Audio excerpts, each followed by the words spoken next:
Otec FM 102.9. Don't touch that dial. Ebusia, Mami Fanchia, and free the studios of Otec 102.9. Na mimma wakwa brasunku. Emra ene ebna Nyansapo Jumadi anopesike obi. Mene production team no. Yebeko so asomo se de dae no. Ifri sabri akopem dubako ene nempem so. Mame na asisa no pebia wogibre na o mame kwan na ansa na obehweda na se no. Mene wo twetwe nkomo. Nkomo ado kwa adwendwenim na unye mu ntiase ene emu han a na de atoto nema anope mame no asepa na me makwa bebe mbre Nyansapo badwemba bre esanse Nyansapo yesane ne badwemba enra wo ye die akontuo a ye hese yebebubu ohia nkonua afri yeso ewa asase we so na die ntia de oduma nkoma de nipa nyina home kuta no de ntia ode ba asase we so no de ntia wode wo eba ebre ene don ati sei no wo betimi adi sa adwuma no ho nkomo ena me ne wo etwetwe na ade ba ko betimi aboa wo no otimi ade wo ho no otimi atoto nema ene se empempi no ye be di nkomo a efa no kore ho na nra mesi fapembi a me ne wo ekoso ya twetwe ho nkomo se ewiase the two ancient phenomenon and I say ewo adibo mu no ade a esombo anasa ade a ehuhia pa se ni papeti ase eyesum ne han na yehunu se adibo nyina fiti ase esum ne hyase wona waje twero ne die wo kan twero na wase fiti ase ne esum kabi ekata asasi so there was the darkness covered the face of the deep and wachi ena kania ebaye na sasemwe ma hunu se ewiase bibie no betimi akoso wo wiase se kania ni wa di odum ankoma di wiase nyina tumi ye ne di ampo no ansana obedi dwuma no na ohia ehan enunti mene wo twetwe nkomo se yedie ni ade bia obetimi aye bia no agise wo te han ase esum ekuta ne pa wo wiase nyina eni pa wo wiase nyina ekuta sum it is held in darkness ade sum bo wo wiase nyina no it is in the domain of darkness eda esum maka kire mpɛn bebree yɛmfa adepa bia ento ɛhan mu obi a wo gold bia no ɔrekɔhyɛ mpaase baabi ho sum obi a wo adepa bia no ɔdekosie baabi a ɛyɛ sum baabi a ɛhan ni hɔ ɔdom ankoma wamfa na adepa bia nto han mu tina wo kan Isaiah 45 or say I will give you treasures of darkness me di esum agudie ɛne ne pa ɛbɛma wo nti no every good thing ewa asase we so no it is in the domain of darkness e wusum eni haimu ye disa ankomo we awie nemum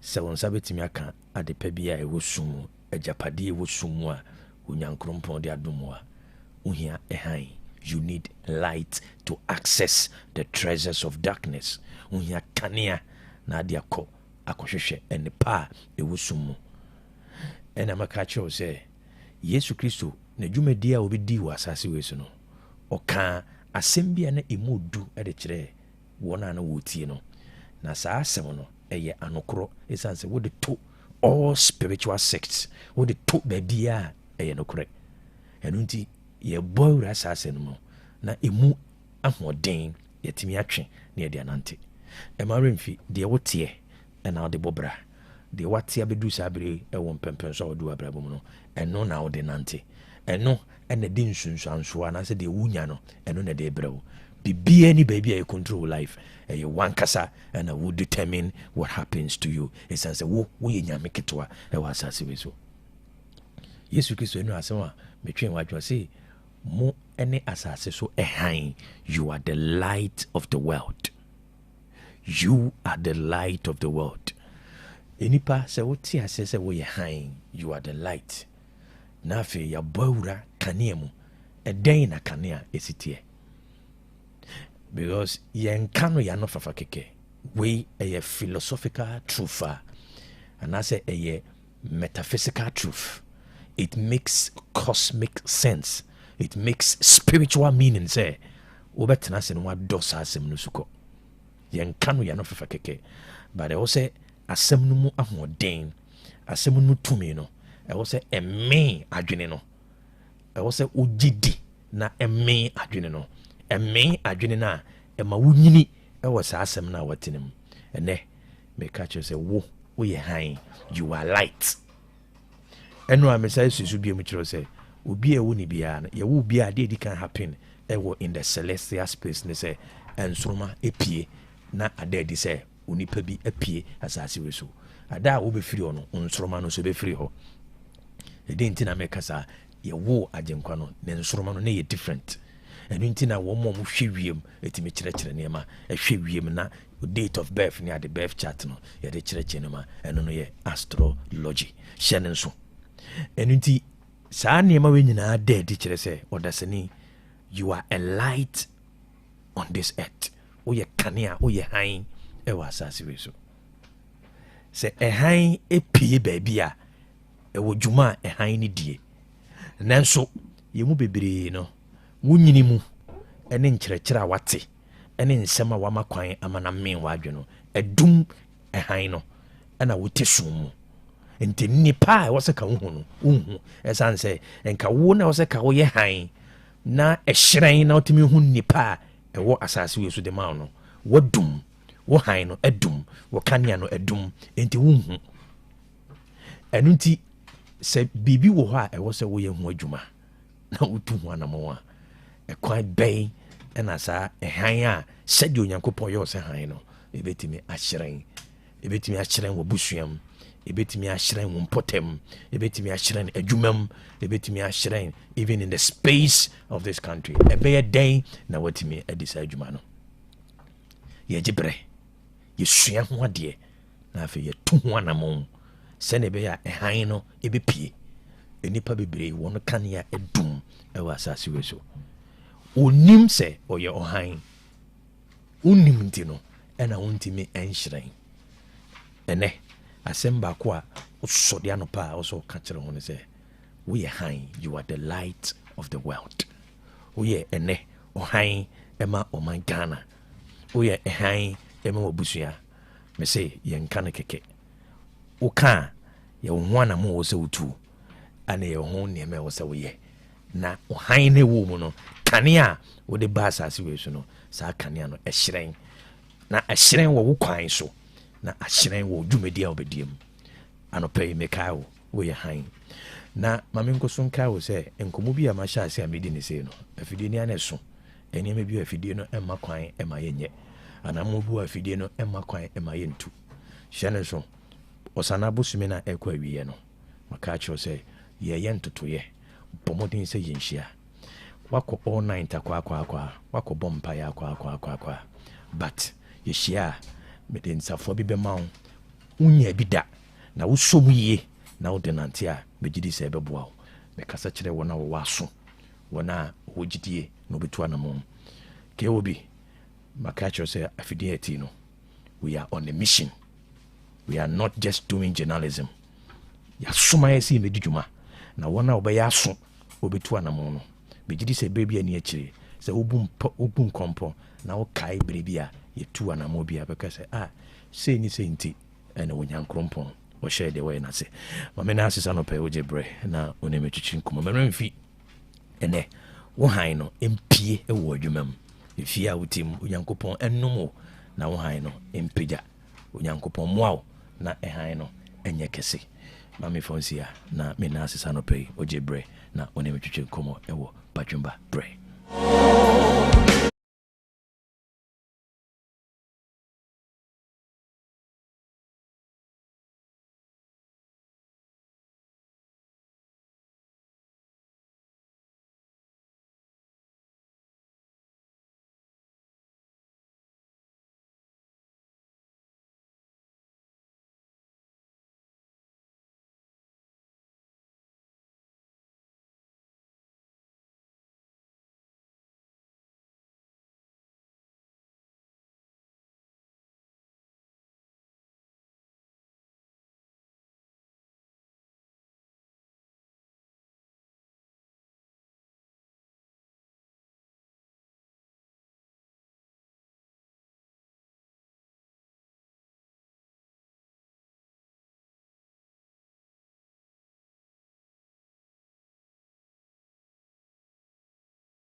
Abono nsia adehye ebraso ensemu bia yaboaboa no anopai ye de besomo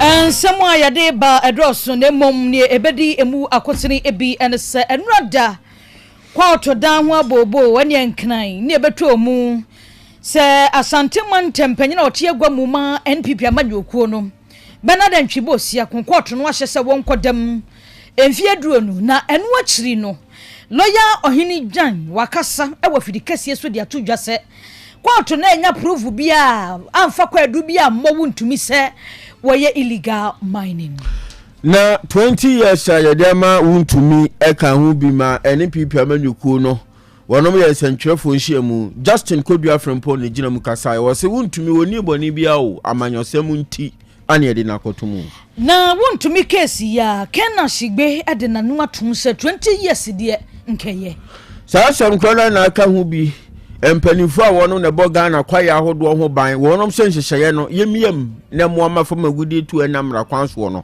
yentu ase afoforo bebreka ho ne aboabo no anopa ye de bramo yemfamu aseda ne ma yabo afo Damela Company Limited and edi Damela TP Meshanu aba uyamwa ya ekekawo oba menses no aka ho bi kra memflo yi ama typhoid bi kra de ho aba bagimo ho nam nyina twetwem Damela TP Meshanu ene bebo ama yefrumu yawo ene wo haw ni nyina da kwama ho atowo ye wo Damela heba Meshanu so ewo hwatidi ye de malaria onu matwa wontumi ni di general wo bi no emma wonya bi eno no ma bibiada ebeba medofo nyana ewo pharmacy ene drug stores ahodo nim kwalina ke ewo bi Dani Heba Freddy Mensa Pidan PFA Misty Heba Akofama wonu nyina da tuntunro yi bi FD Agia 20 free ewo 0256 867964 and 0546 439944.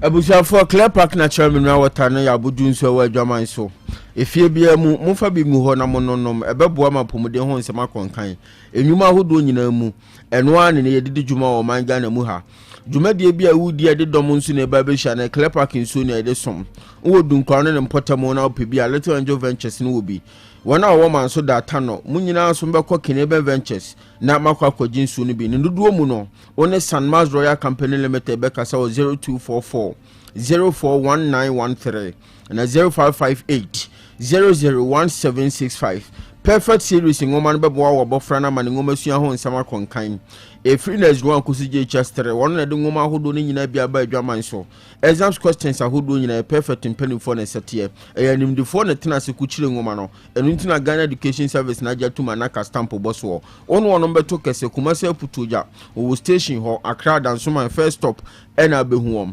0243 299-938 and 0540 755 465. Enyuma dama ene bua pedaye na anopai sama wudro nyina da yakenkan ade amamo samfo of a John entry boss yakon labo samekwa na timfidie na che senior man mozi adama Facebook YouTube baby ayadam asomfonom ne de yemienu din mami ajwa nyanta tando menim abrewaba Kofi Chumesi Afrika siano emu ensam eni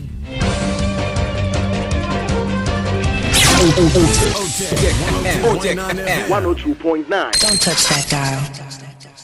Enrada ena yebo mamanie se ukopiemu ewo enkna ya kwoto akwasetsena Accra High Court amasisi a Bernard Ntwibosi yakwa wonom ena yegwamtine ne uba santimantem ha ema NPP amanyuku no wahyese wuntumi enkodam emfie no aduonu na kwadu ayede abono ene sakontam mining case bi ewo Samra boy papa no ne ho ebumbum na ahwese de ruli no eba ye na nese chairman wuntumi enya se bia enkrata na woni nemom se wono ankasa woye adwuma no se wo krata na wasa dane wachi asan eden sase ne bia mankrofo wabra woni tumi se eno de wo beye eno na yede ho kwadu abona mfie duronu de yede amano na enra lawyer ohini jan emre bi na wayo lawyer ni ema chairman wontumi oni Dr. Kasha Kasai dwabremu eso ene ensam ne de bebrenu a na lawyer editu dwa wo kirem se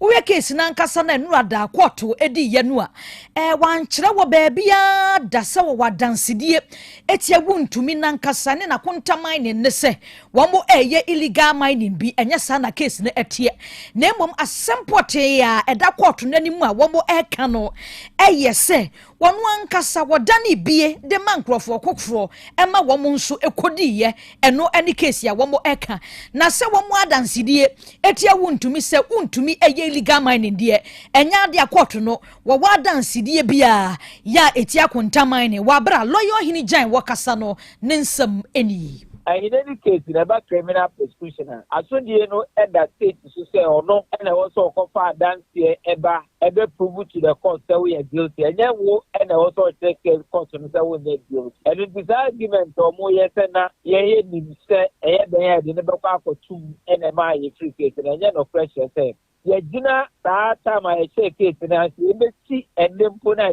free case in the matter.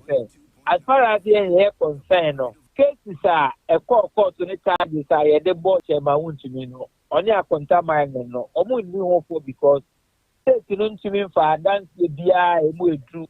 I would the tone said the end I was the Ginaswa. Ye did say my own to me and now contaminant in Kotum. Abusia any a quote ye a lawyer or hini Jan. Abusia for ya twaso to me semua enwada. Ebra Accra High Court to the 20 years. A honomoa na MPP amanyo kuno mpeni for French and Trefo nshemu. Na chwechwe for penny de mawo Justin Kodua Frempon one gina mu okasa na wo kire se. Ne ekoso nyina untumi enya bone bi na wayo. Saa ne tumi kata odi tu fama gudi a wo kire se. Wo de bi ema nipa bi so omo nso konkotu bi no. Adanse ba akokura ni ho.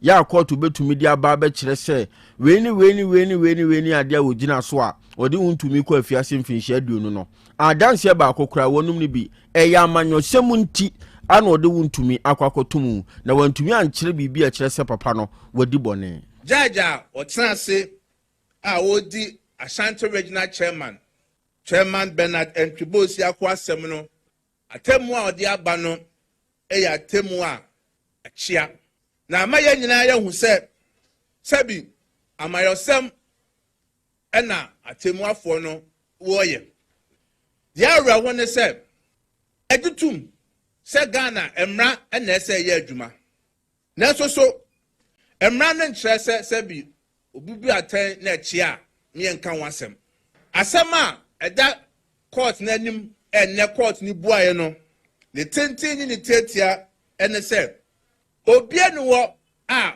owo prosecution ho attorney general office ho etimi ka asem ema ne to asum se chema wuntumi sabi no ni nkrata se obetu sabi gold o ya sase so Abusafo chwechwefo panima NPP amanyokuo no Justin Kodua Frempon ani etie ni na executive officer and chief executive officer Emma Ghana Chamber of Mines say engineer Kena Shiwe wadi atu just say enu anda court ruling e ba ye efa Bernard Entwibosi akwo ntumi eho no wonu mom de wagitum say 20 years ne de enke eye kofo bebrenu na eka sade no kora no ka hwemu a ka 25 years into 20 years no womo de ma wontumi dia ho asem anyen na wo kire se illegal mining na asem ya yeken ne galamse ne ho nsensem ma yeken ya chi wontumi ade yi de nkrofo ye no kora no ese wontumi penso enti si ebekoko ne pa de ne na yemfe ye ne nie na yenka asem ne yie na illegal mining no yenkohwe ya chi na yemfa ye nansi fom ye gyae ne ye gyae ewo mayi mu se ne beya ebeboa ye nyina ama ye ho atoyen. I think definitely this is a positive step. This should serve as an impetus to you. If we keep on pushing this whole thing about Galamsey now, we would get to a point where we will start getting action.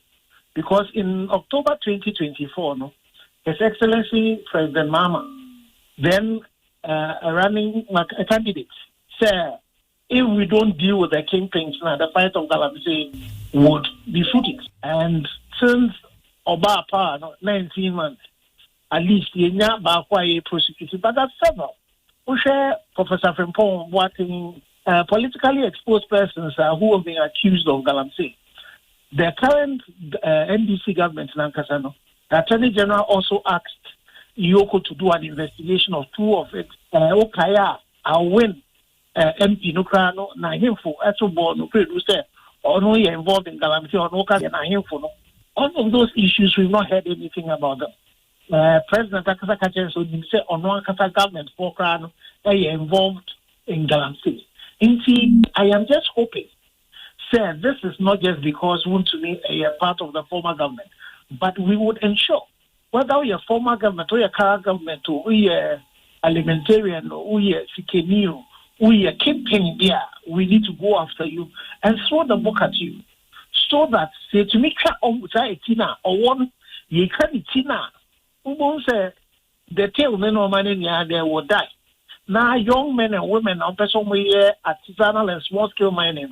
Yet you not warm mama ye and cut off this criminal element almost say I start almost yes say you young kasa help class so at risk. Abusia any a yekoti yenin chiri muin every engineer Kenashigbeho wano ena a chief executive officer Emma Ghana Chamber of Mines. Efene abani edie ka e krono ahonso na abebo. Untumi nsem ya na aka hu bi executive member ma Ghana Institute of Foresters. Owura chei wono so de nsema hodo atudwa no wo kire se. Hyehyɛ ya ye de beboa atu fam agudi ase no. Empanifo nkoso anu omu nyirim. Ni ayirim a ebeboa amafum agudi etu enam na kwanso no ase atimetu. Na no na wo kire se emra eda ho no. Se kuma o se kase o eche na se ne etie na ane emfama no na wo hwe wo se ya Galamsey no e de aba amagana mu a o se ye no ne tenteni mu so enti hyehyɛ no mpanifo nkoso a na wono mu nyirim emra mu no se obi to mra na ye de mra igina mra no so ebi ho asem na se mra ne boni pa no a na meka se ne kwan so a no na ade ewo mi se ye koye nimna ye titiro main ma ye niema no ya nhwe ye niema bi yi na ya me ye ni an na ye ho so a ebedu baabi no se de aboko kase na aboko kase ni kase when the last three died the last person also died na die ebeto no na o mo se chiu finding so a ni kwa se ba na edoboa ama ye timi aboye nkwa ye ni ensu ahobon ensu azu no eban ha na se de mrane tie no sa no mo bia to bia na me ka se na me kwan so ano na me ka se na me ka se so hete si ye nyuma e wo mai ni na se ni se ye me na me ka se ni me so se balance ni me ni kan o be di se we are in leadership crisis of the ni ma sana ni ma kono ai ati mo ko no wa se ye mo ka se the wheels of justice grind slowly the wheel of justice grind slowly. Also, you should say the new music was in the bed, the apostle, la ka.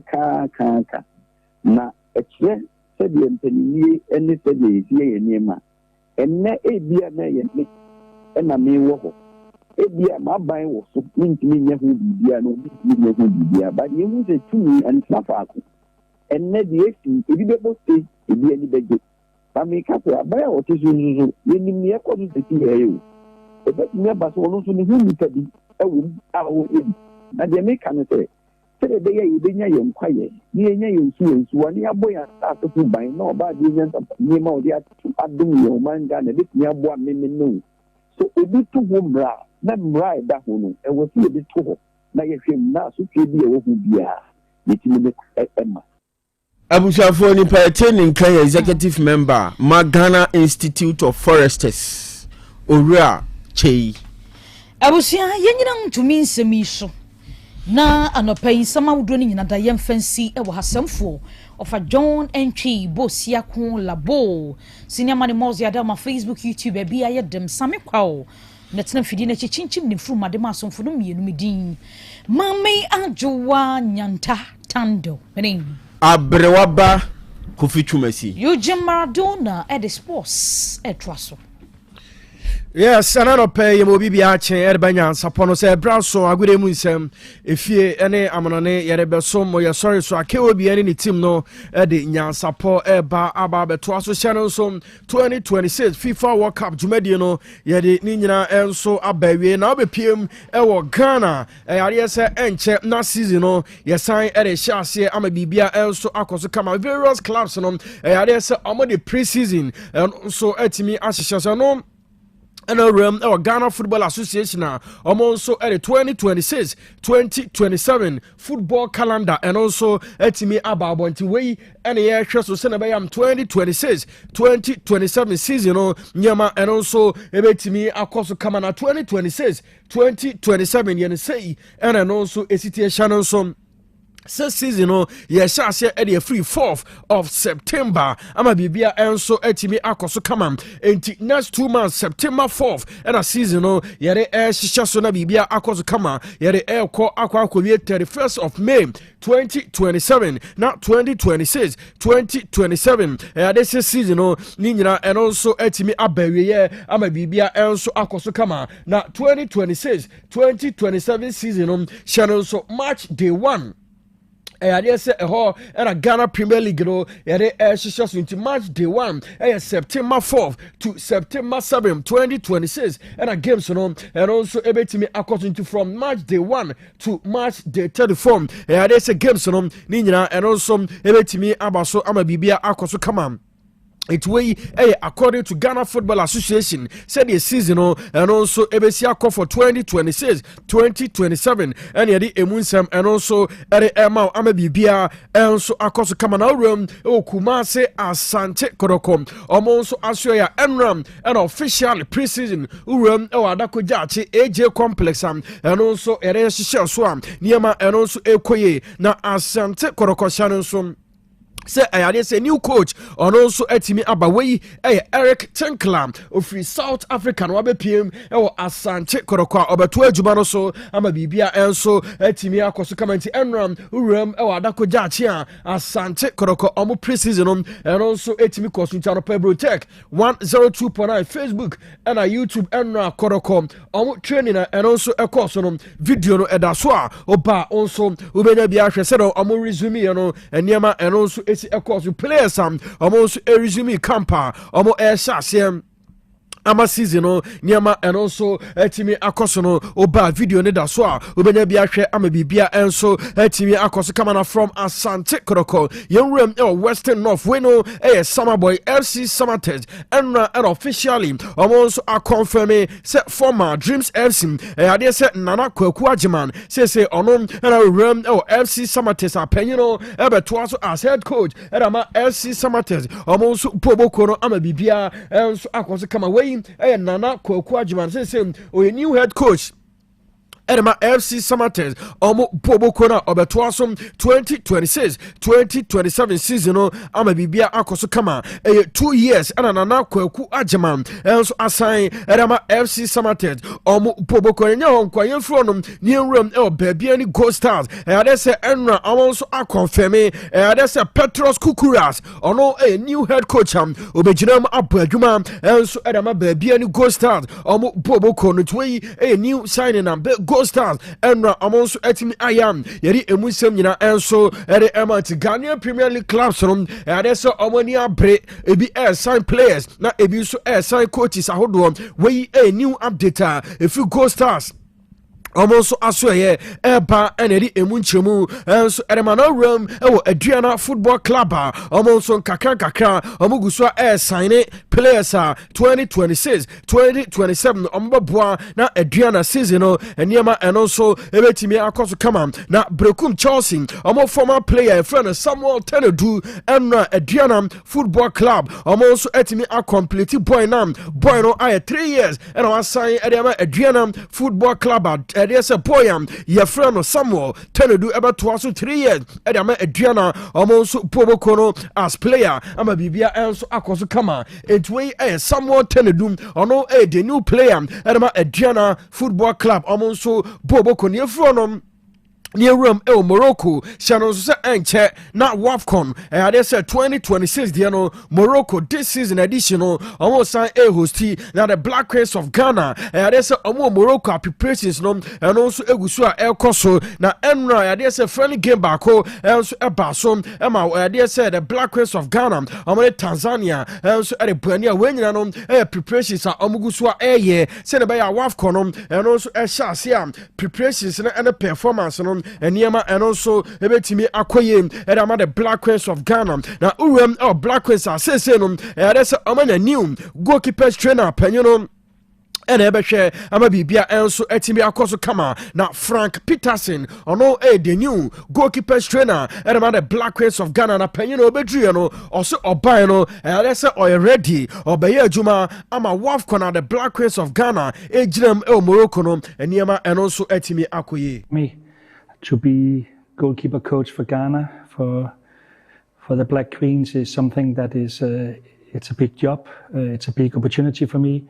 So I'm here to do the best for the goalkeepers for the team for Ghana. So to be, how can you say, somehow full-time connected to a team and even one of the big national teams is very, very big for me. But in the long term, I'm sure we will see some giant steps for female goalkeepers in Ghana.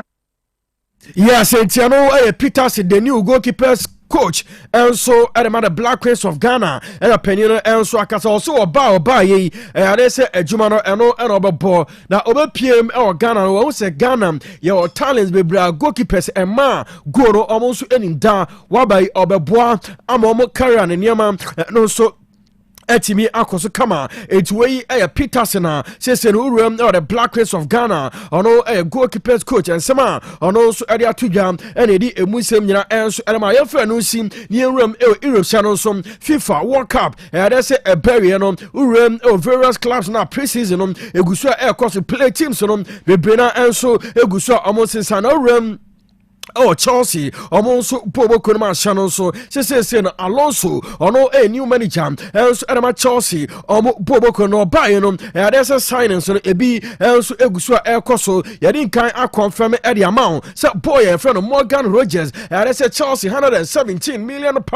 Chelsea at him, else at Aston Villa, Morgan Rogers, says, Boy, else a pass it Medicasa, or be a new player at Chelsea, or Bobo Kunano pay new Sam, and also and so Uram Crystal Palace almost central defender Boyam your friend of Maxence Lacroix and that's a Chelsea Omani Abraham the boy no HE Pana boy no Uram France and that's a World Cup and Katima and that's a Le Blue and so Eddie Uram 2026 World Cup in Manopenusa, Eba, and Chelsea, Omani Abra, Omani Crystal Palace, Egusua, Dim Como, sent by our boy, also on the signature, not boy, a friend of Maxence Lacroix, also Abatuaso, and I'm Chelsea, Bobo Conorum, or Paris Saint Germain, also Bobo Conoma Boyam, your friend Lucas Digny, and that's a Paris Saint Germain, 2 years, and that's a boy, also at me assigned, or Tuaso Edama Paris Saint Germain, or Bobo Cono before, now a player. And so Adama Aston Villa, Bobo Contway,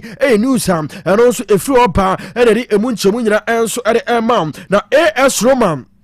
Also club bakwa Uram Italia also Juma Yepa na Uram West Ham United says no a championship and a West Ham United almost akakopie na winger your friend Crescencio Samavo or your one player although West Ham United there's a championship or not last season the performance na Eswani Yepa says Uram Premier League no and the clubs akesia omania bre say boy your friend Crescencio Samavo also everything assign no amana be PM almost here na club almost front line leading no AS Roma yes almost 47 million euros ako PM West Ham United hwe animum say West Ham also ebetimi asos kanim na Crescencio Samavo boy no also aba abesi akan also eriama clubber ye from AS Roma omo bobo konentwe news and also efri oba enedi emunchemu also eriama na Shannon so says Spain La Roja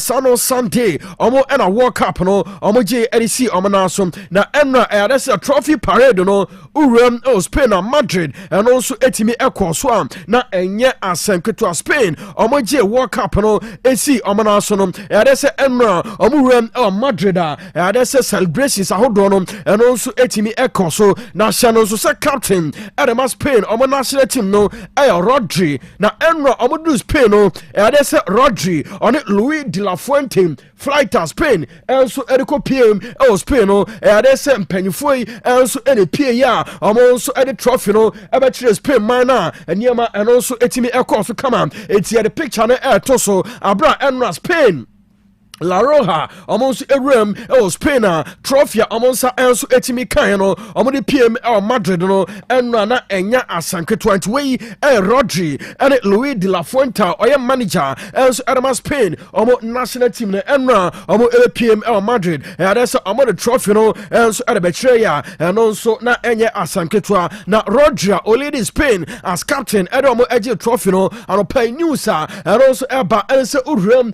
Madrid and yes picture no and a dozen way Rodri on Luis de la Fuente or coach and Adama Spain enra area omo ebedru Spain no penifo mienu and a sifru plane ma omo trophy no and Adama Spain enra France omo PA buy celebrations no and also aircraft into picture no and that's why oba enjoy ama bibia akoso come on pay news and also Eba and it's a Rodri Urem Madrid Jose Mourinho yes on it Madrid hierarchy no also Edin Komo say Rodri omo making sure say I say season no I say yen starting no not Rodri a player at Madrid omo bobo konetwe Jose Mourinho say komodia and also egusua ekoso na eba possible say Manchester City omo weja Rodri am also akopiem Madrid yes say Rodri boy no are convinced say Madrid ever forward ono are ready so be free Manchester City PM Madrid akosi akan also Edema Madrid omo bobo konetwe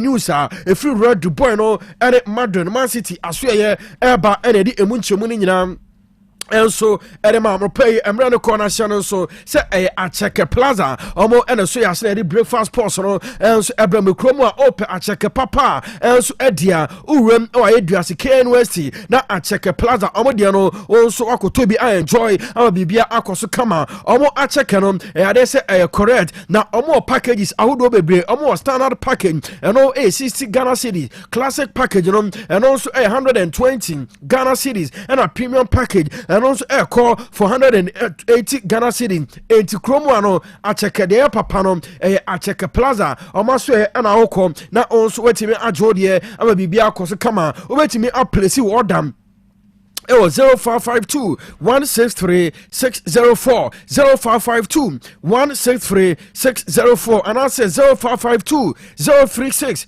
847 0552 036 847 to Acheke Plaza and on the pay canfo and so Adama say rum oh my show na kwajibi na ko enjoy na bibia and so and koso kama and from a near Tuesday me din at the UJ Maradona and say samokwa any cinema ne mozi omo kan ho e ma show no bibia enso etimi ekos ye dey see etwa wa ba KOB any team no omo ready e dey Nyansapo e ba abeto aso. Mama. Yes, Junior. Papa na obey vitamin kenom no or saiba. Oliver Twist. Aye, Papa Oliver Twist. Or saiba. Mami go yi me vitamin choco and a vitamin champ. Engu me school bag mu anya sa. Obefa koma ni man. You kan ho. Anya maduru hawie. Akwada panisem. Daddy. Yes. Me cover vitamin 250 ml na. Udi akosie empano asem. Na me manu bi. Erade me be ya finishim.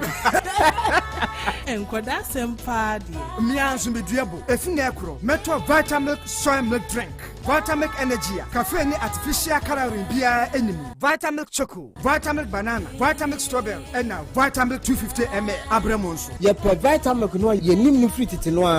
Yep, original Vitamilk. Na me Vitamilk ye nim fruit it no. E do da me no mo. Vitamilk. E me e bre biya. Any baby. FDA aje edwedwe nkrato yato. Hey, Opani. Mashusha wache. Se perfect series books here. Oma me koto obi ma me ma no.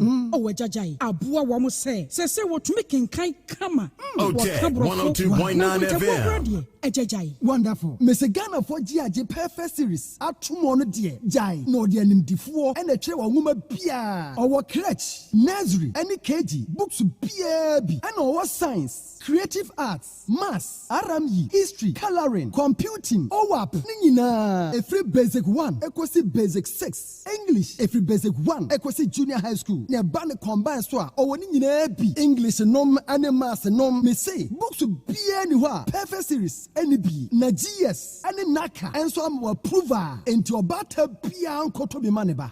Na se we de suku bi kura betumi akotu akoton ama ni students o. Na eno kura de wo table no so say hwi wo mo sa set mock exams, terminal exams, and midterm exams. At the mass school so a ehia wo mo a atufo nko aputu aja station ho a enkran dance mine first stop any omamu ba bia ye tonton books bia for 0243 299938 and 0540 755 465. Perfect series. Your world's future is secured. Nansei mi amidi wa dance pa se made una kofam ade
Techiman benya mostly cloudy condition na afei yɛkɔ Yendi Tamale Pole Damungo Bogatanga Narugu and Awa and afei Jirapa sɛ dɛ mɛdi kaka no wɔn benya thunderstorms and as rain nti no nsuo no ɛbɛbɔ bom wɔ hɔ na ɛbɛtumi so atɔ wei say BC and I say insi no ohemu ebupen aduana probability no 40% enuti ene one of what if you man tem no pay henum senso no ebeto and pay minimum temperature 22 degrees Celsius eno yeko sunyani be recorded 22 degrees Celsius na the maximum temperature no pay 25 degrees Celsius jirapa wa Narugu Bogatanga one nya be recorded 25 degrees Celsius so no yeko aflawo anloga and crying kaswa and afi winiba one nya be recorded 25 degrees Celsius if we are equanimous no the minimum temperature 28 degrees Celsius Cape Coast 28 degrees Celsius Takrade and afi Axim and so be recorded 28 degrees Celsius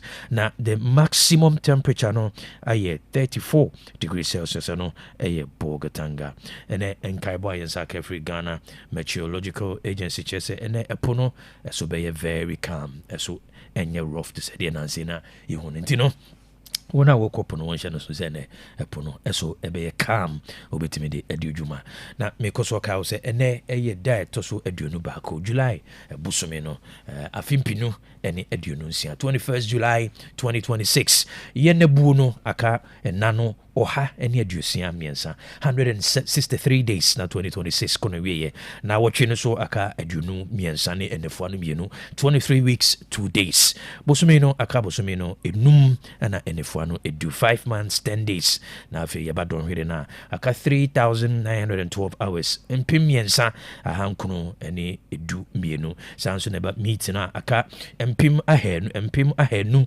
ene eduasa enan ahanson any eduno 234,720 minutes simano eye opepe dunai empem edio watche emiensa and afi ahenu 40,083,200 na afino economy eniti mekoso akao said da mekao se odwumtufo ne se mami hunu menna ekan na menyanyansa akoma ntino so bezo nyanyansa akoma suase yesi bubunna suase yesi kenkan nana ohunu se obi ejebre na o waste time and nature say o life and I say no one kasa so ujibre say wadaji a makacho say bre empa so da abrabo we kanyina no eye bre da wo be wu no emre a obi dina asase we so eno ene de beto oposta no sentikai se abribia no obehwe wadaji yi na onyanyansa akoma yemfa Nyansapo business segment ento aso Nyansapo business segment sika ehunkomo ane ka no eye sikasem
Abuzia mami mo akwaba emra Nyansapo business segment na mami nkoso anka o Nyansapo business segment dwumaku a waso yasene Translight Solar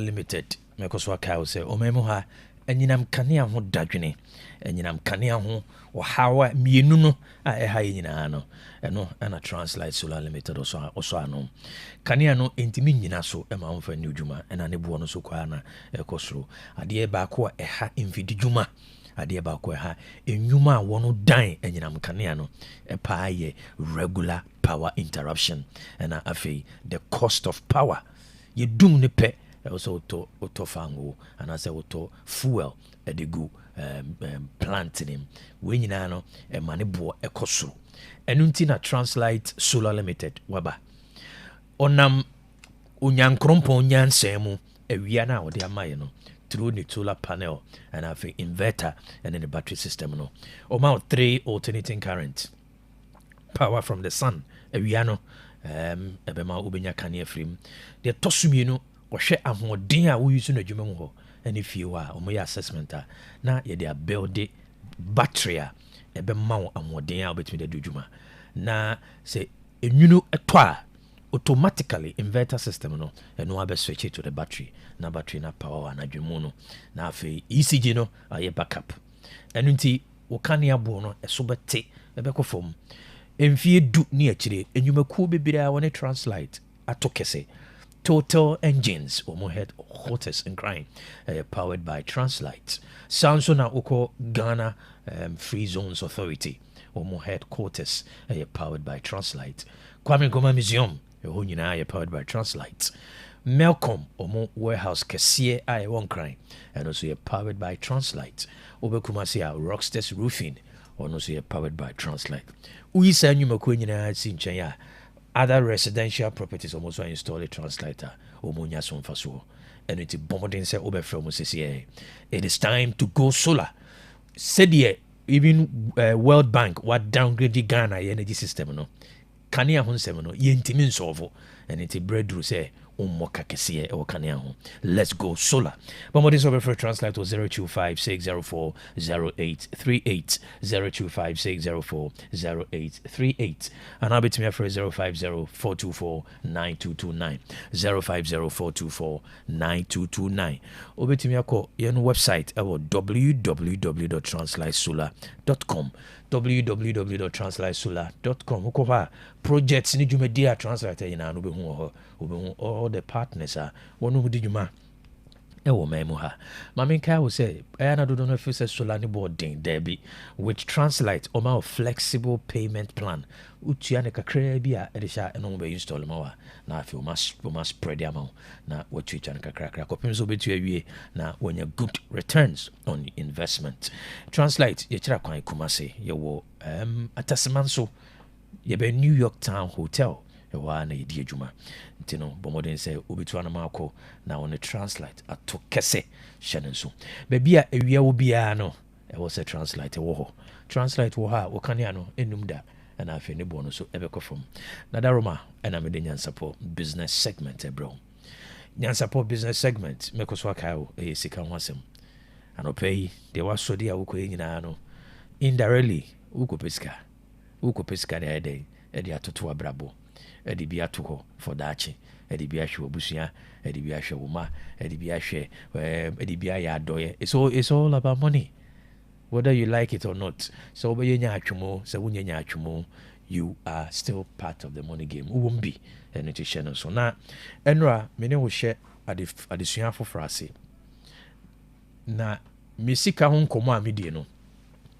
yɛwɔ financial speakers bebree wɔ wiase anaasɛ financial consultant bi obiara ne dwuma obiara ne deɛ ɔyɛ yɛ obi wɔ ɔbɛto ne bo asa kyɛ onye sika fa kɔhyɛ ha onye sika kɔyɛ sei onye sika kɔyɛ sei maka kyerɛ mpɛn bebree sɛ ɛnyɛ afidie so na mebɛtena ha akyerɛ wo deɛ ɔde sika bɛyɛ memma wo search professional advice na mmom sɛ woto nsa frɛ me na me ne wohyia na mede m'ani hwɛ deɛ woyɛ deɛ a then I'll be able to give you some metimi akyerɛ ma adwene wɔ nneɛma bi ho na ɛtɔ asom a na wankasa de anante but afidie so deɛ yɛnni saa nkɔmmɔ no but afidie yi so no deɛ me ne atiefoɔ kyɛ ne yɛ fapem a yɛnsi ne yie wɔ man mu ha ama dodoɔ no abere wɔ sika ho and don't forget we ɛyɛ based on research ɛnyɛ assumptions ɛyɛ research over the years spanning over 2 decades based on observation, based on intensive engagement with one sebi wonya bie ɛho nkɔmmɔ ɛna mene wudi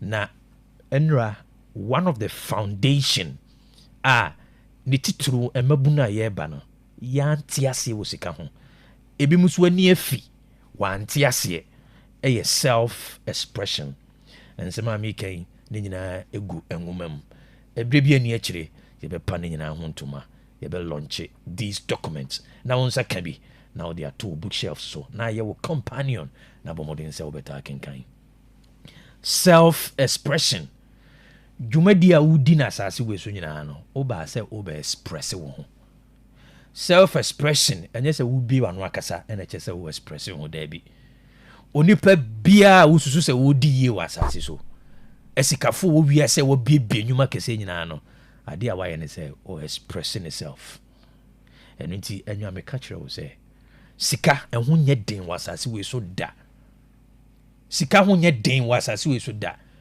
abrɛ adeɛ kye adeɛ sɛ nyinaa no the central bank ɔtwa sika gum yɛ printe note ne gum saa and so in reality money is in circulation ɛho nyɛ den na mmom how a wobɛsi express yourself sɛdeɛ wobɛsi ada wo ho adi in the marketplace in the job space in the entrepreneurial space in Ghana's economy no ɛno na sika ne ho a na warahye aba wo nkyɛn that is how it works nti mama nhwɛ so bebree ukɔ sukuu ɛngom ade a wodi ka kyerɛ yɛ myself na yɛ kyerɛ wo sɛ you came here to express yourself ɛno nti deɛ wopɛ sɛ woyɛ biara no the foundation ɛyɛ self expression sɛ wobɛhunu nipa koro a woyɛ na watumi adan na di ɛno ne ade a wobɛ wiase sɛ wobɛyɛ ɛno nti wo sikasɛm a wɔ wiase nyinaa no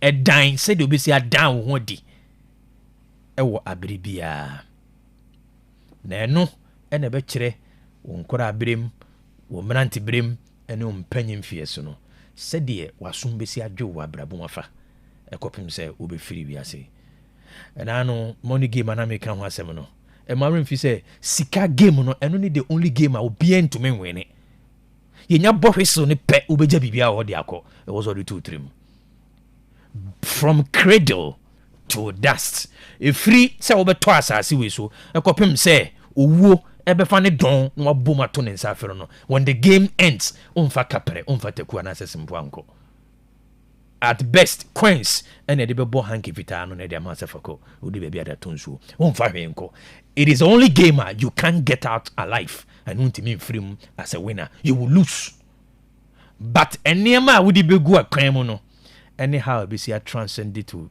your generations no ɛne na ɛbɛkyerɛ sɛ wote ase no wowine yɛ anaasɛ wo lose yɛ na hyɛ no nso ɛkwan mmienu a wobɛtumi a express wo ho na ɛde sika brɛ wo no ɛyɛ mmienu pɛ ɛna ɛwɔ asase wei so there is only two avenues of self expression a ɛno ɛbɛma sika nante aba wɔ hɔ ɛyɛ job and business sɛ wabie wo dwuma na sika bɛnante aba wɔ hɔ over 30 years ago ɔpanyini bi tena ase wɔ CPC abɔnten ɔse ɔbɛyɛ electronics ne electronics a ɔyɛɛyɛ no ɛne the way ɔsi express ne ho ɛwɔ nyansaa ɛne nneɛma wɔ nyankoropɔn de ama no no ɛno ɛna 30 years later kɛwobi mete akonnwa mu a yɛ nyinaa yɛn nsa kɔ ya no one person decided to express himself na adeɛ ɛwɔ ne mu wɔde bɛhyehyɛ mfidie ama nipa dodoɔ no abɛnya so mfasoɔ abusua abɛnya so mfasoɔ wɔni hɔ deɛ nso abusua nya so mfasoɔ nipa bi a wɔn mɛto no wɔn ho ne da nanso ne dwumadie ɛne the way osi express no ho wɔ asase wei so no dodoɔ no nya so mfasoɔ paul kɛse esi akyire other companies nya so mfasoɔ because of one man he decided to express himself hyɛ no nso either sɛ wobɛ express wo ho through adwuma mu anaasɛ wankasa wobɛbie wɔ adwuma adwuma a wopɛ no ɛyɛ self expression wopɛ sɛ wo express yourself as an accountant, as a human resource manager, as a general manager, as operations manager, as IT specialist ne nyinaa no ɛyɛ self ɛna wowɛkɔ express sɛ wopɛ sɛ wobie adwuma wotɔn adeɛ wopɛ person be a factory, or person manufacture, or person go into construction, or person go into transport business, or person go into food business, or person go into FMCG, fast moving consumer goods market. Baby, a person will be an wo and I will express wo. Enti said you city and wo yopia and a betchere de you have express wo. Baby kura wo be express wo no. And I say baby kura wo be down ho di. Eno ne betchere sika be ba ho. Enti wo obebuna wotie me no. Se wo nim wo ho. Wo ko unam bachere. Why you confused? Wo nim wo ho na wontimi express wo ho a. Maka chiro say the money market no enso so nipa so. Market no, it does not care say opedan dem. Market no, it does not care say uwabusua ehwe. Market no, it does not care say sebi umami yade at the hospital. Market no, it does not care say uwo diabetes and care. Employer bi eni ho a odwene ho say uwo maintain na wofa wadwuma. There be adwuma wo bi eni ho a o say wo fa because a commando, it is never true. Adwuma bia ni wa offer wa asase we so a o say wo mobonti no offer there be. Adwuma bia ni wa offer o say uhia dan dem ti no offer there be offer because of the interest. Na say we interest ne ko align with the interest no obi anya ne de. Enti say wo so ni mfa so a onfa. Don't get it twisted. The world is not a playground. Enya agudie, enya agoprama so ni di agro. The market dynamics no enso so nipa so. The market dynamics it does not. And so nipa so. And unti na menjibre and condone laziness. Sabi we are kwadro na untimi nya onema. There is no way I'm rationalizing it that. There is no way in my engagement with you. Mema wa rationalize it ebubuobo debi. Anybody who knows me, anybody who consults me, can't just say, me rationalizing him. I don't joke with rationalization. The opposite way, we have to do it. That is a conversation. Adia na opeso ye no ekwan ye be fa so be no ye be cost rubber from we will do it. That is a conversation. Mendi ena nkomo ena won say we na san nkomo no it does not pass through my family office. Wona woni abre na de wonu epe no or ye willing say or be discover yourself now I express it. Wonu mu ne nyomu di nkomo. O business nkoya you need to do self check. And Krofa wo for munyina no buso mu about themselves. Wo ya interview. Minu ya kan ho asem kakra kire ye. Wo ye hwan. Wo to obo ase ne di nkomo nunu. E pese hunu ni pakora wo ye. Ansa na wama ne kwan se wo ne na be ye adwuma. The self concept is big. Me lay second foundation. Na me yad much ne be he. What is the self? A then also but don't forget you can only express yourself in two forms. Either say express yourself through job and I say juma wo bie nti wo juma wo bie no adwuma no ebefa wo yobia wo suban ene se de ositie no ebe wura workers ni nyina mu wo ani hafo wo yo nema basabasa it will have a dovetailing effect on every aspect of the organization. Business bia no or ye an extension of enipa na or be a business no ni su ne ban and in the sunsum in the jobia and the daddy word humanum. Every business is a reflection of the person who established the business. It said the nipanicity no sana the business but here. A juma wo no so any said they was here discover hono and never chere said will be said down wadi. Mama na say ojibre na na mtwe nkomo ba Nyansapo business segment. Nyansapo business segment was brought to you by Translight Solar Limited. Where there is sun there has to be Translight. Where there is Translight, there is no doom so. In United States.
on Otec 102.9 Trends and somewhere across women ha the Obokrate about Fontaine and Video so ya boabo no say na de wo sa wotie no de bi asomo na wo hunu de akoso o man na wotie mu no na de wo so gina so de hwehwe ne ma no ototo ne ma yi de wo so sua de afrim so wa sua de afrim anopei yesaka mami adwoa nyanta tando adwoa na kwaba Kwaku na mpom ti sai radia tumboko balloon dress ne bi wo sa yi ne be fepa bi wo fepa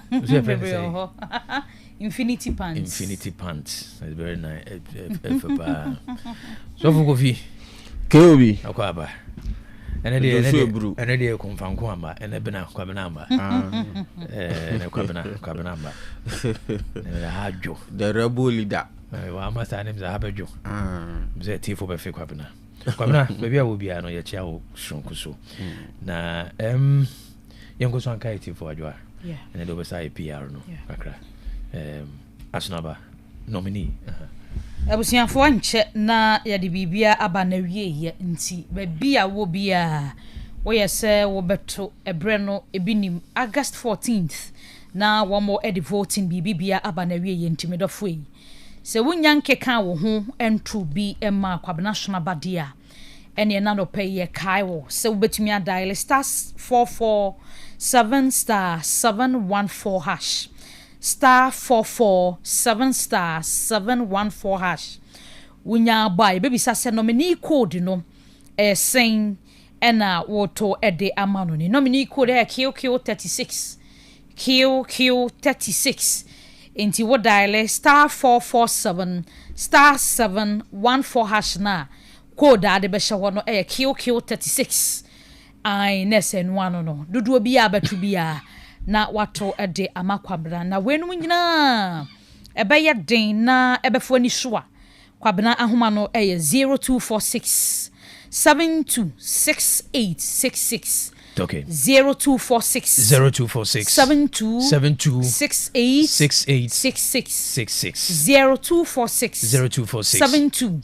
6866 Derek Opoku Boateng.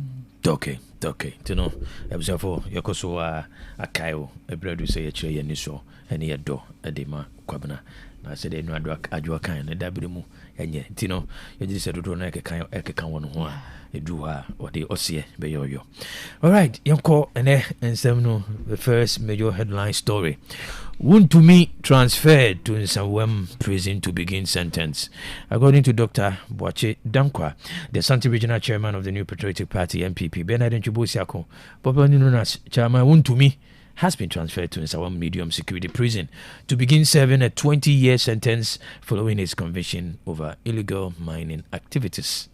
Abusia adiachia bia enrada anopanimu ane beto dwasa Bernard Nchibosiako yesane mrane Wontumi eyadia samra boy case no kwato no akwa asetna dia babetu dwase papai wonkonkonko dem na sentence yede ma Wontumi no emfie duonu 20 years na Justice Audrey Kokuvitei wono ena ejina mu ehwese Wontumi count wede bobo ni nyina da ene se sawo no wakwakwaje nkrata se obaba betu fom agudi ade amawo na wo be fa chire na wo nso de saa tumi ni ade amawo na wo de nsase ni bi be mankrofo so mkoye so adwuma wabra asase nya wo de a enti ho kwa adu ni ade bo no enti 20 years Justice Audrey tenase ha nani a okwakoto dan se de omo ye na no de aba fom kakra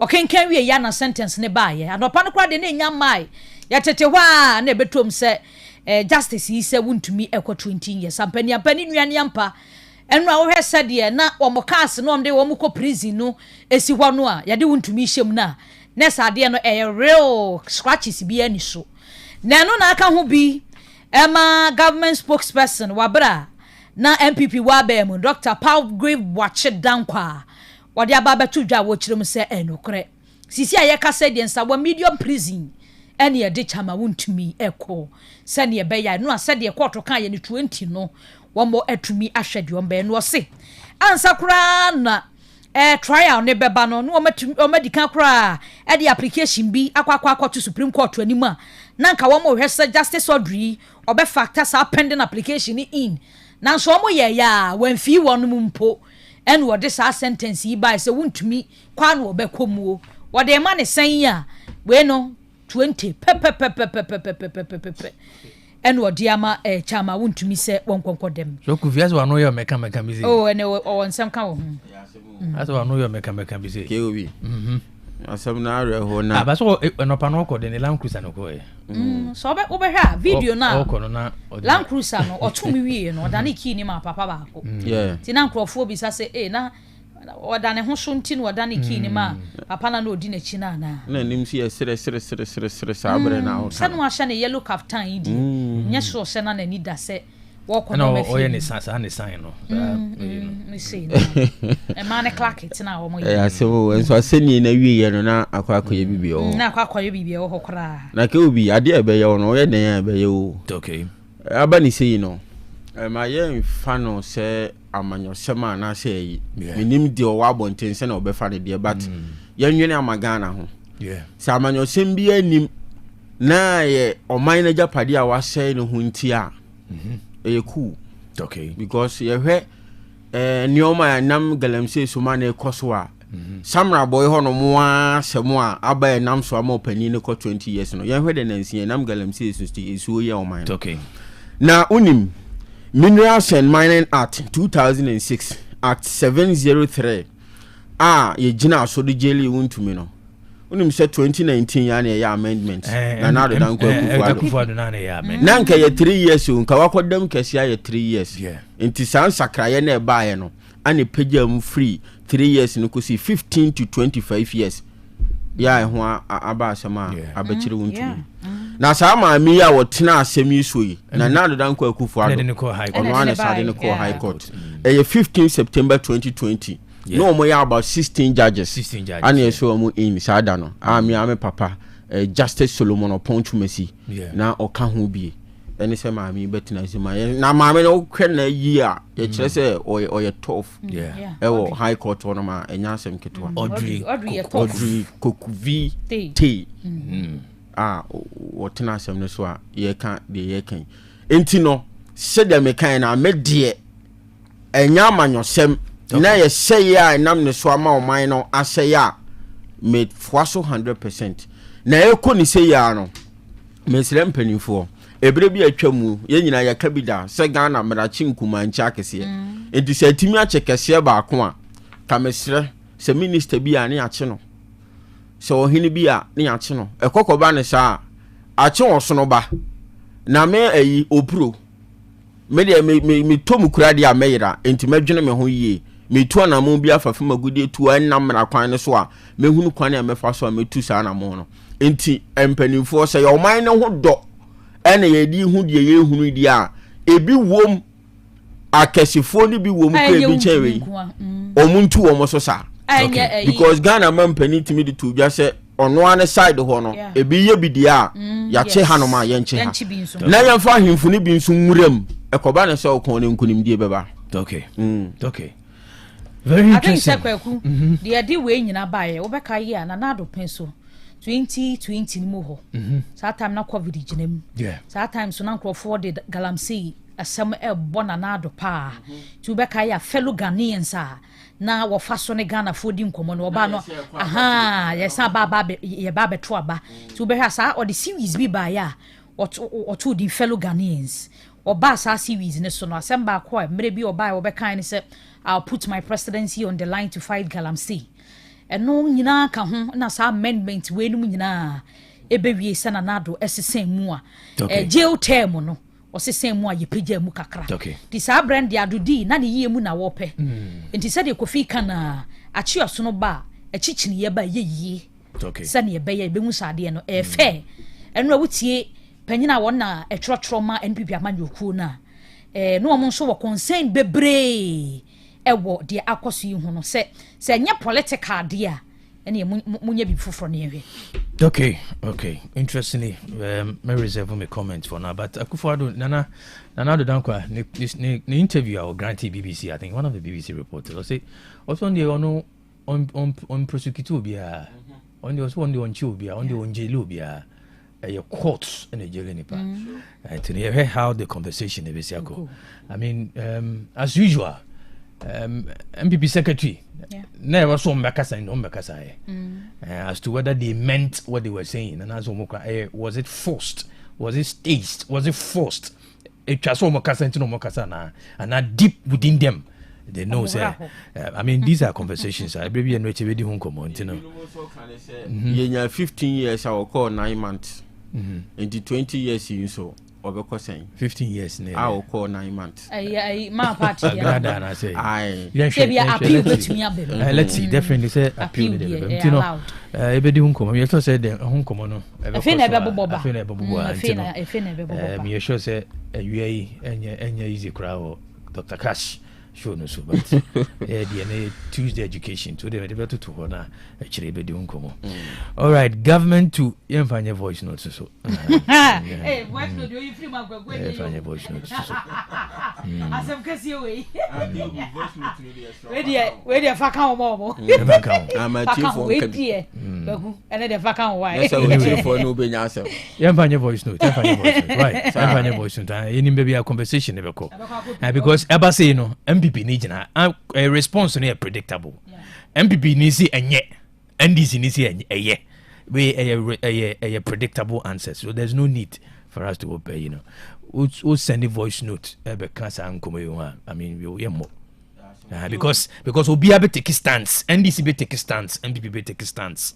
Obi ebe kana se ma fe na justification videos e twam tetinyina no asha se ba untumi videos ana wo kama hama ho asem wo kama ho hama ho asem nyina ni nyina videos nyina asa asha se ba videos ana na do dan kwa kan nyina ni nyina asha se it, you know, I mean, we will not encourage this because at the end of the day law court no omo kusun ma de eni mra omo na hyehyɛ mra no mo de aye adwuma nti omo de aye adwuma de aka nyina aye court dan ho abobo nti no Ghana for ye pese ye kon galamsey we aba yes I could baby na and I mean Ghanaians are hypocrites, you know.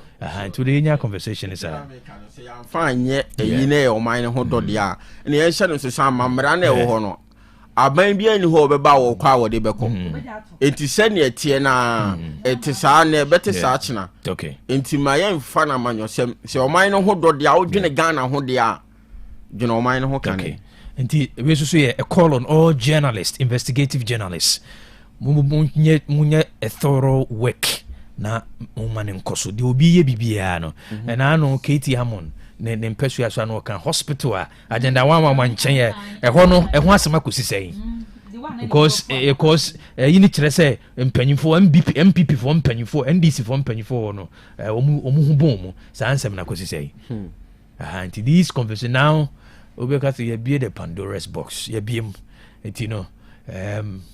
Anybody can go to court. Oh, you should be make sure so be pressy. But this is not the time for justification. This is not the time for. But at least the political game has begun. The table so turn. I mean, these are statements. I can't. But the question is, do we really want to fight Galamsey? Me sure say Dr. Stephen Tachi, Dr. Barnabas Adama for on this issue. Government to introduce coding, AI, and TVET into basic school curriculum.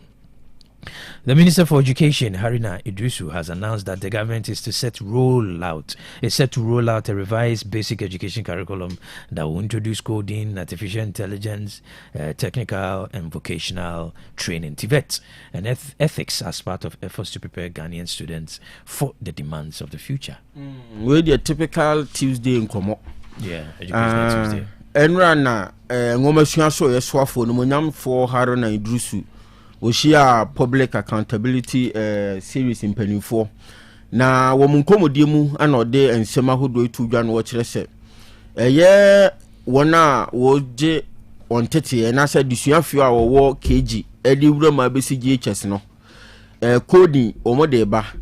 No eye kwane e befa so e be kire mofra no na obetumi de afidie badwema computer no edi djuma na afi artificial intelligence AI no kwane e faso didi djuma TVET no technical and vocational training skills no eno so mo de nkwada no befa ho tetiemu a enkonkwa yesi GHS nko a ntu wo primary honom owo GHS honom no na ensanu nyuma se carpentry no hairdressing no ne saa ne oma hodo aka ni nyina no na wo mo ede nkwada no efa ho tetiemu a enkonkwa GHS nyom chese no nyina ye hye bebo ama emofra ne bewie suku bepia bonten no na owu bibi obetum de ne nsa ya bebo ama aga na nchechira ma ne oma nyina akoso na hai na drusu nkomodiemu na wo chese akaso de nkomoyi ebekwa akoto education ministry nanim na ehun nkomodi ahodo obekoso enu achi ye de aba ama oman no ye gituma afirase adijuma enti GHS kindergarten kedifo nyina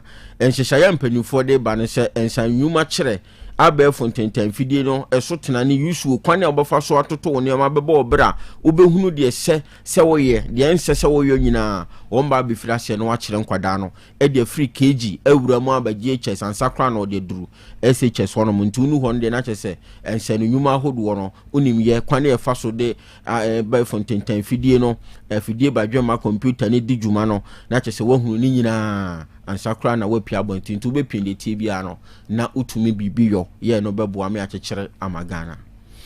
Okay, assemblies spend 22 million Ghana cedis on salaries to collect 10 million revenue from property rates, fees, licenses, according to Auditor's General report. The Auditor General's report over the past 5 years showed that revenue collectors' salary at several metropolitan, municipal and district assemblies, MMDAs, exceeded the amount of internally generated revenue that they mobilized during the period under review. Obi do 200 cities. Now I spend 500 cities. Akoji 200 cities. No, Obi do 500 now. Wafa a plane in and out 2,000. Akoji 500 cities. Never. Asemu. Ebi na esi wai. Okay. Amagana. Omusi ebeye inti ebeye. Auditors General ne report na KOB we ni 2021 besi 2025. Okay. Wono mo kyerese krupon krutu ahodo obedwa ya omo dwumadi ahodo a wono mu die ne se obegege eto ahodo abo amagana na se dwumadi ne mu na mpanifo kyerese enipa a wono fa wo mo se wo mu ni se adwuma no o makatua ka wo bo wo mo ho 22.4 million Ghana cedis.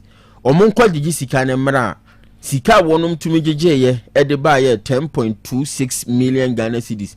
Na cha se oman no waboka susuru wachemu mienu ajefa na no na Auditors General report ne kire se kokoba hodo koi na so oman anya ho hwe wonom kire se nipa baako wo honom a afenko na wiye na cha se otua ne ka be 50,000 Ghana cedis ebi de 90,000 Ghana cedis na so sankrofo yi obehwem na adwuma wo ye yo no e free 6,000 Ghana cedis ko si 40,000 Ghana cedis en otumi ye afinimu enso na waje 90,000 edi kofie waje 50,000 edi kofie na no na Auditors General report no o kire se mansini badwa no kropon badwa hodo a wonom edi se adwuma no omudinnie esunafo south Brekum Doma Central Brekum West Doma West Telensi Busa South Jomoro Adansia Sokwa Asokore Mampon Kumasi Metropolitan Assembly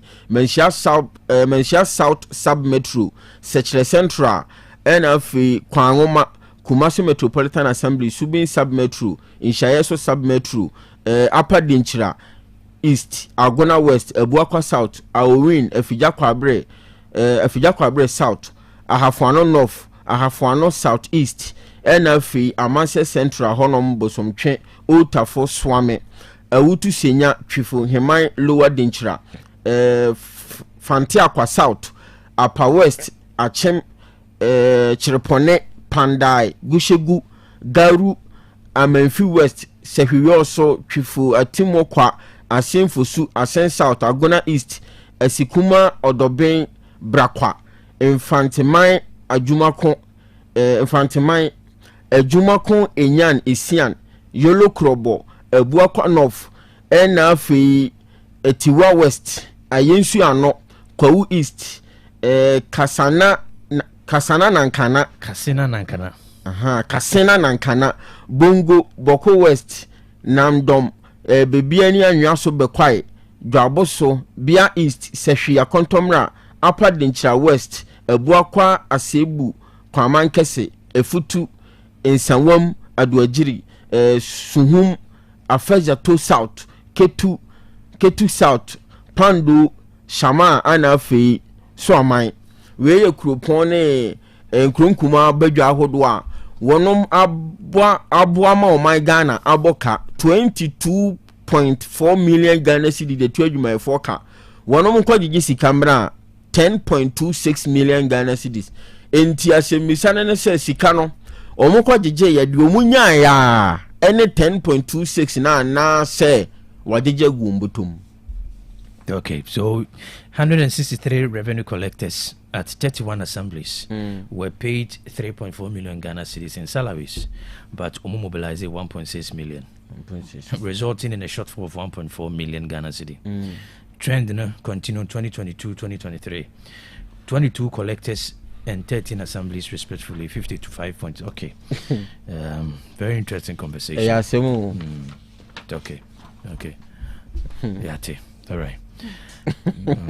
We munyina nanka 20 years. Okay.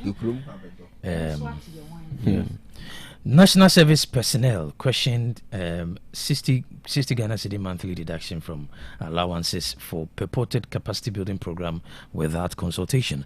A group said to be representing some national service personnel has questioned the decision to deduct 60 Ghana cedi from their monthly allowances for a capacity building program being organized by the National Service Personnel Association NAPSA without consulting them. And then some idiot.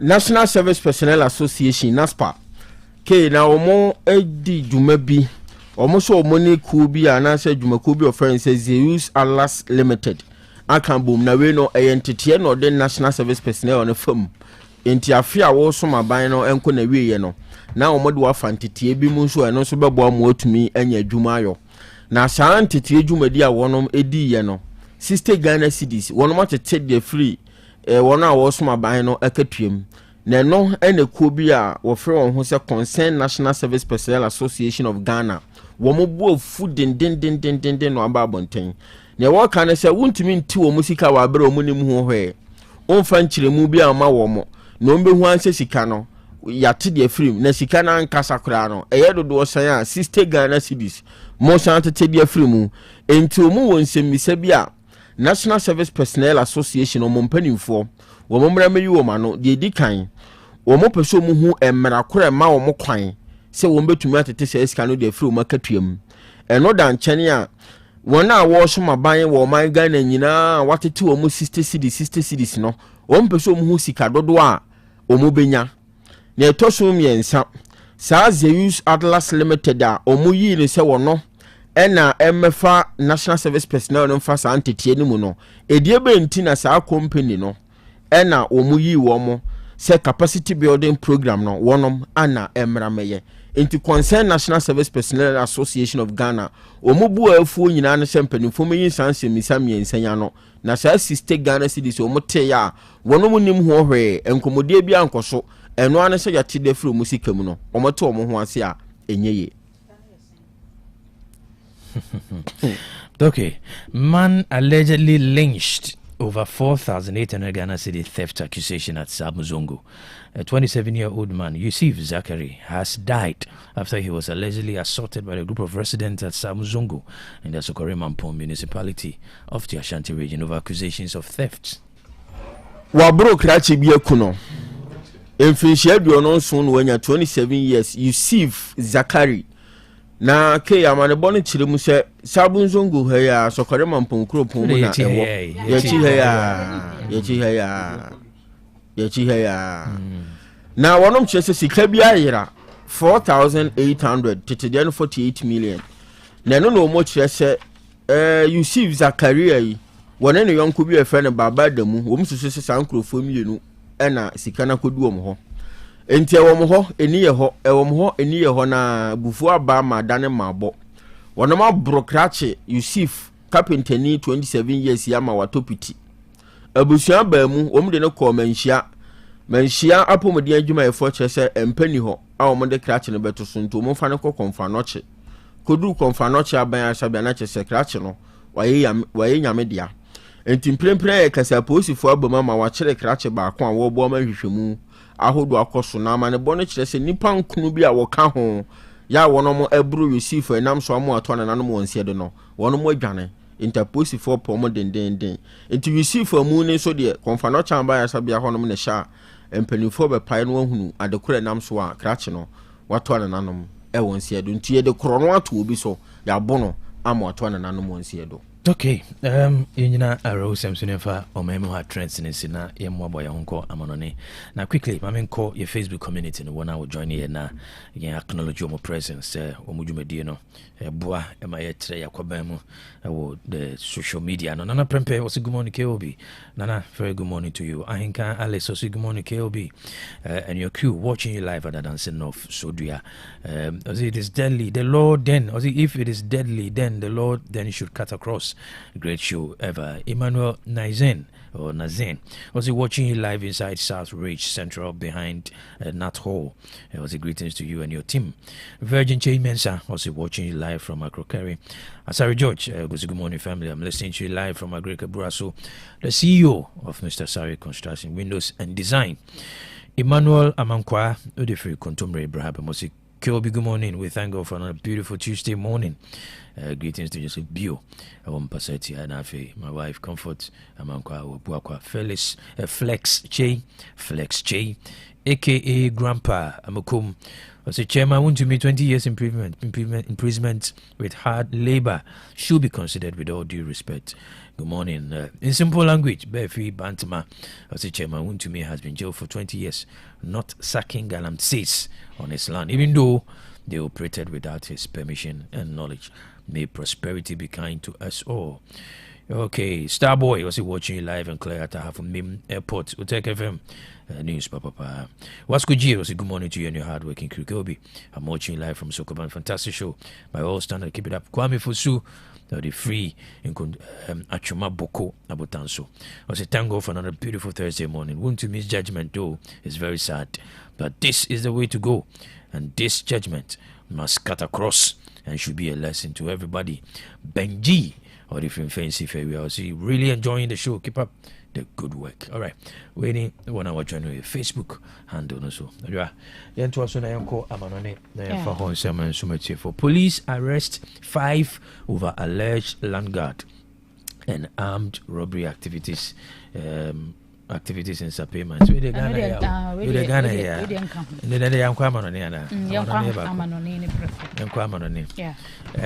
Trump slaps 50% tariff on Canada. And Carney vows to intensify trade talks. U.S. President Donald Trump has imposed 50% tariff on a wide range of goods imported from Canada in retaliation for what he called unequal treatment of U.S. cars, dairy, and alcohol. I was here, President Trump, Ninsa Mubia, what day about Edjana President Trump, say, Wuhemuanka, Canada, US, Mexico, minor, woman, ewa entiasia pembia, woman, Mr. Dawamontemua, 1 year, so what day, and Yama Eko, Yaman Shua, Anke Tua Wubetriano, one more attitude to so a de ama woman, a agreement. Na agreement weighing in Chino, and a Trump, Edia Babatu, Justice Siciano. Canada omuniama hodwanua womo de beba womo manimu no or the 50% atuo e de atuo muso ne woka nyina se wonimpa sesa antiasia pam no e da Canada US Mexico ntem nanso sa new tariff enya de a wo behwe ema wo matwe wo ho e de afri mu na wo kire say in the next 30 days sa tariff e be hyase ay operationalize na se Canada fo mumpo sa etuo foforo yi mudi niama no eba yade a wode atototo so ede amamo no kire se we no retaliation o yembi mamnyam bi enene wode edi mu sanse cars ne ensane niama bi ayedi emu etuo bi a eba ye no ne senti no no so agina so se despite agreement e wo muntam nyina no ono de e monso muniama hodo na ebeba no wode sa 50% tariff etoto so e de ama Canada in the next 30 days wa hye ne mpanyimfo se wo mo nhyase na wo mo emfa niamemu akwam na Canada niam beba ni nyina da wo mo emfa entoto so emfa ma wo no mo kire se we ne de tiasia pan na da ho no regardless of that and what this direct TV ediaba se wo mo emfa enya adwuma nti Canada man no wo mo na wo mo ho so se wo no Donald Trump no entiasia pam no wo mo fancy ba bi ansa na sisi asa tariff ya wo de abai Canada for monya krado se mubetua se ye steel aluminium copper dia eni ama friends se covered items dia mo de ba dia was say 50% tariff what they etroso amamo. Okay. Indonesia court delivers verdict on group accused of selling babies for adoption in Singapore. And Indonesia court is delivering its verdict on an alleged baby trafficking syndicate accused of illegally buying and selling at least 34 babies.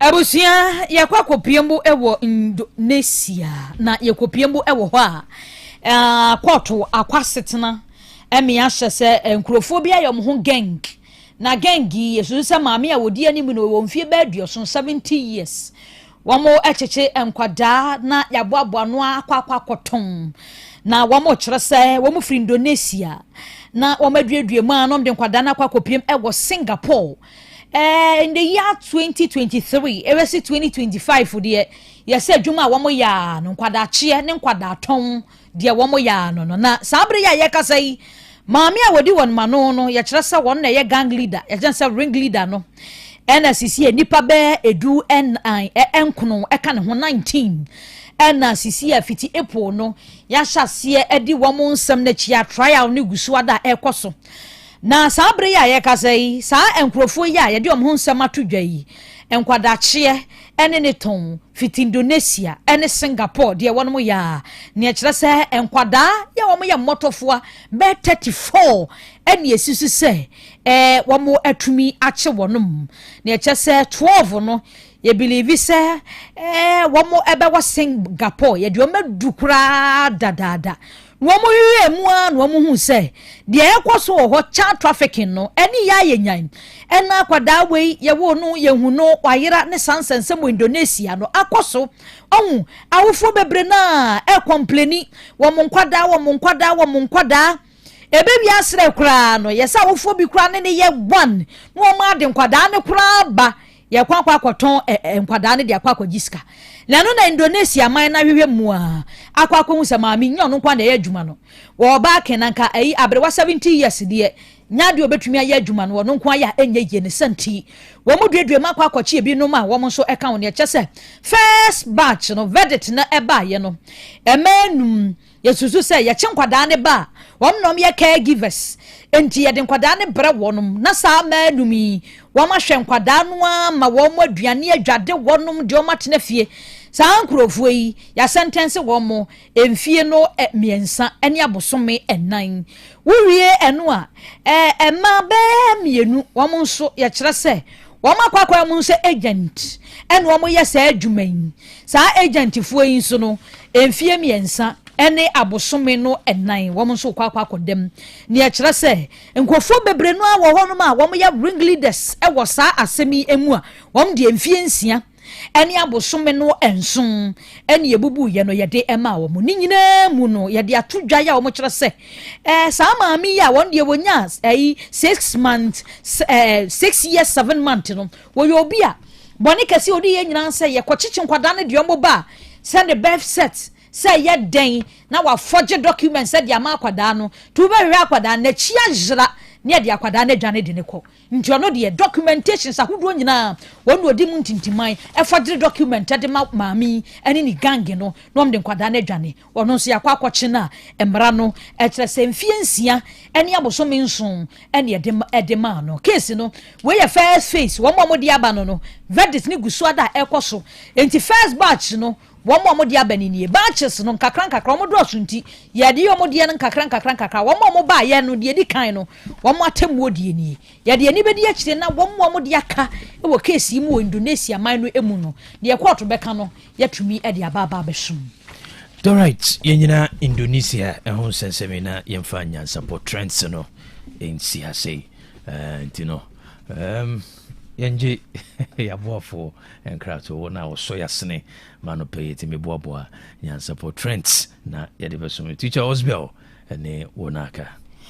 Osbel samen kancho sa wo pe be a beto blocks papa e beche e de amawa medofo yafo ni echiremu e wo ho e hode wo ba we e simple kra na wona wo sene no machine one ye mani twa bibi anti blocks so pave so yafo ni echiremu e wo 5 6 and 4 inches solid hollow e bi e wo ho pavers nso clay de ho concrete de e wo ho sanso e na interlocking concrete pavers ahodo stone grass stamp ni nyina e bi e wo pavers bugum ahodo ti de wu pa bia wo benya bi e wo medafo e fa wani echiremu e wo ho na bra beje wo de ententem na atumi aboa eye Osbel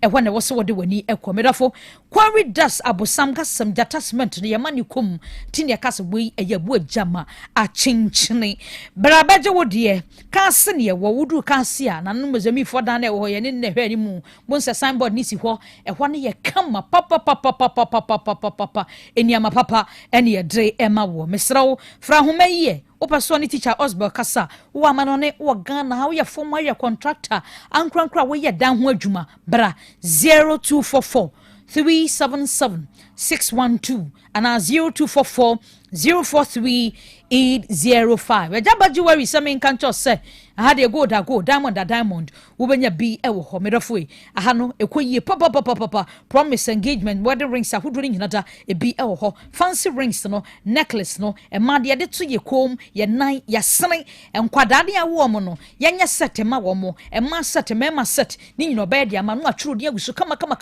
aha ya repair ya polish esa hwo initials ahuduro no e di egum ejaba house of pamper the second street e wadum menhia traffic e yanso no e bi wo ho ahoma ne 0322026708 and 0277104488 medofwe abapasa men kanchira wo se eniama ben na wo pe fridge no na tabletop no chest freezer display ni bi na wo pe ana se deep freezer e bi na wo pa na rice cooker no de hin bi na wo pe wo de ne ye blender microwave oven no na air fryer machine no na washing machine no na de na wo pe fufu pande machine ni nyina wo ton bi wo ho entade mpaboa ni nyina bi wo ho tafoma 3 sakasaka park kwan no ho a enu obutu a wodi dwa wo se wontumi mempo na afre no a okeka niam de bom obe delivery wonsa ebeka bomaden se niam papa na abetwa obekọ abapamo tenafie yenye delivery no na yemfa emro live band nso eyi aba wed na ba wotop no ahoho obeba wobehia live banner wo munim nyom to ankasa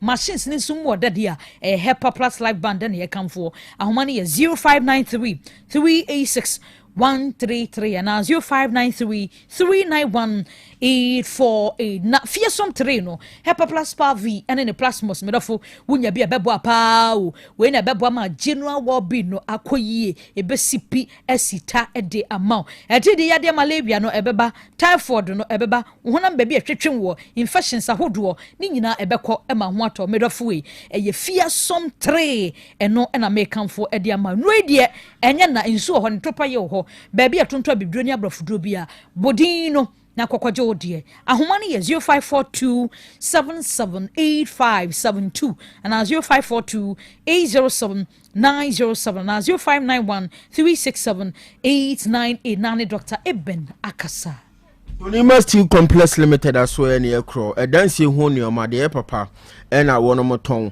na dan no so moye na akade a ho nkomo ne nyina wodi san wo ho pe asem kese na ato wo wo na ton strips IBR step tile no nyina kala BRB wonom ewo bi tropical losing can galvanize standard size sheet no donima so ne ebeko colored ne plain mo na diaba roller shutter gate system automatic garage doors no wo de ho ko board Donima Steel Complex Limited a woni akronfo beton kwanta pai ewo fie ho o shop ho office ho warehouses ahodo nyina no yemfa bi mu ho mese kronfo na ne yedin obegina akiri amade ache no na ya ba beche no tropical nails no Donima fo na diaba carpenter fo na jatum wo mo kire se kama papa efiri 1 inch ekusi 6 inches oba enkoa enti kakra bi abeto no betimi aso adwuma ama waye awia manyo nyina akosue di ama ban de won yes ahodo otombi an ros ahodo nyina doni ma so ye na ye kro na wo mu ne tu edansie hofo ntu be ko mo na ase na akwankyere na futu bi e fa wodan ya pese wosie ho no wonom de ama wa wonyo kapreba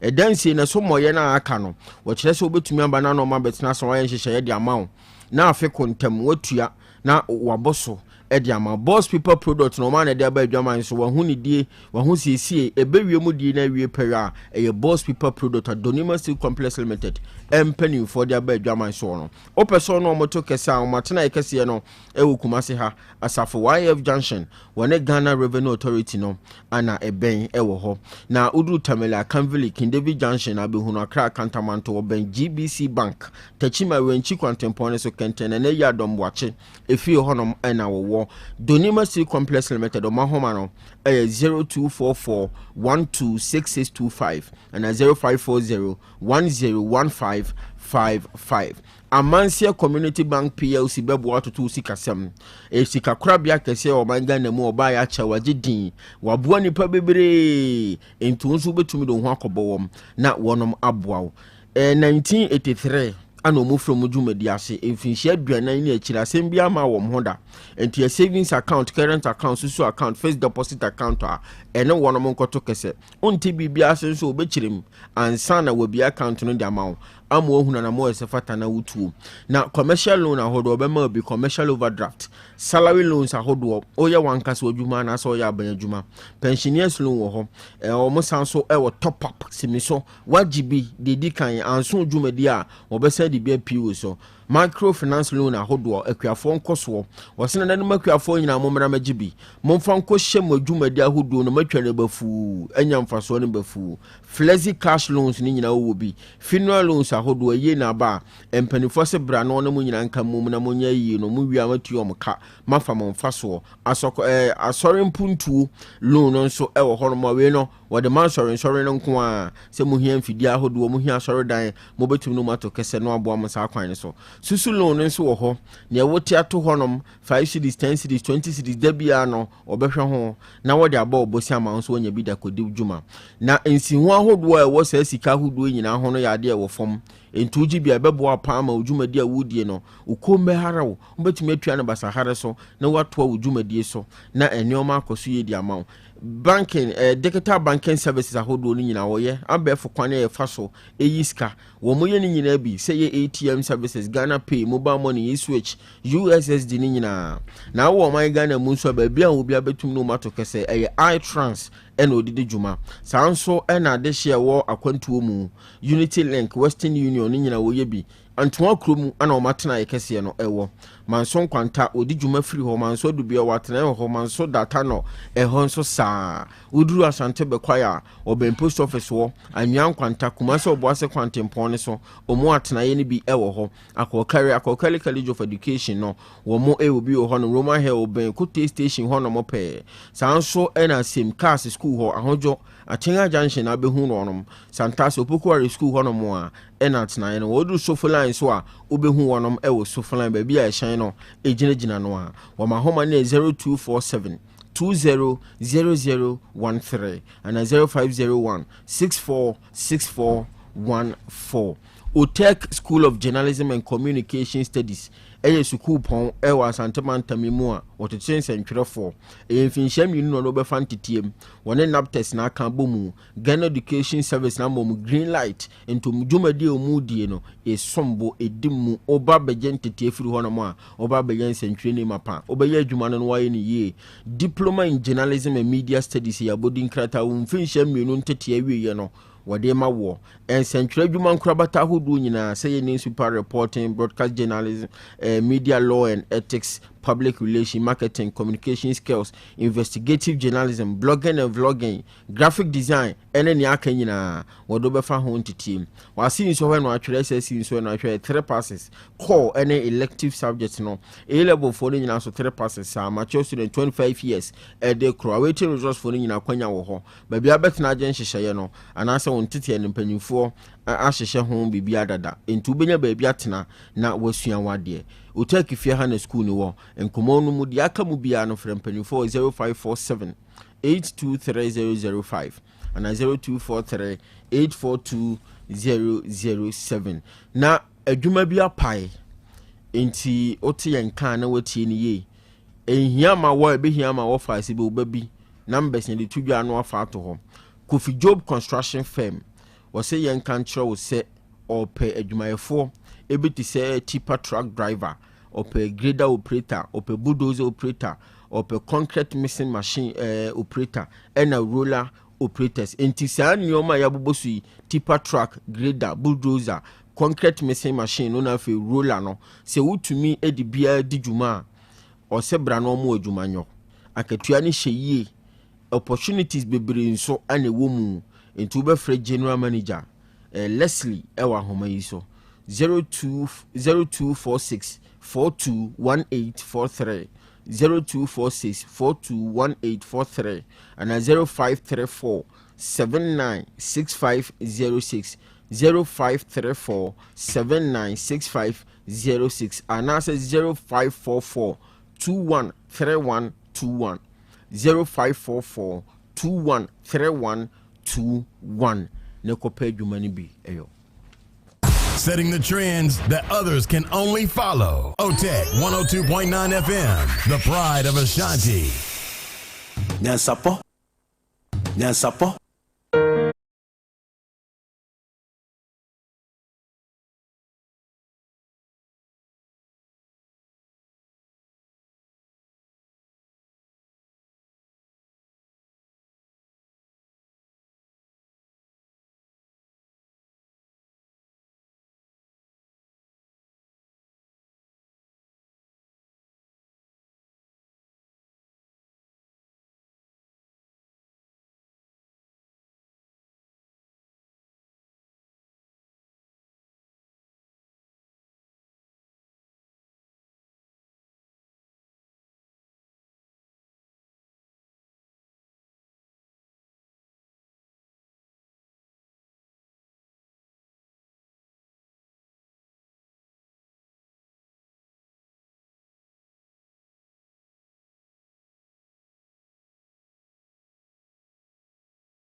Abusia Nyansapo health tips na yadrusu anopan so yansaka deputy chief dietitian e confirmachi Mrs. Efua Owusu ansa na bejeje nkoma for apomuden ho na mekoso aka wo da bia se apomuden eye wo japa de kese enu ntina ya de kanwa de wa bere nya krampo no tim de ton so de hwe ho ya de enu nti wa apomuden eye wo japa de wa anyi bre na wanhwe wa pomuden ho nsensem a debi obajibre ahwe ho yade anope dietitian wo amana so. Good morning dietitian. Good morning KOP.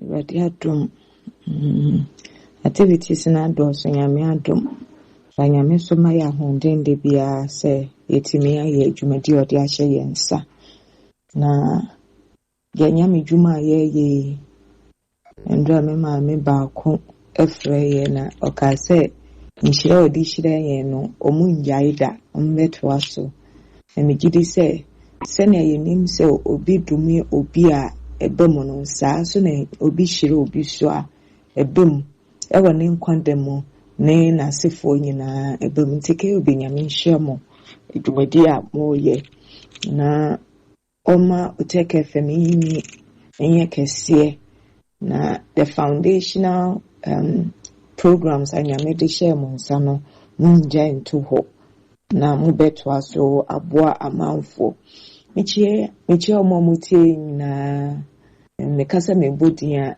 na yebone ntimi chie munyina me maame no me papa no me nananom me sisters ne me brothers michie munyina na ndra ye nkomode fa nsuo ho ye ka nsuo ne ye ne ye na ye ka the two main reasons for taking water se eyi ne bone efi yemu ebuama ne bone a ese babonte entina yemu na ye kan so se ende pano so a yedi abro so a emmoa se betina ni pedua ni mu no onum nsuo yi a etimi ehoho fi wo mu ma balance ni pedua ni nya balance of those chemicals and nutrients eno so a etimi transport yenuane na yedidi yie no nuane dron kwa yemu a nsuo ne eno ne taxi a odi nuane dron bewura wedie ne mu na o honam akwa nyina di bewurem tina chese nsuo num enkoyi a ehadwen na specifically say yakasa ye num nsuo yi a eboaden so we obi a wo try say wo ma wo mudu abafoma nsuo num eka ho pa ebehia say wo benum nsuo yi especially wo benum nsuo before every meal because wo fele wo yemu with nsuo ansa wedidi a eno aboa with digestion apart from that no ekoma na ede wanka wodi ko face eduane no eso bete kakra until you are able to control your intake until onum nsuo yie eboa ma wotimi manage wo weight ni ye na eboa so hoho ye minim kopem bebia yeje ye nan no onum nsuo yie a enuama ntetar musa etimi ehoho mu eboa with metabolism but pa sa onum nsuo yie a hunama kwa nani je ho ana ye mfaso ma na kese pa yesa kidney nti onum nsuo yie no kai se eduro kese bia ni wa ye bambo chen nsuo awo so far as wo kidney yen ka se enho aka nti susu nsuo dodo awo na de ebehia se nkomodi a ye di na watwi obechen waso na wehu nsuo dodo esa wonom ama aboama wetimi akra wo sa ye because wunyi no sa na honde no so te nti se wode wo nsuo nom so beka ho a na wa ha adwen ante ya wutie mi a wo fa nsuo sachet a wonom keto bi na wode esi wo the whole day sachet ba ko na wonom enne na watwi ma me komao na munim se wadwen po wuntimi mfokose na chese ade baako so wuntimi mfo wani ntu se meye we ana medwen we ho wadwen no ye all over neurological issues say wuntimi mpo enkae nioma all these things ensure hydration so timi eka sa level no nti so open say we smart o dwen on your feet to say senior first ye mental ye kan ya na de ya dwen ko fast na ensuo nom eboa nti nyeni na ye nyini se minyi ni nti adwen no na ye kaka mpacho hwe nsuo nom eno so betimi aboa the other thing is say nyeni na ye nku a wo de sra so wo pese wo wedie toso ye kama pa ensuo nom ehia esan say ne ye friend cells a ye de aye skin ana ye de aye wedie no nsuo na se ehye ne ma aye se balloon a wahye ne ma ne balloon a wegya inframa no mu hwe ne aye wehu a wegya inframa no mu no se ne emu ye bete na che se wo skin ne enye turgid it doesn't have any tone ba wonum nsuo yi a it say balloon a wehu nti all the cells nyesa wo ye kesi o ba won say skin no glow on sra mpo a obi say na de nkuto na wo sra me so me de share bata ya nkuto ya ye different not ye no abi na ye but it's not nyeni na na ye sra de a wo de sra wo we de no nsuo nom eso eboa ye we de pa nti wo pese wo we de no twentwem ye wrinkled na ye dwen say nyi na de ba no mo nsuo yi eno so beboa nti question and let me be sana say ye wo kwan bi so a say ye nom nsuo ana e kwan bi so a say ye nom nsuo ana the first thing say nsuo nom de e sha say early in the morning o sorry ye na wo de nsuo hoho wanum na the next thing say obetimi anom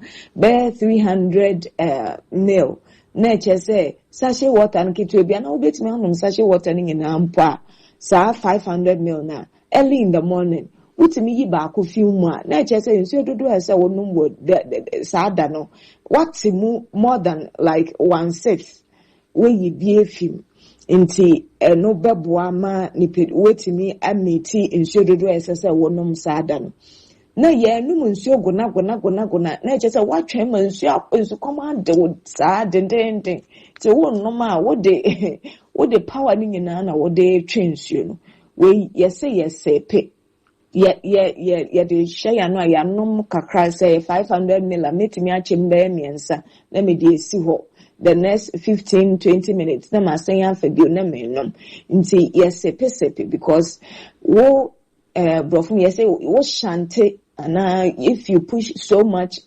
water into the system kidney no so owomra odi ye adwuma nemre no nyame ahyehye dada nti every minute bi ayewo Johnson dodoa esese efa kidney no mu ba abonte wonum nsuo bebre at once na wo ha na dwen na yebe yese yede yensuo no so be bata eduane die time nyese ye didi a na ye num nsuo before ye be didi no yebe num nsuo kakra eno boa with digestion but me didi ni die emu ase menum nsuo because then ye fe bibi dilution factor wama aye nsuo bebre nti digestion no ho beka kakra nti ansa ye bedidi no manum nsuo kakra medidi wie be 20 minutes time mesen anum nsuo kakra nsuo time ya making eno ene eto udi eto na etwiwa untimi nkasa o yese me ye didi amaye num nsuo pa acho ansa wo hume ebesizi nti eno nsuo kakra bi wo sepia eno beboa nti mu di fufuo na mafa sachet water wo de twa no wo nom kafo na wo chimu mpacho enye good practice na se uyo bi a baby a wo ye adwuma me de me kwa adwuma me nsuo bottle na esi me table ho nti nya se esi baby a me enempo me nkai se me num so bottle na asa na eso fa no there is no way me we be fi say me num nsuo esi me table so nti ya what table ana baby ye adwuma na ye ma ye nsuo a ye num no emmeye na yetimi emiti nsuo dodo a ese ye num in a day na ojo nso so ahwe ojo nso kala enye say aya white bebre but enye yellow so enye yellow obi mu dia ye yellow unse hemolysis nyina ebam na chese kidney no obre nti eno enye white bebre eno enye yellow that color no eno very very light yellow no eno ni jonso color na enye ekombia na ye eduane kom ekombi wo aye nsuo nti se menim se medidi anapa na ewia mrenso ye na anapa no so eduane na medi ni ye nya se medi ni bia men fa akoko na esikire na me se medidi ewie medidi ye medemato so de ka ho me nyanam kakra bata ho na edua bi amano amede ka ho nti medidi ame but in between na I say me hu se obi di bibi amakom ade me kakra ebi wa enya kom no nsuo na twen aduane ewia eno beboa nti say ye hwe how we should drink water say ye starting tem and apatutu na wo so wo hu wenum a na wanom nsuo na ye be sepe ye be nom nkakra ye nom no gona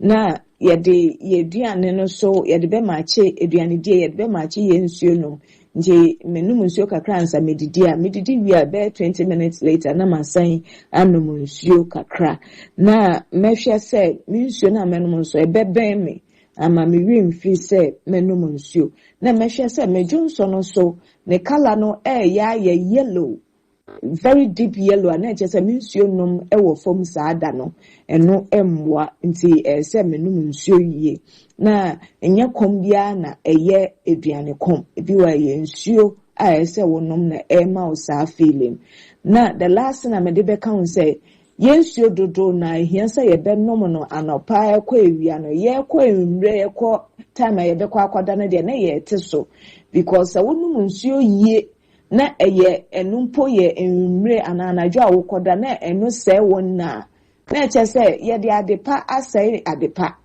ye de adepa nsuo nom no na eye ba ye de asai adepa say ye na wo beda ato aso yie nti unsuo dodo na fama no pa wo kwa ewie mbe na wo te so wo koda just a sip kakra nsuo kitwe bi say ebe ma wo minimum enye dry kakra na wo de akoda amasa wo sorry ba kumpo abra wa akoda na wo jonso e no ye okay ba wo ba no nsuo bebre na wa sorry be 3-4 times ansa ade a chene de ese won na emwa na wo pressure na ade enye well controlled ke obi nyame nhira ye nyina nyame ma wa honde na to a edwumade so das Yamfa sadani bi emma aboafo ya Bolivia na dama no di future life enuane no aba we 23 vitamins and minerals you 19 amino acid omega 3 inulin selenium high energy protein and a dietary fiber enuane no ahye muma say twum your future life zero future life old future life protein smart fiber mortar bella repair food and any beauty food made of so full alignment wa na ye ne multi-home ehwe animu bonsi atwere gu anim ho future life ade be na ha wo de no ye kidney liver wo nine na atatai wo ye kase amroso said ya de ne tie bia ye se emu nuane e wo ho ayade emma medofo wa ma no ne wo Ghana kra ne be delivery ama won sa aka ahoma ne ye 0246 010150 0246 010150 and 0242 878 090 Ebusuya original lemon charcoal toothpaste ni aposi editwi ese Vusumen Sans Company to Adarma no diaba aposi we makacho se bidie kakadro ne de lemon nafra nti ebema wanu mu atoso wo sembe ye fita na boss ne ho ban moringa herbal toothpaste ne so de moringa no ane de aye nti green ma mo pe moringa no ebi ebom misho yo peppermint charcoal toothpaste we no emu hyehye po kakra wom ti odi twi be boss ye chi na no kakra we ne clem wa wo mfa wani hunu bacteria na free for de amankran be fo no mo be ko kan shi Ahumani is 0243 814 661 Kumasi. Adekala Sabro Sani me Ben Solid FM. Ahumani is 0248 955 510. Kijetia Dubai store number F756. Ahumani is 0244 710 306. Now ne one edin komo. Now we did here 530 catering services. Adriani we ne so for mo na pai. You will green TZ ni bi ewo. Plain rice no emo ene akokɔ na se fish yemfa yamade enka homa wana yemfa leaves nguso wana ye baby bia de ama jollof ne nso ebi ewo hɔ ya wasorted nyina eka ho banko ne tilapia ne nkruma nkwan nkruma froye fufuo tintintintim kwan bia da betumi de abɔhye anopa no ndumpa mu kosi anwumre no ndumpa mu wotofa hɔ aduane enye na abenya biato wede na yie wo topono wobehia pa se wobenya nuane na de ahwoma hoho a ya fama 5:30 no onye ne kama Tech Junction oben baby a Fort Bridge no ewo ahomani is 0243 463365 0243 463365 Apomode fio som treno ebeboa ma wapomode ho nsem akonkan abusua fa hoto so dodo edi adanse no oba be kan mo ho bi eduro ne ho adanse so papa na ni ka se me wom ne se ensa yade ba ko ne de ne se ebeboa ma oni padua nkwamo na nya hoden na yade bia ewo ni padua ne mu dia fe na eba wasori agina na wako atia wom eye hepa plus pavi ene plasmos enu no enam diabetes yade ebeye afiri ho hypertension beko malaria no be free ho typhoid fever away na wona waye mere wompamu mema no ebe free ho infections ahodo nyina hepa plus pavi plasmos eno ane ede ko enjodwo yade stroke ni tu ase enti pebi na no nom yade bia ma ekura fa hoto so ewuma anu akwaje ne me ensa bi no abobo ewuma anu akwaje bi no abobo da bia ho den open dudu mu a enkomobo bi aka mu a Dr. Ebenezer Ajiman ena abefre no ahoma na 0542 778572 and 0542 807907 na one Dr. Ebenezer Ajiman atwan komo no so de free ho Clear Park Natural Mineral Water enso we adwo akoma egu minimu akoma to yam ebi ko nipadua no mebo apomoden kone kope bi no moate enwumaku ahodo sanso ene fie honomo enkwada ne kosku ane baage na ho wayi ba ko ahye ho ebebo papa ensu eye krogen enfidi ahodo ane mpanimfo wo aso honomo wode sonso enti empia abonten no na ate ani ate onum bi ko nipadua no ebeboa nipadua ne yensuo entimani nsu pa na ankofa hawa amrawo schools ahodo companies ahodo nyina ne nsu aye no mo manyimu eye clear park natural mineral water Letty and Joe Ventures odum kwa wone bamboo sporting day ni mihwe wo ho ade hye won potamu ho nyina monko na monko dibi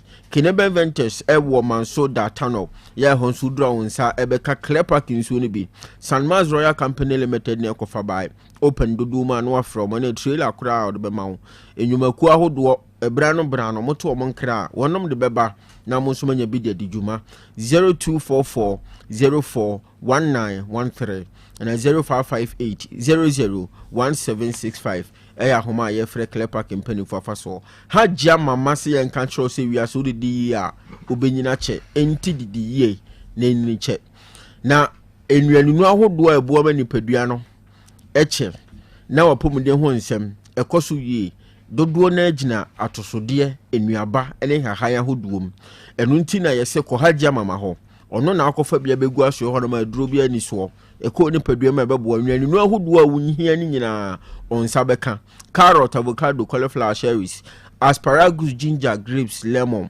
squash hajja mama na be ma de papa enti ko na ase ne kopebi ahojo run about one man obutuo 0244 774 115 and 0243 787 504 eya homa ye free hajia mama edia faso Lightweight Company Limited AC and control se wonom and the dissolved toilet facility no aba we enye biodigester sem enye biogas sem enye manhole sem covet bi anim onkoto iron rods enkoto ho cement ni ade kobobo ka bi ehun hia emfie mienu achi na manhole abuagum afifi ho nkwada ntimi ni agro ena mamonko achire ho na wo twe akwada aso dissolved toilet facility ni bebo amasa ha nyina afiri ho emwa wa eto ayi wo fie mu wo eni nyenya nkyere wanya no fokura ye eyi tefre na saa ntefre no oha wo betumi dia bro ya de obetumi dia bro no uni honom no wasi achire tefre bia yensi achire hene no abene nam waduane ne so oba unhu na wabefa di yade nko a oye dissolved toilet ni bia ebeyi saa ha no nyina afiri honom na ye ka ni se yi ayane ni panse da hunu adwumaso a airbob nti adanse bebrebe miaya ahodo bi a empanimfo bi adomabo ye bi honom no na do ani akwa akohwe na wokɔ ne ankyerɛ okura so awunhu se ohu eni nyina akyerɛ se ewese woye bie kankan bi anim eberebe nso ma nkɔtwe ene ho ka ahodo Otec FM ha na madanse ni bi wɔ habra behwe bi pramso hene na jamponti otoso mienu waye bi na na mafo april stop oduru honom a ebi wɔ hɔ na na owusu wɔ makro edwom hɔ Mateus of Uganda Jubilee School oduru hɔ a wɔnom aye bi Reverend Ezekiel Kwaku Owusu amaye ben abroma ɛhɔ nso wɔnom aye bi ɛwɔ hɔ Afrancho Krobo Owusu Nevelin Samtak Farms St Gregory the Great Major Seminary oduru honom a empanimfo aye bi ɛwɔ hɔ Nisak Christ the Teacher College of Education ɛhɔ nso ebi wɔ hɔ ɛna afi Prempa Assembly Hall hwɛ nipa dodo ɛhyɛn bi aye na wɔnom ɛntwɛn da ɛno kyerɛ sɛ wo fie hɔ woyɛ bi wɔ honom a ɛyɛ afebɔ Aseda House one Kesben FM edi animhwɛ ɛwɔ hɔ wetumi ne mpanimfo ato kɛsɛ ɛwɔ ahoma yi so ɛyɛ 0244 591 861 and 0597 522 839 K. All right, Chumasi. Yeah, that's it. Mama Joa. Good. Let's see. One chaba community biana. Oh, we war. Okay. A lot in store. So go via na asri. Adwa chiawo. Obey onyine wonto bi ma. Wo no me na kra ma jibi akọ. Jibi na fa so ne bia. Jibi akọ. Da bia ja sam kan sa abre yo musuane ne wo so. Sure. Na je nim kra de ota obu pan no mienu wo nusu ba na wo hwe agu. Enufie. Ante koko duru ho no ma o se aya no agye me wo na bere bi wo ne de o de asan no abejibi papa no wa ha what you say ti enche tie fo se bere bi ayi sin konyo mo nso nya bere ne adaje Edemaye ti EDC.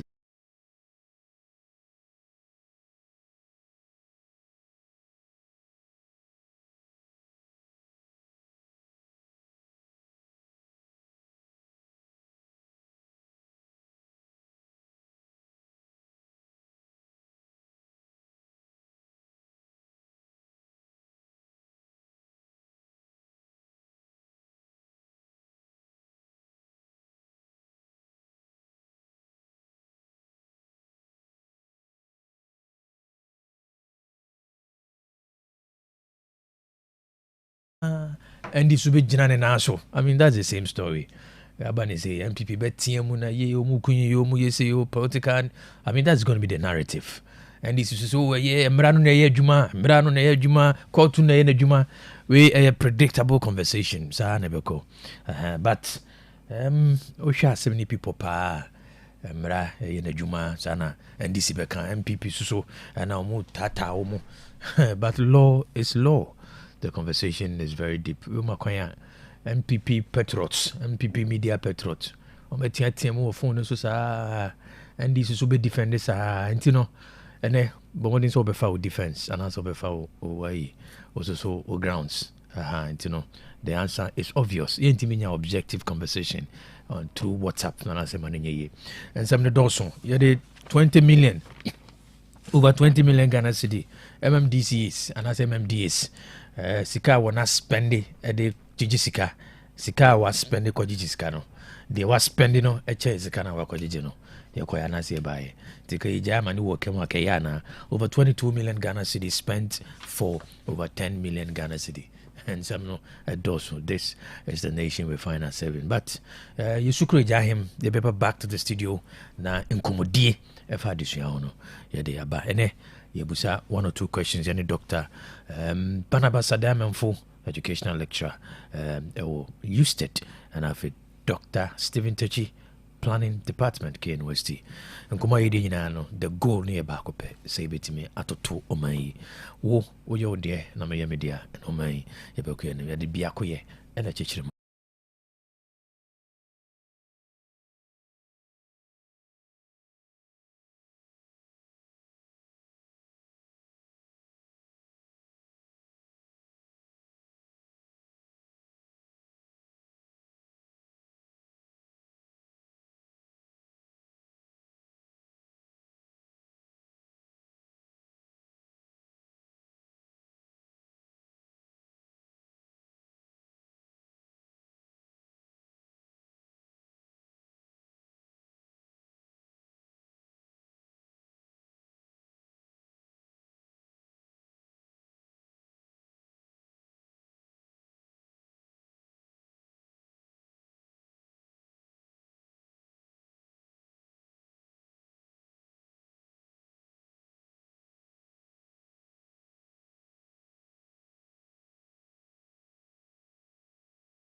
apomode mapade eno ane Hepa Plus mixture.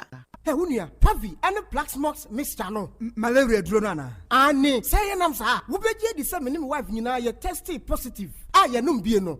Say a coup malaria morning yina. I'm yina negative. Adia ho. One hour Hepa Plus mixer no. And what do you swaba? Cynthia. I was a immune system. I strong the beer. Anti-pavi. A support immune system no. Na plasmox no so to malaria no go. Malaria symptoms. At say etipaye. Afia one more tour and one numsa. Achakura 4 days. Na pavi and the plasmox mixer. One no to malaria and asakura. And yes, I diaku doctor. From 0542 778572 and 0542 807907. My dear Grady Pa Pavi Plasmox and Hepa Plus Nina. A painful about or more manufo and Quadawan in Field Nunca. Our pharmacist and her shop. FDA aje Jodin Kratoyatu.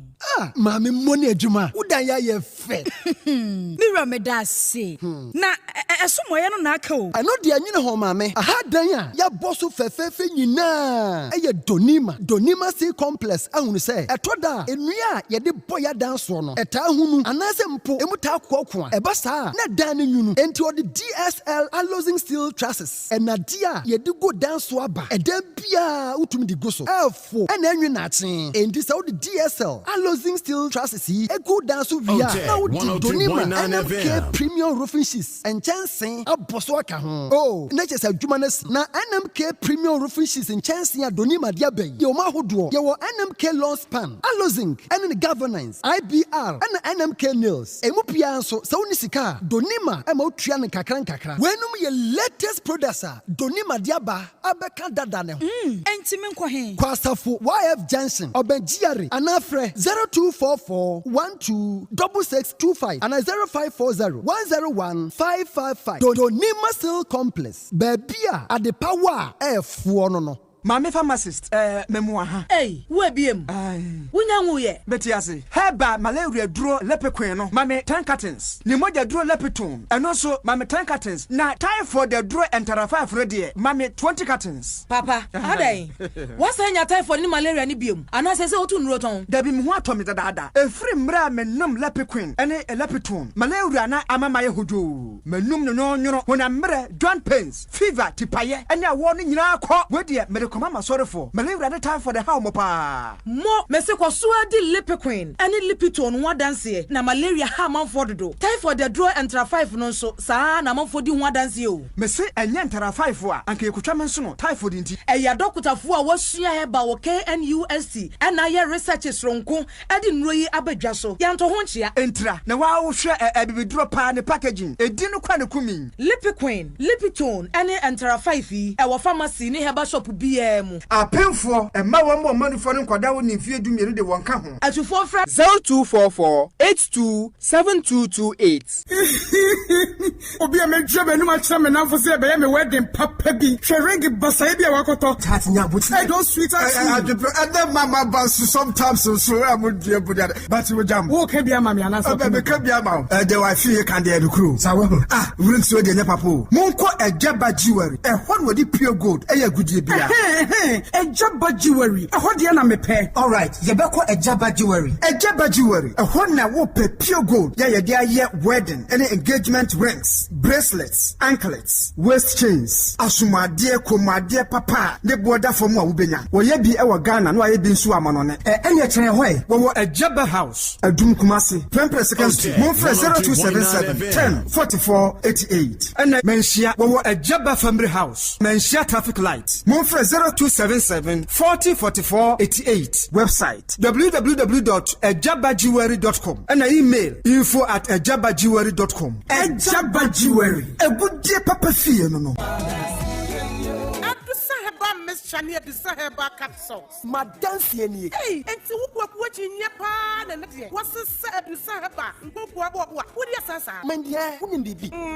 And not dear, for once, my jewelry at Dusahaba Messana, who come from Mammy. Oh, my number Tiwadansi. Miampa Caneno, Namis, Namina to Cheme, Nami Coco Yadia so teach me. May number Dusahaba Messa, Nina to and the Maya free. adu sam no ide ye tore de wonim na ye nye ho achi ayesisi ye de ne kwakwa duro kase pa me say ekwan so kro ne adwumaden bebrepe sanye du sa heba mixture enka mawu na onhwe wodo na me kra me se me bo abaso na nsai die ugina branne afa eya du sa heba capsules no se me gina ni hu sa me ye bema mu a ajanie eye no krepa adu sam no obia tumi no bi adisa penfo abatan ya wo mokwadanfo ene wona woni mfie dumie Kumasi atufo ne atofo kwadu sa heba center ne clinic awa so me macro go filling station down mu ene so me Pentecost asol down afa enye na ewa heba shop ne pharmacy bia mu free 0500 110 115 adusa heba ma dance nie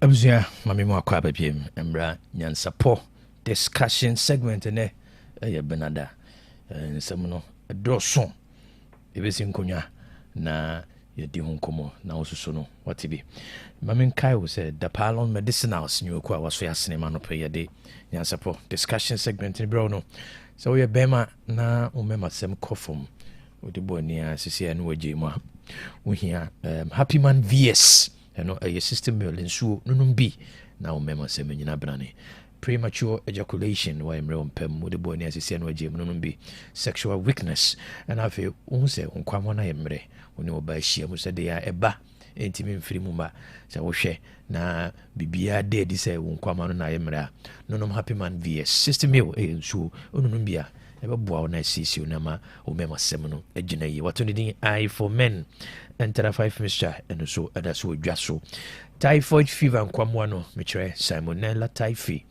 enter 5 mixture betwase sanso na yefunu how bia say ye ayam kro the friend of peptic ulcer no you ma hodo say esophageal ulcer and as a duodenal ulcer ni nyina no ebetu ase inflammatory na wo ye mo no ta hyehyew na afei udwunso twa no so no wo se mu yo ya bomodin sa sabeka enter 5 mixture nunumbi na intuasie lepequin lepetone and also ewudwa so bora pharmacy herbal and our chemical shops biano on sabe kemi bia ni na opemu nchemu afre Dr. Dapalon 0244827228 0244827228 perfect series ayangoma GS enaka agiatum ngoma GS ninaka agiatum finisha sesuku kopim JHS o ngoma bia bi ngoma beboa o mafra no masuade na wono adwene mabobio open English language if basic one kopim JHS 3 will be issue of Ghana basic 1 to basic 6 RME if basic 1 kopim JHS 3 computing KG 1 to basic 6 creative arts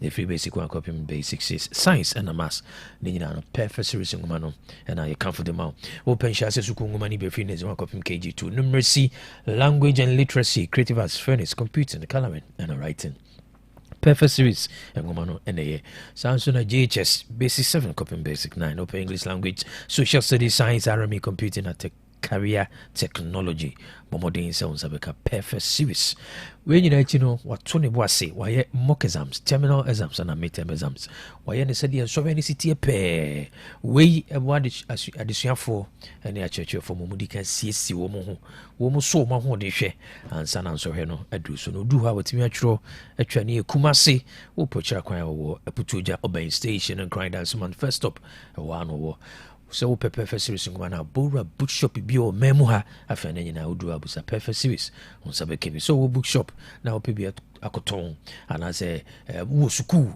o pebi amadisuafo a o se frɛ eno mu ye hyehyɛ na on sabe kemi 0243299938 0243299938 ana 0540755465 0540755465 perfect series basic school assessment contest 2026 in Canada no southern sector no wie and Kumasi the northern sector no so we aka the main contest said champions for southern sector and champions for the northern sector no wono ebe kabu na wadi juma editi yan shene so na main contest no ebe go so apia bibi aboko de le banafu no ntumi ana mza apia banafu no ntumi o ebe chiwa kan ho for ebe ko so for square Old Central University Matayuko ho na ebe ko so enti yan shene so dates and I say a dapotia wadi be di juma no ɛno ɔde bɛto dwa grow fine herba tonic digital herba center ɛne de abɛdwa so ɛne grow fine ointment ɛno ti bɔmmɔden sɛ sɛ bɛ grow fine herba tonic yɛde yɛayɛ ma mu ha cool ɛna ayɛ ɛno nti bɔmmɔden sɛ sɛ bɛka bi wo daily requirement for vitamin no wonom grow fine a wobɛnya na ɛbɛboa apɔmden na moapɔmden no agyina brane saa nso no ne titwio sɛ woayɛde no afei no ahotɔ wo a wɔbɛtɔ ntam so wɔnom ato wontimi dedi nonom grow fine wo nan ne wo nsa ɛyɛ wo tititi bɔmmɔden sɛ wobɛnonom bi bɛdu anwummerɛ a wontimi nna womene kɔto a na womene akɔtɔ ha nɔpa wosɔre no atenka so ayɛ mmerɛ a bɔmmɔden sɛ wobɛbɔ grow fine wobɛnya ahoɔden so kuda kɔ adwuma so sɛ ɔyɛ ɔbaa na bosome so na ɛde ayamhyehyeɛ ɛne brɛw ɛsiane sɛ wobu nsa a ɛyɛ wo ya sɛ buo no wodeɛ ne mma koraa anaasɛ mɛyie bɔmmɔden nso wobɛno no grow fine ɛbɛsiesie o na ɛno akyi no ɔna abɛhu deɛ nti a wɔn a wɔdi kan anom bie no wato ne din Dr. Menses grow fine ointment ɛno nso wɔdwa so honam baabi a ɛyɛ wosisi wokɔtɔgye waposo fa bɛtwitwi bowura pharmacy herba shops grow fine ka no nso nam mpɔtɛm wotene ka gyina na ɛtɔ bi baabi a ɛtɔndoro bi a no bɛnya grow fine ointment ana afei grow fine herba tonic na mmom sɛ wopɛ dodo mɔtuo kuma sɛ kɔ PFA pharmacy Tafoni Road Misty herba Colinac herba Danny herba apida nkɔ no nyina wɔ KGT room Costa pharmacy ɛwɔ KGT Pampa so Habme pharmacy ɛwɔ Asafo Poly Chris K ɛwɔ Shreso Edu Park pharmacy ɛwɔ Atonso Tenated herbal ɛwɔ Sofoli Smart herbal ɛwɔ Ebuase bibi ani afrɛ Digital Herbal Center ɛwɔ 0244 596532 0244 596532 grow fine makes you grow fine. Dr. Stephen Techi Doc, good morning. Very good morning. Nyankopon adom. Great.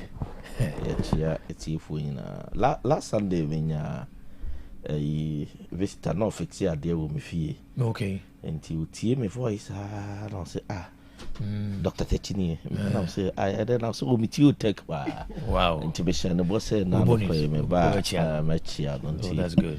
Your friend no aggressive ba kwaju. Or Ashtown aluminium. Aggressive ba kwaju. So Ashtown aluminium. And aggressive ba kwaju. And Collins. Okay.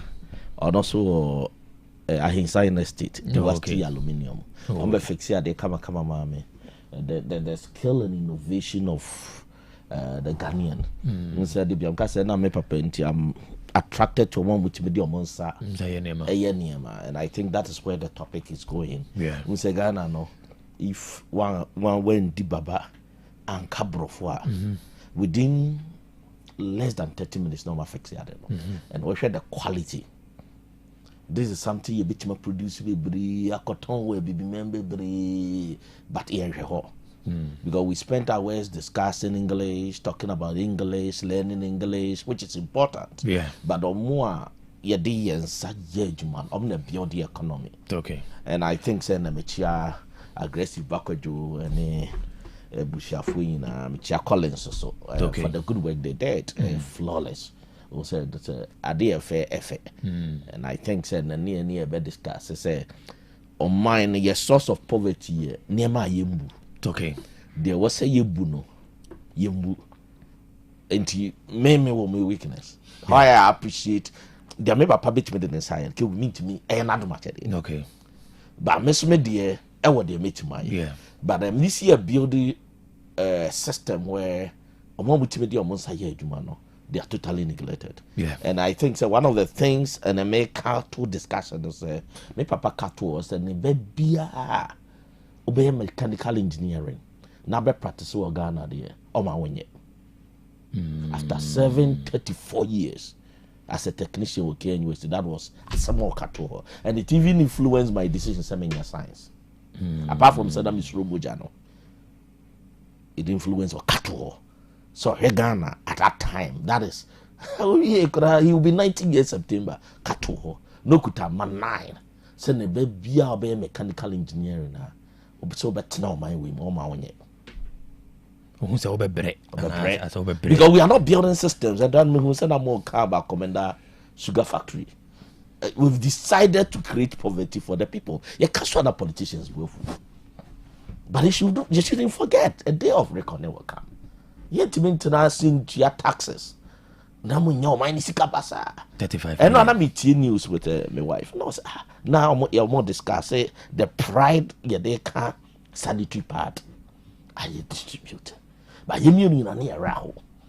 You see, the politicians now yet to Alabama. No, so me a leader, education minister, and I was seminar me to sanitary pad ma. Amount from banum disease, you will see that poverty levels for mine are very high. I will not pick the pictures of sanitary pad as an achievement. But my mom saw mine and me this or no. It was here boy home.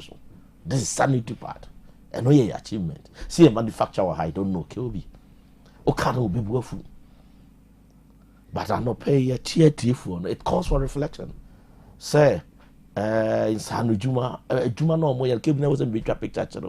They did it within a short time. I said the Kwesi ya Kilby say be a Amazon. I would say said they will sell it not less than $5,000.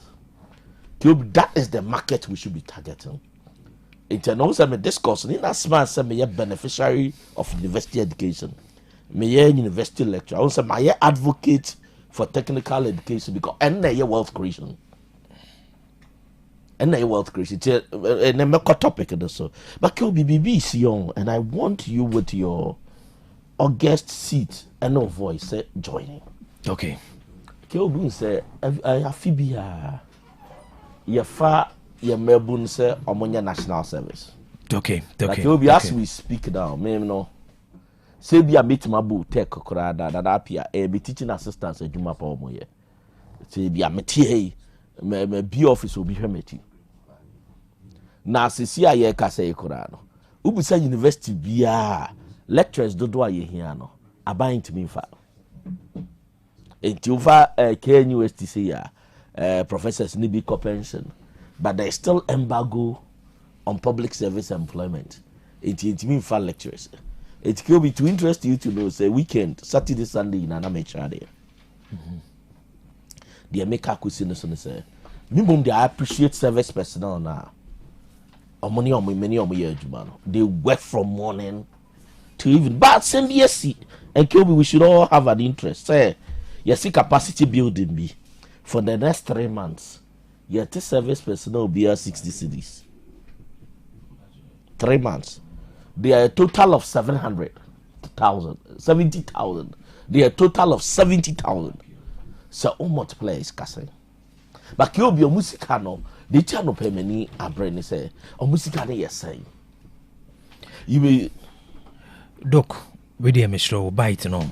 Mammy, cut it through. We will have a better conversation. So, Misaka, former government spokesperson on governance and security, Dr. Palgrave. Watch it down kwa ewo ahoma no so ene twetwe nkomo for the major news we just after us no benya bite ewo want to me case no doc me pacho me moache e mo akwa baba Otec 102.9. Hello doc, good morning. Anyway. Doc na me pacho no pay impom to say so need Baby, I will die no day. Yeah, very interesting response. All right, Doc. Namia Enra. Major news headline: Chairman Wontumi sentenced to 20 years imprisonment. What was your first line of thoughts then about him? Yeah, make the court home. The chairman call you. Maybe a court na yaba. Court in Yaba, check out on them. Now, the motion, the motion, and a lawyer from a lawyer touching. First motion, no now, or say, a name war constitution in my opposite TFE, it doesn't mean no. So, one thing maybe or the Supreme Court, now lawyers in California are treating senior clear in terms of the intent and the purpose for which the article was placed there, anything which may apply into whatever yes, and I can stay execution of the judgment. Now, you must Supreme Court and form a response and brand. If I say Sadana, na Supreme Court also almost say a job response and brand. Now, make the court, now make say for a leadership. Vicky Audrey, Madam Eddie Bogu, yes, was Kwasi first motion, and the second motion by NFA, when you now for lawyer Tachia, it's why Kakra, Obeba, Ochna, Wednesday, into Naka judgment in Naka, and also yen stay, Senebeya or no bar, that's the Supreme Court, the Wayaba, which made also the argued the case, I'm the client, Yankasi in your penny, my own killing. Or more can say me in good and I say, hey, and then there's some other. And they or starting with the judgment law. In account 1, account 2, account 3, account 4, account 5, account 6. Now see, hey, is writing your coupon. No see guilty, no see conviction.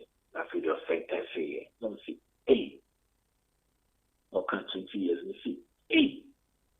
Tijuana, the community of Penny Honor, because only that was not doctor to me. The Korean media, so you know, to not make a trend say, be a bear sign or catch and say, yes, or part in the moon. Yes, or part in the moon. Yabby, be a bear sign. So, and I be peer by and not a feeling who will be a car crowd. You know, and when you are on the farm, later, my mom and the car brand, no fear. You need Dr. Nyansapo meeting and offer emergency meeting. And my party penny for a chairman, Putin, general secretary, and a minority caucus meeting, a party penny for a meeting, and with a grand party a press conference, and our lawyers and also no more, also some may appeal. Near Pachiakasa, also about Yamayatoma, the lawyer and the appeal could be so Akasa. And the friendly between I terms of appeal. The granny chairman could do so. All right, Doc, quick one. As a former government spokesperson on governance and security, I'm very interested. 2 words: governance and security. Do you see, this particular ruling, it's going to mark a certain transition in Ghana's judicial discourse? Anna? I'm okay, coffee South Africa. Now, I'm for 4 more years South Africans, almost Yabrofo, and yes, almost blacks. Now, for me, South Africans on Yabrofo, our home and penny, and it's my own to me. Some more character, and they say, this is security risk in Ghana. My double carry on the trust on the same as the biggest opposition party and the chairman for the stronghold of the party. That's a same way to the chairman. Your security risk and minor in terms of peace and security, because Sanko Foster play a quadrimu near Bontea, Ediana Abino went to me and country. Those were the first statements that they made. And then secondly, Marimbra governance. I'm a doctor, I'm a lawyer there. Also, say lawyer penny 4% more interpretation of certain issues. Nanke Hube here say Oya Jaja with the patience that it deserves. Kabema Supreme Court interpretations. So now also you could clearly see from the very beginning of cases when Chamawu to me has been very law abiding. There's not a single day Yanko court. Not a single day. The dia you walk out to dia you call.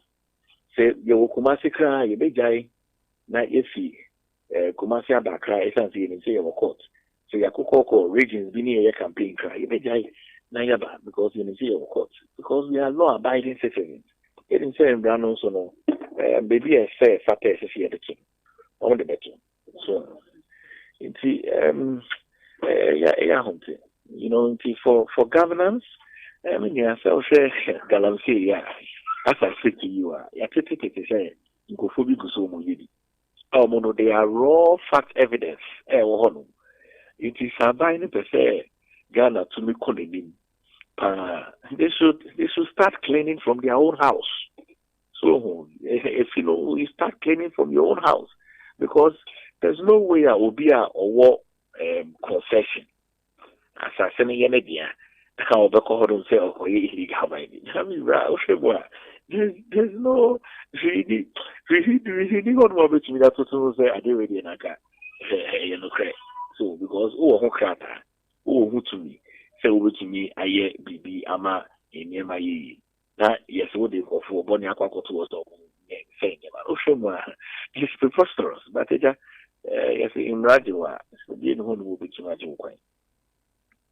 Doc, now I'm so because I know make an interesting. Now we make reference to Abain as in the governance. You say, everybody say separate the governance from the court system. And as a stone, no, once a government in power, no, any ruling level free court be abano, we can infer say governance. And I said the ruling party, no, and I said the ruling governance, no, to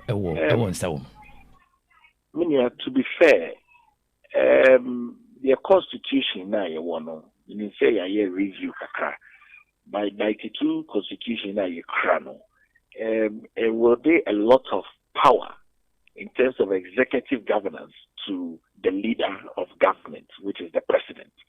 The man who to me say to me appoint and also disappoint people at the various house of government all the way from the security service, the entire security architecture, all of them. So, judiciary. So, and then even the other arms of government, which is the legislature. So, that is the type of governance that we operate in this country. What we need to do, meaning say the Oko military war training school. So, so Oko military war training school. Ade bakwa ye one say in every country or my biano, and it's all making sure say military they war a bit of every ethnic group in the military. That's the first thing. Maybe some question say, I didn't say yes. I don't say, send your beya in Tokasia. Omu say, Omu this ethnic group, na yen konko ye, basa, ewo hono. But also, Tina Mekano. Itipa. Say, ye multi-party democracy. Of course, nobody is above the law, and no dear. Nobody is above the law. But say, ye shepa, say, this is the biggest opposition party. Na kamini o mampeni John Dramani Mahama. Na me share nyema ekoso wo Ghana. Na me share mianka sama ban any senior system ma ban who to me tre. Na me share the instability in the sub-region of West Africa. Na me share Nisi o Manibu Ama me to me na nine as Minister for Defense. Na me share Murtala Mohammed me to me na nine as Minister for Environment. Na me share nyema edame so as a ban system ya. Nanka meka se nanka sa case here nanka omuma having the full term of it. Meaning, this is the shortest case of a public politician. Shortest 9 months. Meaning, yes, Chrome Hanum, Cocoa Board, Ora Opini, Yenim, Yesi, all throughout the governance of Mampeni and other Danko Kufado. No, of course. So say, if you are buying more, the learned attorney general by or discontinue all the cases. I mean, you be saying once more. Say, you strengthen the judiciary. Do you think that this is the way to go? Say, Abayaba. Now, Abaya discontinue all cases of their affiliates. Not that of why you be. Now, what you train we are, many answer, many some agency. Now, what you train we are, court, Edane. Defamation case between Sami Jenfi and Yankasi near Dr. Matsupoku Prempe, former running mate of Dr. Mahmoud Baumia. What you are saying? They discontinue defamation case. I mean, there's a metrasa and I'm a general pan. I'm a say, is this country worth dying for? Because you see, media we have Yenya Basi about the summer mine. we media, what I say over the small minor. In fact, in Rama who cry as the fourth realm of the estate, Monomu ye fourth realm. It's a governance structure now, near the C executive, near the bad judiciary, near the bad legislature. Mona Motoso and nine. Namwa Basemo Baba Sumo mine, I'm on my to me to Poma Polenim. Let me near ya classipa, my attorney general. Eddie, the Hutu minim Brakwaiso, I discontinue all cases. You know me, how can we do this in this country? It's a better than pana obeying your trust in the judiciary. Say, you better trust my all landmark cases will be there. And they get wrong. Would they go follow all the cases? Me see them, me see the attorney general say, he has discontinued this case, discontinue this case, discontinue this case. See, hey! Now look at what happened to GN Bank. Say, the learned lawyer, our Ghana man, Benin, and Ado Dan Kwaku Owusu, with the respected Minister for Finance, as I say, in Nemo Yeno, and so would save depositors money. Now, would your license, your Munsema, Abayi Baya, almost signed your license, Amomo. But look at recently, Supreme Court said they should hold on it. But almost signed your license, Momo, Papa Nasa Kwako investment. I want to be a GN Bank. I think the Supreme Court said they should hold on it. If you have done that, we really need to sit down as a country. Say, look, yen to me to Ghana ye. Na Ghana and to mana amwamano. Yen to su ye na ye say you will crew you do to be wamano. That is what we have to do. Look. Yes, sir. Because it's political victimization. And the person is right to say that. All right. Because it has the colors of it. Look, Mami Mremu Kakrana, I think me ask a final question. I am back to the studio now into our conversation. So, with DSE, do you think Ghana's interest, any party interest, which one has been served? I don't think that you follow Ghana interest, to be honest with you. Because you're looking at Ghana interest, not to say you are looking at the full architecture. You are looking at the full architecture of what is ongoing. You see, it doesn't look like we have the interest of Ghana at heart. This is clear political witch hunt. Clear. Who cases in Obi or work concession. Concession, Yanidia. On call or crowder. Now you need to go for encroaching on people's concession. Come on, you need to go for encroaching on the Kovasa. The patrol, go for encroaching on Kovasa. As I say, Yanidia, no be encroaching. Say, yes, Kruman, no be war, no any legal right. I say, Okra, the Krata, so to me, mining. No be encroaching. Why mining was say, proceeds now, Ebano, Nipano, Insantebu, or no, our encroaching in a winyane, the Niema. That's how the pana la mine in the end. I can report I'm a regional security council. The home brand number and go for illegal mining. This is an anti-illegal mining crusader. Okay. Who to me is a crusader. Say on pese basa. And also now nipa we yedene sufiase for 20 years. But let's say aside Nyansapo, not judge na yene. All right, Dr. Bachidankwa, I'm sure say the necessary steps and necessary actions, penny forward and be welcome now. The due legal process, will come to see the outcome of the Kwaku. All right, and I'm quite so concerned. All right. Okay, Mati, you better say no pay. Would you be any of us afraid now? And your feedback, okay? All right. All right, that was for your name, Dr. Pagriv Boateng, a former government spokesperson on governance and security. Dr. Tiji, yeah, sure, say, you bite me. I'm sure this is also another issue, and then I can't bite on. I can't, for some reasons, can't come with them. My crew and empowerment. I would say Ghana's interest is not served. Purely political witch hunting. I don't know. So let my man call national service. It could be sadly say your Melbourne national service share the Ghana economy. So mom teaching assistants work here in University Krano. Okay. They even also rent hostel. Omo no papa no di musica. So we've had instances unse ni pana ya de pa. But they be an papa no my show square you miss our rent hostel no. Na bosoma Sandy Panel 715. Now the policy base was at 60 cedis for a month for 3 months. for what you call capacity building. Capacity building. On day. Adena on my way so be tinakunyaswa. On many uhini ho. On many den wajere or actually no. Some may be no more than the day or more than case kakofaka. Or more no more da baby or more than renty. Sa 700 cities no. Sabi. Mama yam paying for no. Mama will be school. Omudi 700 cities a month.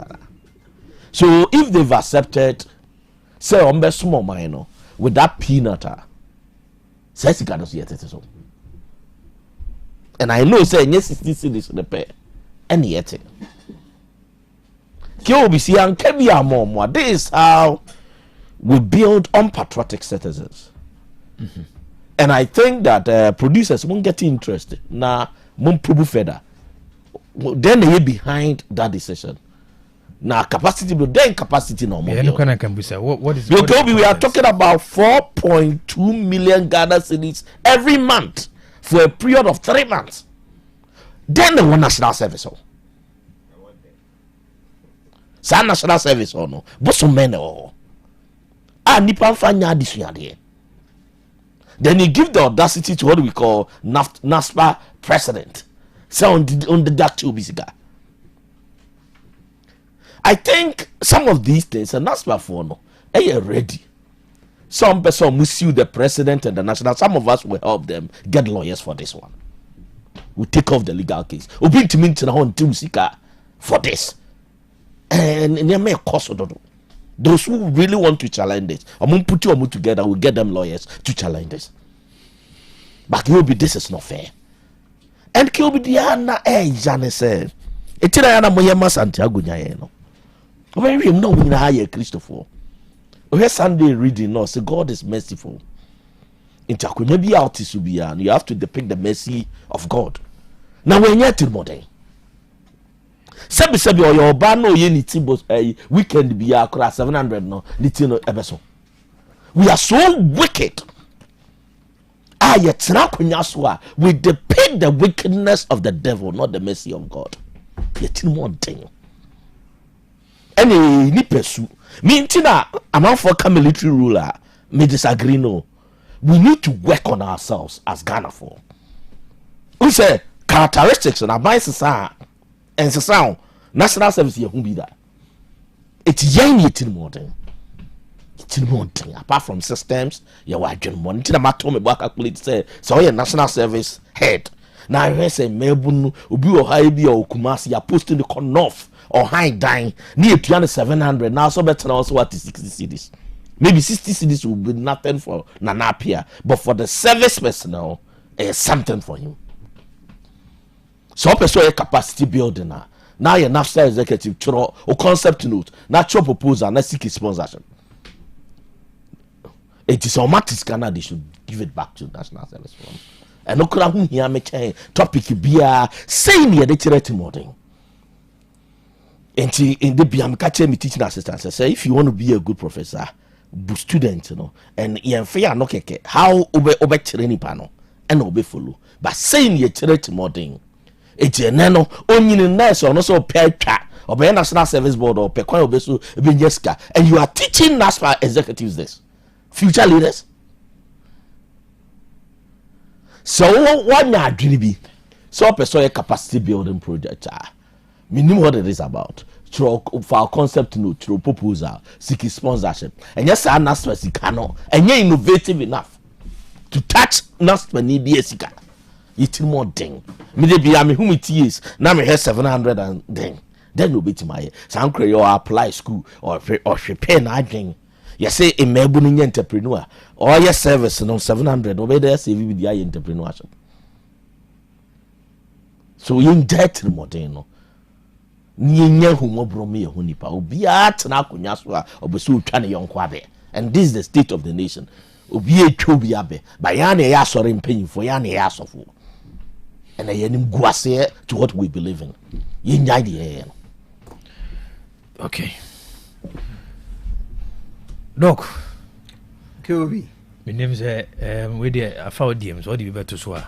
Capacity be how more be do capacity for day. Minim, and for me, me sure say doc disagree say be anything on capacity wrong. Yeah, me sure say we believe but we be say me on maka me I think say ya maka da krum ha baby anko for the discapa o pa ya kohwe budget ministries MDs ne hwan capacity building ye chro hey Kobe o pa kohwe asema me ka chro pa kohwe inya chro ho say capacity building uhu capacity kra ko building uhu de na enso na ho and o hwe most of omo year won say ho capacity building for me said the mechano if there is anything a building for capacity why not very good but the other when say nanka yentumi nya kwan fufuru bi finance for example say aban who say oh these are youth mabunu omono beboa yen yedaache nti omu ye bibi at the end of the day no mu wi be benefit your man no nti yam build your capacity a dear ne prevent say Ghana as a banya and as a Ghana as a maya mrante ne maba wani wi a omo besom yen no yes sponsor say ye hu say there be omo wi service na ya no mo lucky ABCD therefore ye man me part of omo either say be my universities no apeke or tertiary institution apeke those deficiencies in app as part of their curriculum and I say okay or mobile service yeah the be more mobile should be part of our buying responsibility because obehwe na china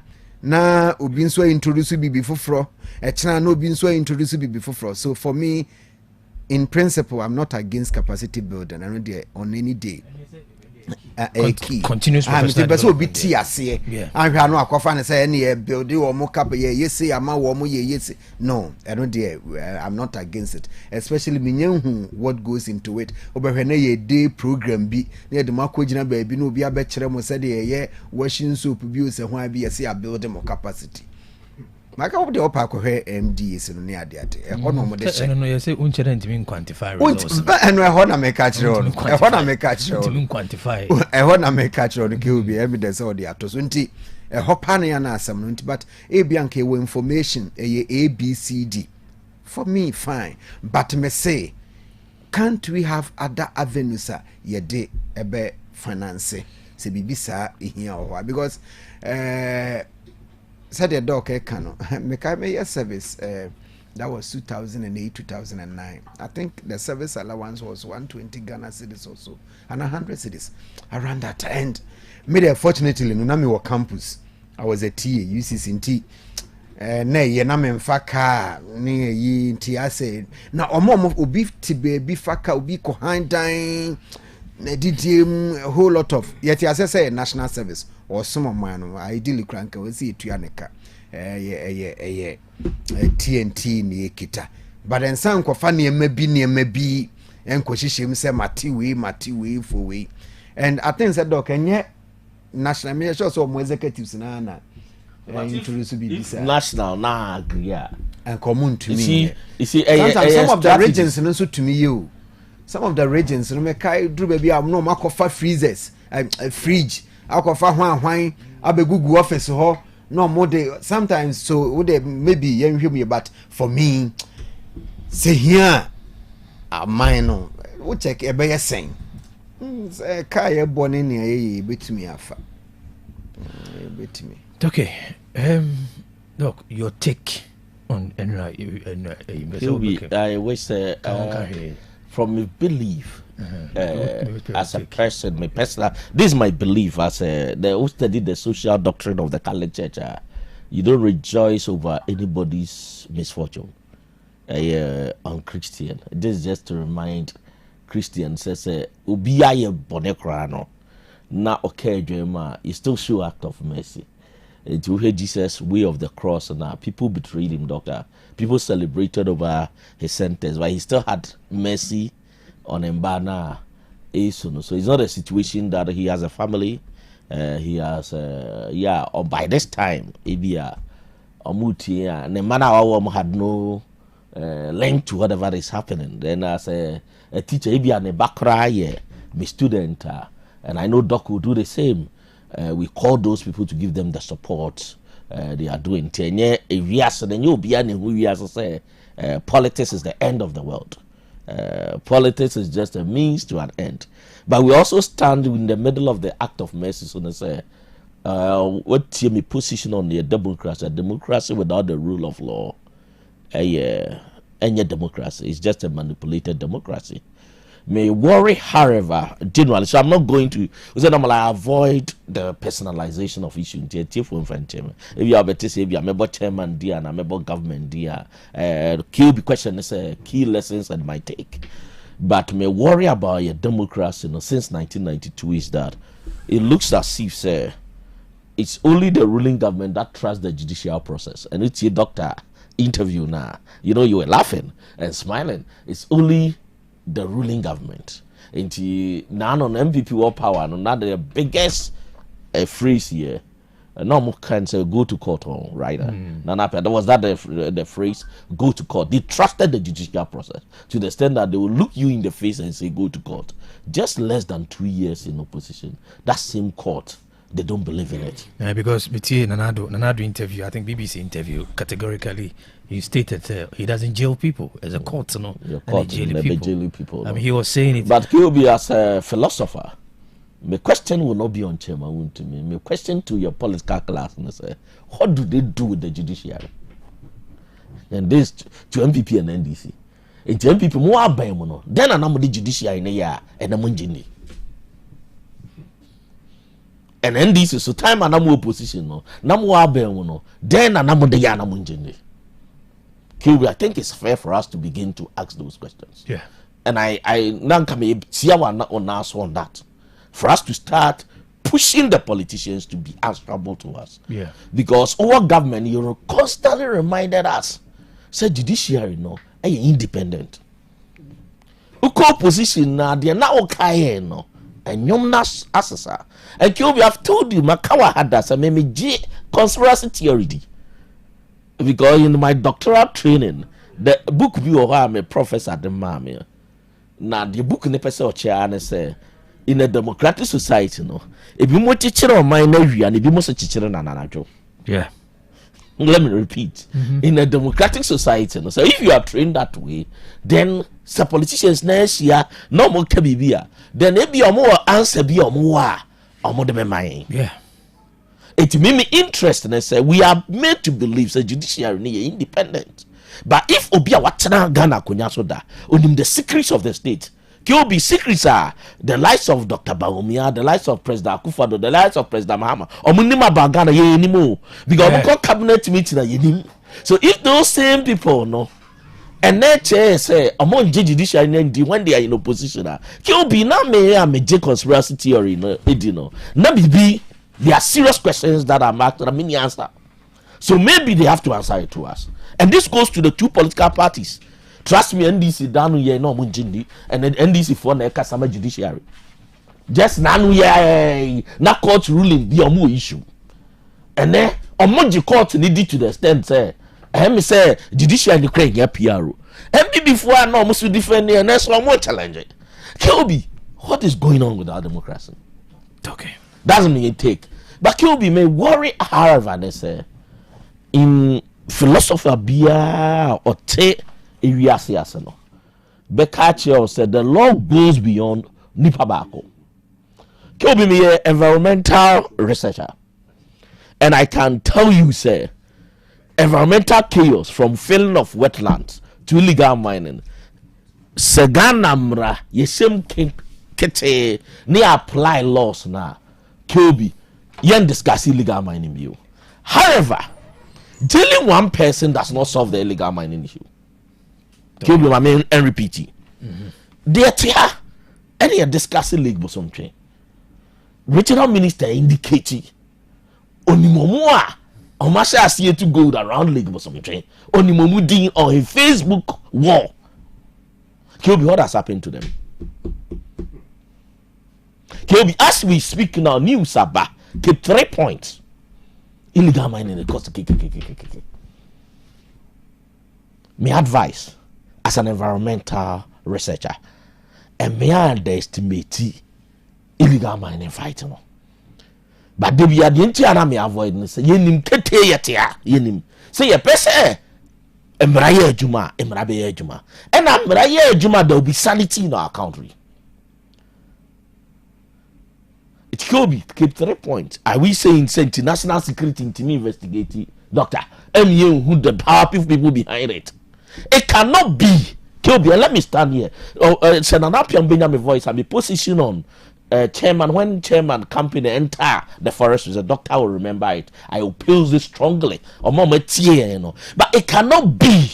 Ghana said the problem of illegal mining. You only chairman to me. It emerged near far through the judicial process. Kudos to the court. But you perceive a solver. The illegal mining story must go beyond chairman. Okay. For us to bring sanity because the chaos, can be too much. Like Chester amount for the manager. Are you telling me that the regional security council anymore? So if you can't solve the problem, resign. Yeah, you need dissect or DC in Eka. To cure the chaos we are finding ourselves. If I didn't say one person, and then the problem here solved. Yeah. But chairman is gone, but the illegal mining is going on. Okay. And Kyobi, I will never support selective application of the law. Okay. Kyobi, the biggest challenge of our democracy now is that we are not able to prosecute our own. Kyobi, let me repeat. The biggest challenge of your current democracy, so being a government or no one crofo. And Kyobi, that's where I'm having issues with the kind of democracy I am practicing.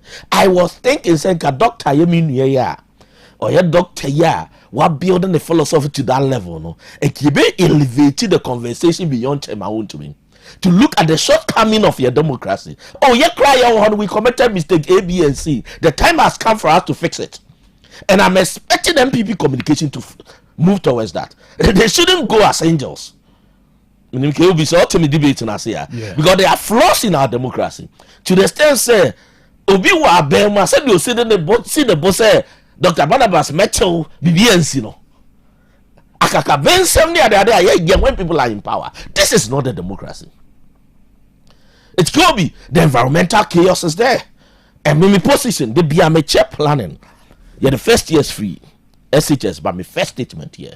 Planning to on be mra ye adwuma na planning to be ye adwuma. Enti akra flooding na ni mo fele wetland. But o me mpanyfo. How do we prosecute to be? And they say so be fele wetland we hear permission from parliament. O mo ma fele ni say na permission from parliament. And o mo de mra ni ndi o mo. And they kill bosom chedi na ye ni mo ye. The powerful people. See our national security name to me investigate this animal. Then what is the essence of our national security? And our national security will follow only political opponent. So the whole argument they say, we should go beyond the individual chairman to look at the key people behind the illegal mining. And it will be fair in a democratic state say, Obia through his action, whether or you whether or you hear me, whether the party or power, whether the party or opposition, through his action, yes, you man for kidney disease, liver disease, that those people must face it. And just such a man who to media would just be like a sacrificial lamb. Okay. So, Bibi, Kobe, is it a good starting point? How much I say ye?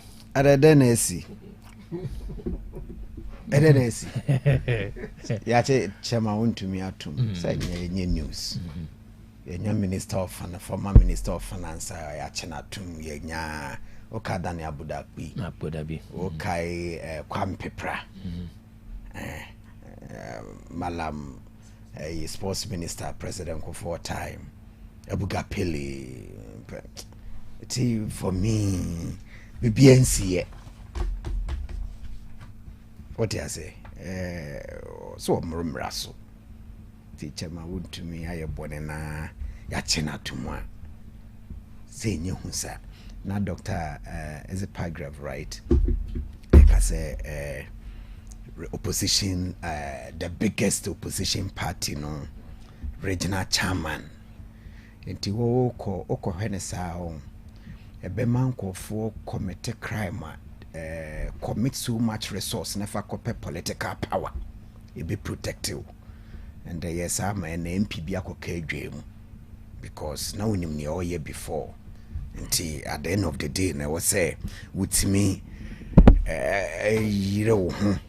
na unya political power be protective say they be ameka che say ye tie obi na se wo kono wo team say me NPP ninti am ye NDC ninti a NDC fu di na chi nyina besa o say o kan ho we ne ye ha ye ho kan ntemank ya meduru a NPP fu nyina so besa say ye nua eti for me anya me nwa but doc and they come baby of free selective application of justice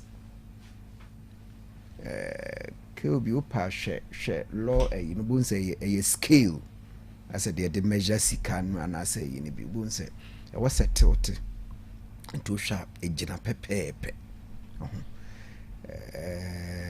ti I don't manage you say a quiet selective application the wheel of justice no I was say every baby entina oba enyim na I was 40 weeks who said 9 months no you say preterm say one she now kunya sa abortive judgment and I was say cases running their full term a running ubunse at the end of the day no near baby e be ko no sa akọ nti for me Kobe just judgment very quick normally I intense is judgment na bantam come as of yesterday 59 pages and the free big count and also ni gina ni bua ofo and I say and na eyinsia no wo hwema meka say largely bia obi a onte no mienu na ebia na ne pe enti me ready one and the second third first three no I count 1A now the last three no so I count 1A and ye educate a T4 one ne count one offense no court no judgment no assignment of mineral rights without approval contrary to no akoti laws no nyina two no see assignment of three assignment of into 4 5 6 na no so abeka facilitating because who assign here what was say command na appear say onkoye BB galamsey do nya na ye but we assign here man say who facilitate into no bon say 4 5 6 no abelenke abeka about facilitation into input on record say akonta mining omo judgment no or state say akonta mining's concession it shows so we legal to that so judgment na can say ne concession na emum wodi ama obi are you getting it into implicit say enyo no a na akoye galamse na emum wodi na sase akomanko phobia mom akoye galamse and some running do I'm running people for na ye first na ya run 5 years is it 5-10 years right na MPP for na omo emuhunu say also omo criminalize no enti em say a minimum 15 years maximum 25 years and when ya middle 20 years for me the selective application at doc kan na ho ne ma and some ye hu we sound no pay galamsey jayana uti uteka me de minim se mo mpesa me kan mo fancheme there was a team ekoye a investigation Western region maybe ready answer na womo delete koye investigation Western region about 4 months ago so 5 months na ye hwamu na ye galamsey no ye den media stations ekoye nyina delete ye nti ka selective application abebu sound say nano pay NDC fu ye galamsey nyina MPP fu ye NP hwan fu ye nyina but one can other side no so a de bia law no wo na yi say e bia mo ye nipa num na mo ye itimi directive ke obi ne ya chew now wo de na serve as deterrent to many others de bia nyu bia drivers careless driving na amanfo bo nse ba ko bi na police ni target no make I say won say my jumping red light enipa bear 5 betimi a jump ba wonko na police ni betimi a target to no wachew untimi ka say bi ma jump na waja wo mo na ade na mena are we getting but yeah man ye nhwe ni ye for me any omo sa side ndi nye news scram say regional chairman of a party at natum debi ye the ministers atum ye de na kwa man bi the former presidency gum enti eno de ye non starter said hey enen ka bayiro say hwana nke emfa into me ana hwan eti ye hone de but wo behwe issue by issue and so kwa basi obi nye court system ni nia wo be sa won na anu asem so wonya president ekohia NDC lawyers e wo Ghana nyina na waka kyerem say momo oboa mo na ye ba me be balance bench no opako online ne na hwe how many appointments ya ka appoint ya modwene Supreme Court no nko adodo from High Court, Appeals Court, Supreme Court, a president na appointed. And up to now, the last time I checked, now it was 71. We appointed 71. Oh yeah, it's a current president. Okay. I. This is from High Court. Don't check it. Tie balance. And sometimes unsem. Check High Court. But we also making it interesting when this woman Oma verdict was not appointed by the current government. It makes it an interesting twist too. Yeah, Professor Tuguba yes study no. Yeah. People that when appointed no why na didn't fahani say you know. But ene emfa enye current president na appointed. But we agree. Also unzo momoko transfer. High Court. Your transfer we say case in ultimate dear drew stage be ya say near transfer near shall say for very interesting. Your court system no omunshi political power yeah some way but enye sao oh yes because I'm for them I'm catch am for them until enye but except that Oshe and maybe me too na my am says because MPP fu nyina be kɔ this line NDC fu nti untimi nya asɛm no sɛ de e wo sɛ unya no yanka ye university ho asɛm na right because you should also like okonsawem enra na vetted enra na akodru nsawem said nam say mo friends hwan tamakulu obedru Ghana with the send one san woko obedru Ghana no extradition obedru Ghana no ana won check with this no she baby sa no mo so mo de neko o say e di say ansa na interior minister be ka cho say afide de neko process game no man to mo dia so mo adi di o mo ho a so mo di o mo ho say e ma ne ye de obi a me gina ntia debi but I'm have ka so mo di o mo ho yeah but a better trickle down yeah because ye ti ha di nkomo wo ye no bo nsa be ka se mfa me ho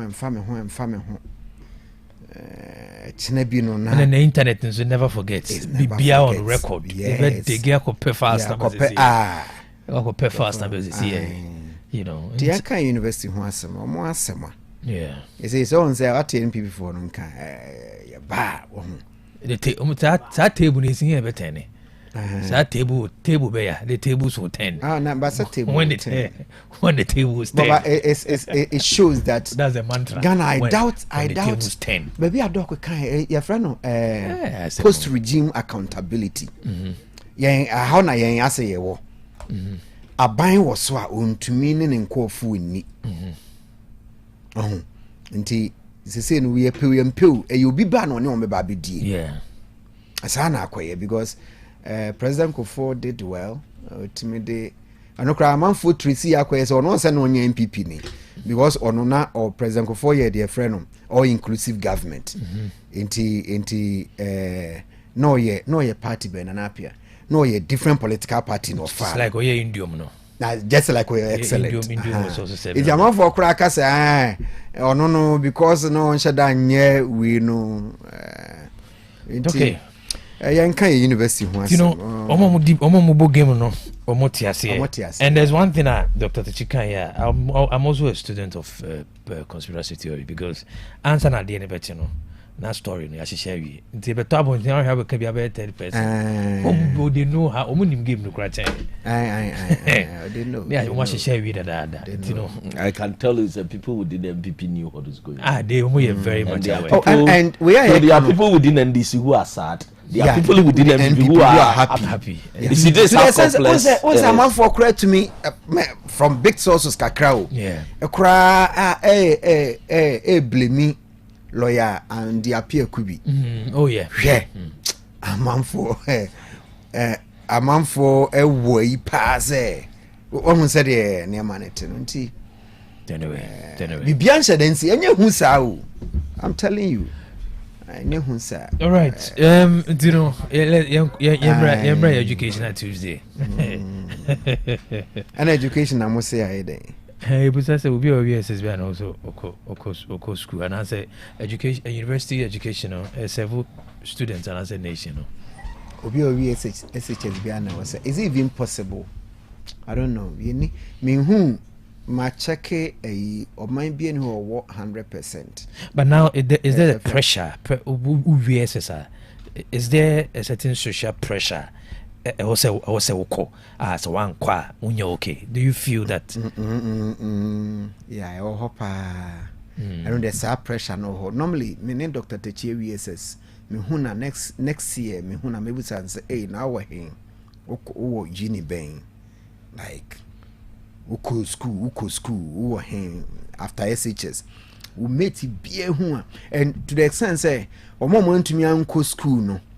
Omo dom ho siesie kakra yeah we wie no went me say year na went to me anko following year on to me ko ya omo emotionally bibia mu bon say e bi kura wo ye bibia o profit na e beneficial but the fact that ye ni ka obi na wie kumaka we kumaka pa wontimi anko university especially yenim say wo twai e just say wo no mufie nye ti wo kunu maka keobi me sure say wo sha se share spectacles ache nti wo kuma kakra da bre na wo she fine boy nti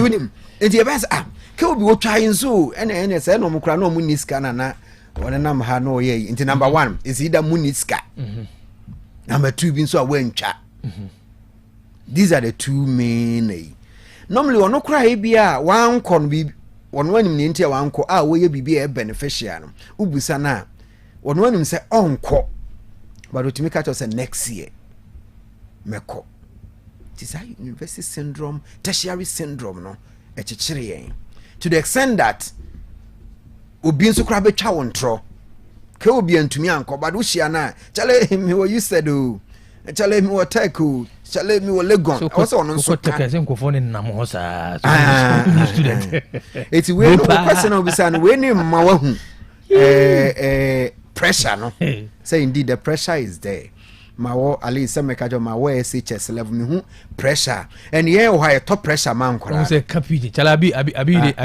na wa ko university on kapiji ndia it is we chala obi akene no oda de o no ko basa so that only class bia pressure and it's true the pressure is there SHS teachers no you know those days near top pressure ma wo say ko bi me kire wa de we school me share wa first na baby sound say out of forms especially forms no wa unim say next year wonko but forms no mo try obi eto e wo say utobi to the extent that writing of deck be a fashion e we SHS say yeah wo form 2 year chron of deck nti one register bi ase wo no any ofie nya wuni sky say wuni serious bi it's true the pressure is there but on record I did boy me pan say my follow that pressure no boy me because I had to take a year no say me a year to know exactly what I had to do because me na me free visual art background and the question was okay me industrial arts, me sculpture, me tester. So is this something I really want to do? Yeah. It took me a year. Be anyone the pressure. So sabre na phone ni hosa. What's it? Na phone ni hosa. Na hosa me kwa chat o ebisa neba. But nenye data yi SHS phone no mu ni phones bebre. Into mate na no mu wie kumaka no.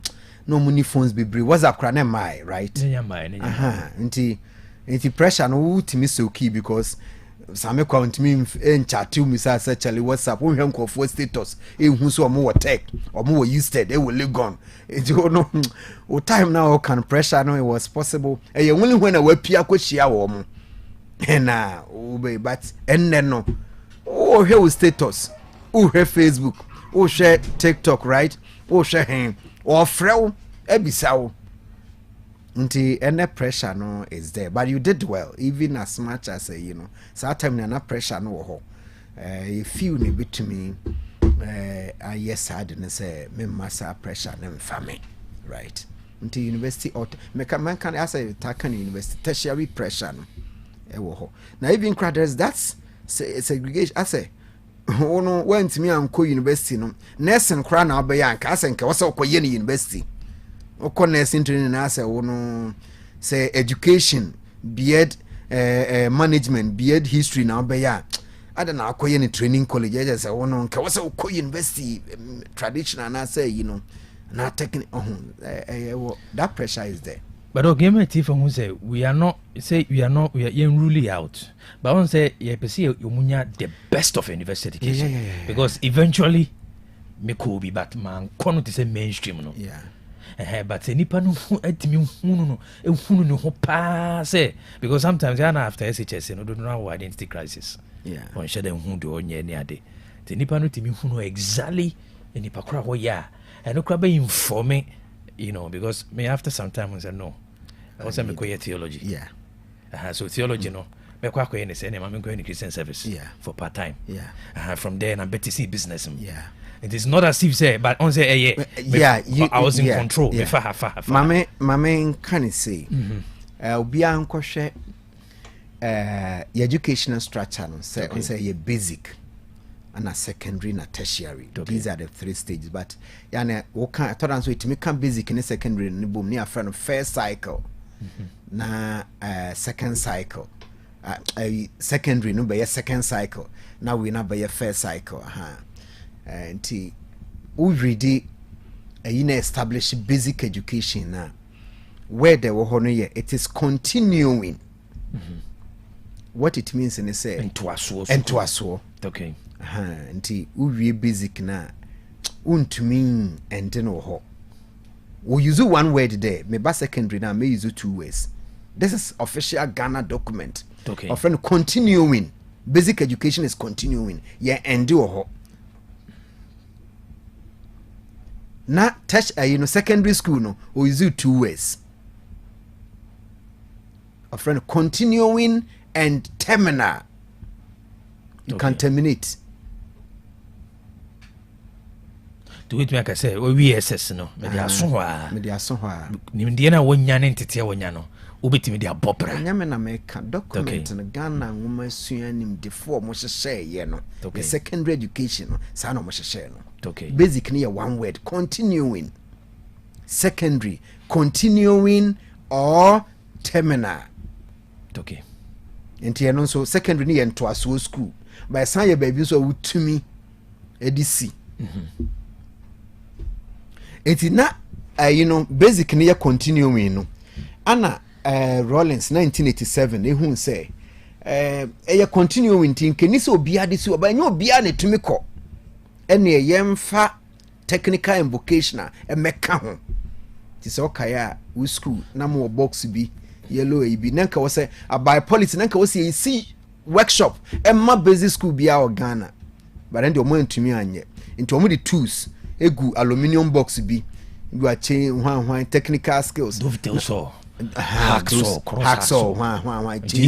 G very good into box B almost those tools in the breast school into Rollins here and say who basic school now what's unya fair idea na timi man kra no ehu direction either so obekọ na say e was okọ but when to me ankwa at least a man fair no ntumi fanya adwuma but no na ode ebefa ho that was the idea but secondary is continuing in terminal the idea nyina ne say uwie secondary school policy ne kra say nye obia na wo say ekọ obi ebetumi dia ye bibia opese wo ye enti no ahwe Ghana ye niam nyina open license opewe basic ye secondary school because a hono de enti de bia BC fu bi ya obisa meka cho say wo ya ofo na obetumi a emfa ho ne adwuma opese oba ne so BC de owia secondary ne de mesere hono de ye continuing manenya bi but normally ne so opese wo hwe ne ye a wonim say me bai ke obi wie SS me manen to aso na say we na me pese wo ye enti SS ne de manen ko bi manen ko kas manen ko pokuar manen ko kumaka manen ko hene bara okọ no o makwan a pe ata baby enti me mfitani bia na say okọ Japan na owie secondary school o see from primary 6 o say JHS no what so ame or vacation or pon school o here no owie secondary okwa o ye adwuma na obeka say oni makenkan or tenebrofo say o kọ na adwuma we onko YouTube onko online search he was that good and adwuma so okwa otum so danso ewo ne mfafuo mu for me secondary education de wunya si ho a na se bibi nti we say o ye na adwuma me say policy ne say o ho akwanya se otumi ye ba ma menka ha na doc bebe mu no I think say sankomo we ye di maybe by a circumstance there senya sadia on record and official paper Ghana ye university amanfo eko university na emro so say we are doing 22 tertiary so gross tertiary enrollment we are doing 22%. When we are say we development yina metrics near yina 40 minimum, and if we are doing 22 it means that you are more so countries be year 94 e bi mu year 92 e bi mu year 87 of ye can omo ayino that is the omo mutumi echo to Ghana we are doing 22 nansi ya o ne movie that ya Dr. Educhim wodi tune hu de bia ya de pa no but except that ya problem no ebia na enisa ye hwe de wi ase ye no because ye produce wom ne nya bibi mu nye but me policy me position so ne say o produce no nya bibi manenya but one produce no so anka wo ye den eke obi minim ide anko for ma anko school ni bi ede no mo yo munya bibi anye eti se o ma we ko bi na onya bibi nye ya there's that you say fine because school no said the bia me I think say enye me kra na me ka educational pathways ya na wa na utake kama me world of work adult life and further education and today be a me position mumu no say bi obi ton kokokura na say or was a level of education I na a bit different and for me near university education na tertiary education okay mumu university education see what technical obi wa ye carpentry e wa akwanya so obeba me university used me free her 10 me wo class me no me kwakere o ma de from wood o mo ye wood ba no ma ye nkonwa o ba no ma ye wi a o nkase obi ye metals a engineer ye oba ye ho a speedometer bi si ho traffic lights used the nim your students and ye they measure speed no a measure speed na traffic light ankasa they will never see money more than say I very good they see anymore used the measure speed no so I say okay so we put the all point very good enti menim say take 4 year we mu ye ofa vocational ofa we enti ye manfo a omo aha ahua omo sininua wood covers what sua ni nyina o wo ho akwanya so okọ university ekwaje marketing hunim de and for me I am mostly for ebibeko ebi bɛka wobɛsua biribi wasua wood carving wasua brick baking, right? Is that the right word? More you know. So what brick tile, big. Yeah. Uye we, new year we. Uwo mwakwenya you approach sanity. After when you're 50 years, when you're 49 years, when you're 38, when you're 40 years. Wa master when you be mu. No akope nim die. Nti bia no akope marketing ho nim die. Ebia no akope we hu nim die. Ebi wahu na ode a support it. But the idea is not obi owie bia enko. Okay. Man, that is my position. But under no circumstance now for me I see who say I say nkofo ko university dodo. Ebi mo technical university ho. What are they doing there? Except that ye niema no ye be kan technical this but obekọ ho no na ye normal one obi ye ni bi. That is where mostly my issue is about how we teach it. Google Anope, Harvard, Cambridge, Oxford. Whether omoye archaeology and also omoye. Whether omoye history and omoye. But how they teach it mostly becomes the issue. Okay. Well, what I say. And for me, university education yeah bad. Me on any day, cause me nim dear it to me yeah. Found so obekwa wunya adwuma is not the ideas yeah adwuna no yes students and so na was here retuning or me fountain or na some mental reconstruction so we are okoba benya adwuma okoba was obi fa na adwuma okoba was obi fa na adwuma yeah man for use Bill Gates right almost so here then drop out no is it Brigade no Bill Gates there be back TikTok are you Facebook guy what Facebook guy Anna, okay, Bill Gates, yeah, almost then you drop out. But then they check and say, credit degree and I crack. You see the point? And do drop it out and in the end, Okoyana wanko, Okoye.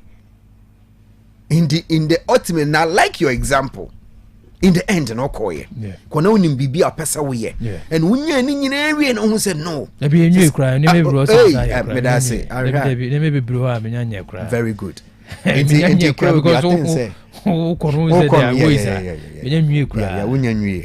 my mention my brand to be a Jebu at where my course rep was who tea and pay. Okay. A Jebu at your used it IT department. A Jebu at Mechawati Yabra office. Okay. Dr. Tichi, may you show what your nose be now. I will forbid here. Ne baby SHS. You see, baby, people here planning. O question never be they conclude now my build there enough here but say dog end day with greeting. Let me start with greeting. Say Sunday me kwa amaso na me Catholic Church na Reverend Dr. Peter Demes, parish priest of St. Anthony Catholic Church, no in the 40th anniversary as a Catholic priest with the Romans for 40 years. Reverend Father Dr. Peter Ademens or science survey as the parish chaplain for KNUST and or chair there were major seminary for some time. And I am Monsignor Dr. Louis the First with the 39 years as Catholic priest to serve as in the no, they are still serving. They are still serving and active. I feel no much say Juma no as it but me because I dear meant to man I have respect for those who do it. And the Catholic priesthood is something that I could not do. And so much respect for those who did it. Give me my calculation. Bibi doc then tell me. My nature Prof Razak gets. Prof Razak gets. You join a number of fans some of the who docker? So when you make Catholic priest, okra mu bibia. Okra bibia. Better say. The whole thing is I admire people who did something that I could not do. That is my philosophy. I cherish your mom. I cherish them because it's something that I don't have so much gifts in it. It's normally me that type of I cherish people who have those gifts. So but kill me your calculation me on Dr. NAC calculation my calculation was like I picked incredible BC 2018 and I'm a hold the assumption say if Omuna transition to the university. How many people were you expecting? So 2018, Omomucho BC, you know, I have 509,827. It's all things being equal. Say one Chori Media, no university.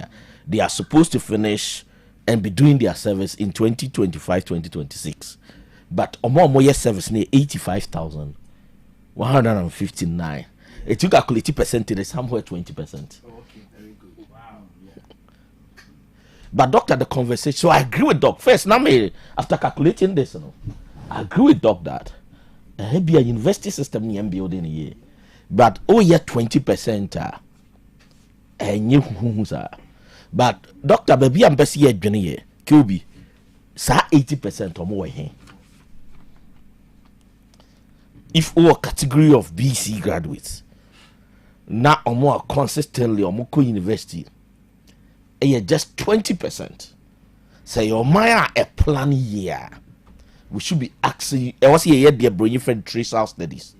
Into QB, if you want to understand your unemployment situation last year, it means that for every BC graduates, 20% na tertiary, any university can make 20%, go service, cover tertiary, only 20%. Could be question is 80% or more here. And this is every year, it means 80% are getting lost. And one year who say be nam kwaso, or when you who say be struggle, Kumasi Jomo no a ton in Yama, na city authorities they go almost. Could be all story, no. But also a national discourse, 80% you focus on it. Could be that some of us are build the argument, they say, to take care of 80%, you know. Could be mature, be said diversification of institutions. So even Krano, we was who's a doctor said, who are is not compulsory was all to us. But then no person way. If you pursue your business, your entrepreneur training center or district assembly, if you take you be more resource persons, I guiding bebo to a real wasidi, but our systems to support on the same or your business will be any year. Your creative secondary of a so called acting of a sort of obitimaye. Your onto your other a young can be my escape. Kill be system in your. It's the answer you be complaining about in Bembo no. Yen share a woodia yediomo based on sianye innovative as a nation. Kyobi, to deal with this no makawa, I'm just repeating it, sir. And you'll be an adomated university. University as no. Said they make no all the blog near Yishamins my mintimento. Opa me 10 years. Technical skills, they be a name struggle. That is, it will be our one talent. But on my name, build this, I do much a DBA was on the so. See, education is just say, or talent, and I made them. I was say, dead true education. Education is not about original meaning of the word. Me to doc amana of the word education. Crack comes from Latin educare. That is to bring out. Oh, but it's a worker say. The essence of education to bring out more talent. That is the whole essence. And my Adibiam because BC for graduate, Dr. Namera. I know that 80% why you are mad do matter there. I best say because of our misunderstanding of education. Because we want to bring na no timid and science niema. Sankrofon and robotics and your modia. Obu a Tonyo Mounts and our buffones and there is a critical secondary school, Lewe Mu Kohun school. What the educational system, technical for you call more dear, vocational for Sana Brof na your mind.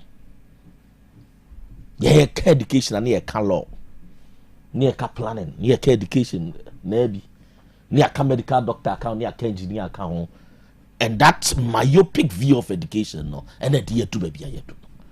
You have very liberal thinkers. Innovative thinkers. I'm changing a narrative about what education is in this country. Macau had a doctor say Patenko transfer fee or co arsenal. Tema youth in your £2 million. Cocoa bags do not send and kebeton. You're so cuckoo. When you have the sports talent, build the sports senior high school, 16 regional capitals. Actualize talent next can be. it can be many be nep or person bubble on the name when you support to be and or did you see I can say your Caulfield now Caulfield and member don't do it to you see we gain in the morning. If you are an MP, if you are an assemblyman, or you're hene, now you're political leader now and bodawa now my name found home. Kelby, we need a game changer. Kelby, tina na me hoke kame. If your politicians no think ordinary. Your problem no does not need ordinary thinkers. Your problem no here leaders who dare, leaders who are bold, leaders who confront the problems. But when you see any politicians who are just ordinary thinkers, oh you fire your budget, you got to sanity party a charm, this is ordinary. Oh yeah, game changers. So Kelby, the argument I'm supporting Doc's views. University no in as much as training be required to me some for more education. And can you only 20% na echo for every batch of BC, 20% end up with university. 80% here nimbe di omoye. In fact, there is no document. Monitor and evaluation, trace out studies. Where do they go? What is their contribution? What is happening to them? Response by any day. Can be able to choose be the studies. It will be a very uncomfortable because there is not much on our manpower planning. That is the work of the Ministry of Employment. Any education and come more document cannot pay it. Doctor can delve deep. Nanki a suggestion. Unfortunately, we are not interested in that. Into Obian said any strategy bia or traces a Ghana babu bia do much at the end say. Kilby, you need strategy. I do much at the end. I made the man no. And made the Marcos you drew ne say Kilby you will be autonomous. You will be on the onim acting. You do no nim bobo. You will be on America too. You build educational systems to actualize these talents. Kilby, what is the state of our education? Focus on grammar schools. Now, Kilby, let's get to the university. Doctor gave a good background. Send them about final question. No, Doctor gave a good background. Yeah, what types of universities? It could be a tight say. I would debate very learned people. Oh, university for no crime. Even in our policies in building universities, we lost the university or types of universities. It could be what all manpower need. Now they are developing the type of university out here.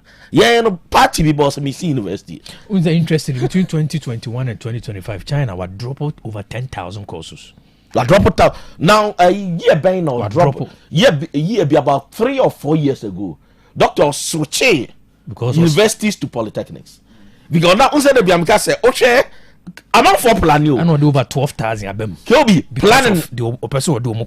Planning edu who data. Planning edu. Yeah. Except football now changing tactics.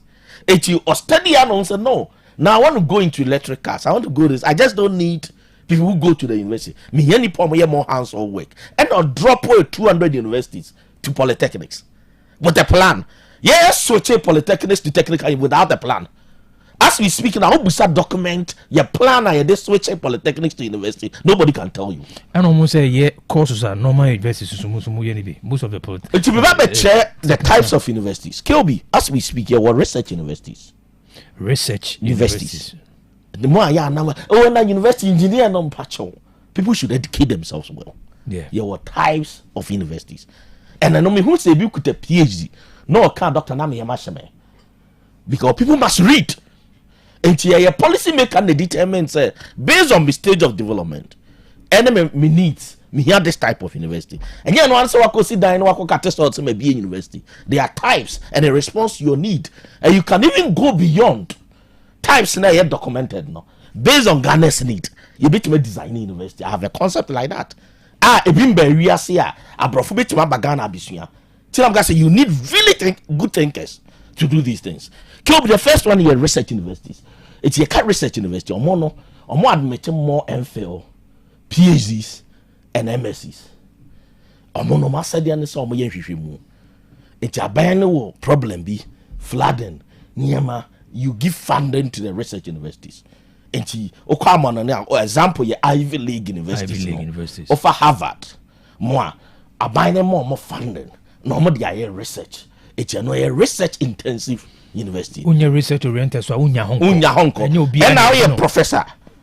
You're a professor. Now you're good with research. You can go there. With some of us naturally researchers. Me, I love it. That's right. Kyobi, I can spend this morning. Absolutely. I can spend this morning listening to the ECOSO, gather data and use it to write a research article within the whole day. Some office. And I am automated.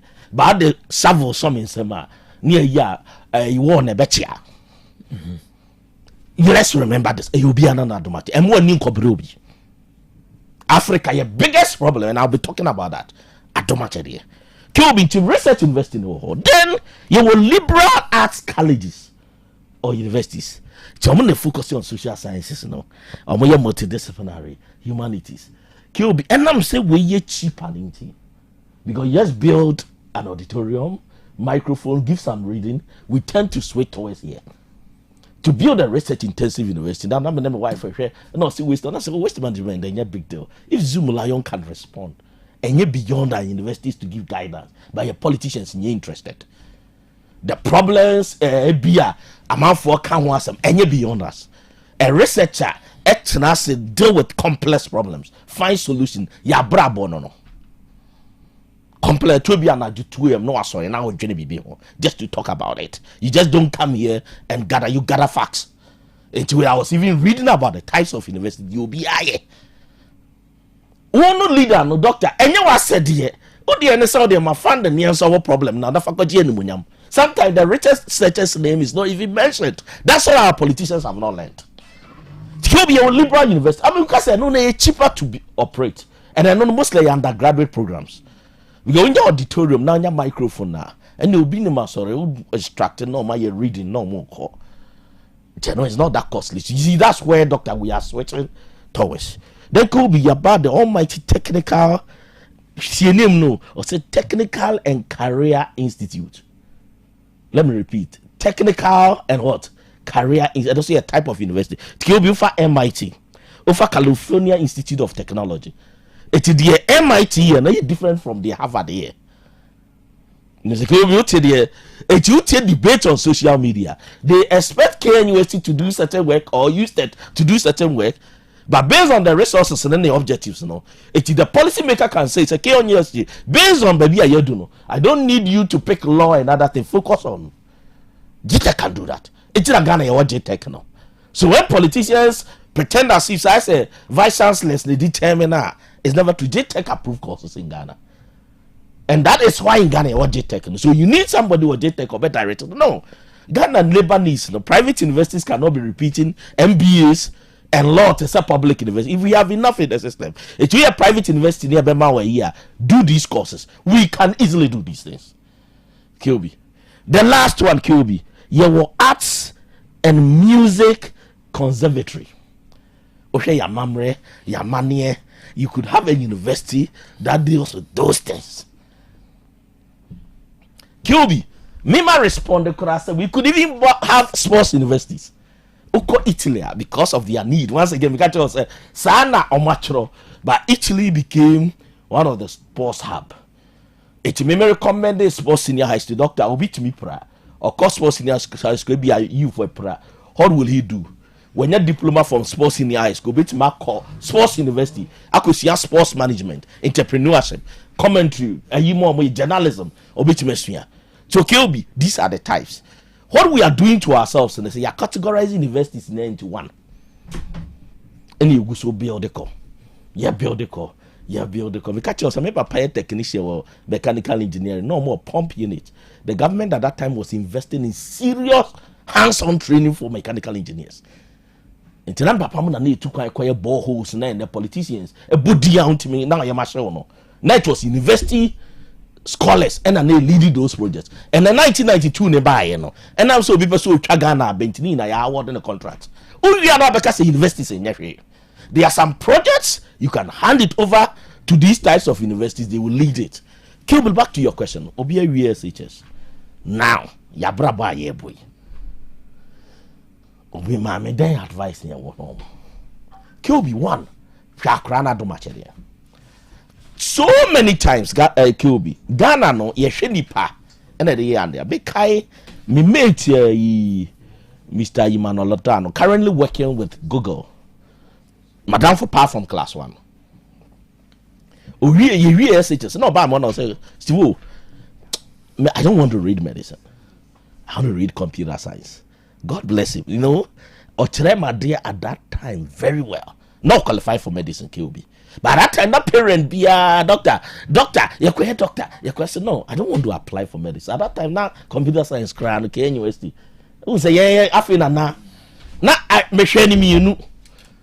But KOB, now me now for me, you know, but for near you now, we could hear computer science for UCC. But from Kanom na yeah, the first batch of the computer science was UCC. KOB, now this gentleman is working with Google and he's doing well for himself. What am I trying to say? Ghana Hano, you have a narrow view of education. So, go school. No one engineering, one law, no one medical doctor, one go school. KOB. Now, emerging areas, computer science. Also, obi or what their courses are. Ebia, me person be colleague na. Me course be the member. Hey, Abrabon is not about life. I also have said that man be munisa think say. Who yes, you have to start thinking critically about yourself. Who say yeah, no, your man not changing. Because of how we train your man, KOB the abroad developer structure. So this 16 years, you begin to look for money. Almost structure no. It you do 16 years. Oh papa cry na 2 hour renter. Over call shop we now told baby. It you hold on much on them. I had your chemachi to be SHS crana. For the person to begin to think about career, it be problematic. But the American say there are some profession and courses are still needed. 81 men head you be here. 2 sheni background adomache there. KOB, yeah, plan na acquire adomache dio. Yamin the boy, if I'm to tell you, maybe 101 how I ended up with planning. But Odakura also that planning. Natural. Apart from say me ye bibia na natural say nyame de me ko bibia opese me ye adwuma. So a process one nipa na do match dey say because if the place is not popular no one ko you good he will shine there. Let's speak Ibrahim Mahama. How many people even look at artists as say that me project be or globally. He's an artist but because I do match dey or selling here into no KOB, can you compete with him? No. It is the first one you're all getting the same. I've encountered some PhD people. I ask them, some may pick it as offensive. But what are you doing here? Spending 4 years of your time because you'll be the doctor. It's also person the doctor. There's a community debate that's here. There are some people they have no business moving beyond MSc. You do well, you'll be rich. But I say Ghana and say, oh, Dr. Man, for your doctor, it's a miss me for your PhD. Oh, me down for never your planning when yes, car, teaching was a banner choir planning. KOB, it goes one with background and the gift. It's an open minimum banner, not do much in your medemano, but behind every course and profession is the gift of the candidate. Okay. Behind every course and profession. And I po the emerging courses are oh yeah be boapa. Me katamani meka the future computer science.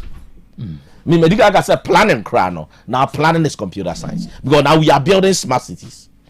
It's very soon planners will be shifting towards computer science. And in fact we started. Say city no, unhiase police in Ijina tech, watete would DSC, HSO BT traffic. Now cameras and other you build a city that is digitized. So there are emerging programs you have to pay attention to. KOB, another one, especially me, I talk to my students whose parents have businesses. Ubani school in Chinchina office. You are making 60,000 Ghana cedis a week. Chinchina Ubani got an office. So Ubani will business a year setting it up.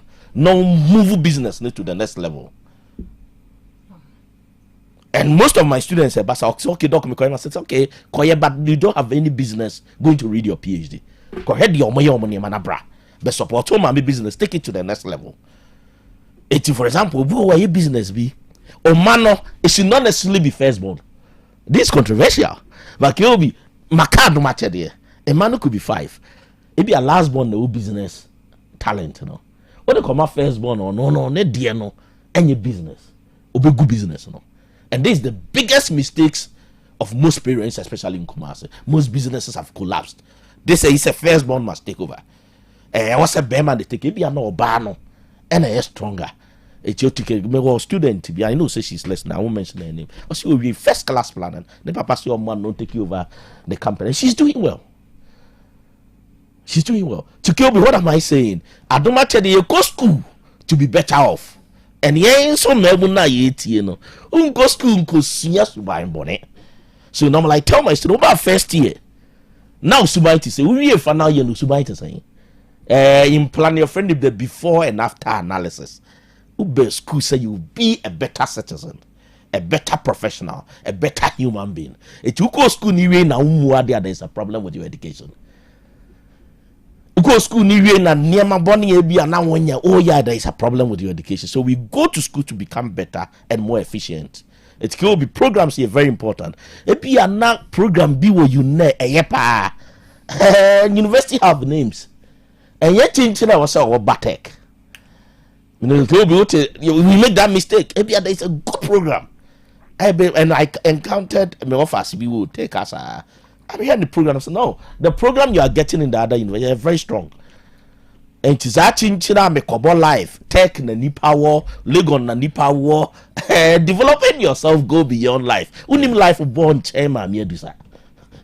You have this life you are born. They are not pay. But school no koni your life no be here. But it's a stage of development, not stage of, you see, your stage of materialism. Say, oh, my co school ha, I had any power, don't use that basis. Then our person will year in the next 4 years. Here our person will do. Then our person will my own mind, and they must inform your courses. All right, Dr. Stephen Techi, Dr. Barnabas Adamafo. Yeah, that's it. And you know, university education, university education, you have to Monty, our four, Muma, you know, Nyabutre, because Nana Mekacho say, for instance, say, Obekoye business management program, okay, university, over between 60 to 96,000 averagely. So, who discover, yeah, Tanase, you won't spend size without planning, yeah. And I can be addition, no son say university now my disabled some baby say the chill book in by reality. You see, the university education in isolation. Okwa Bruchi had they position them to read a lot. Yeah. Yeah, money and pen can yeah. And it's coming from the fact that you need in community libraries. Yeah. University education pioneered a lot of things that you read by yourself. It's a say universal education. It's we say maybe I'm a planner, but I'm interested in what is happening in computer science. We explore. It's a what's a manner cry you position to be inquisitive. Yeah. So no one best set to read more. It's a translation, no, and you said you set your more up.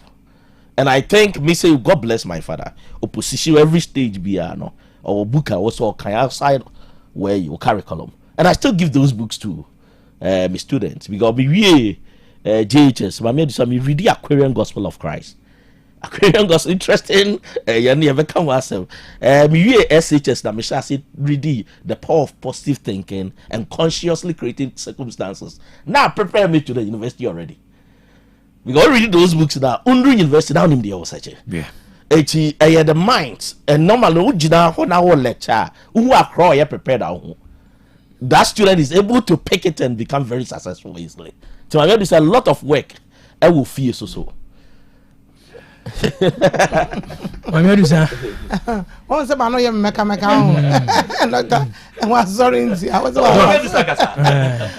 also you beside and say they show more university schools about reality because according to Obesiana, me who decided to do no exams in Zebra say what really be exams because there was will be a HR.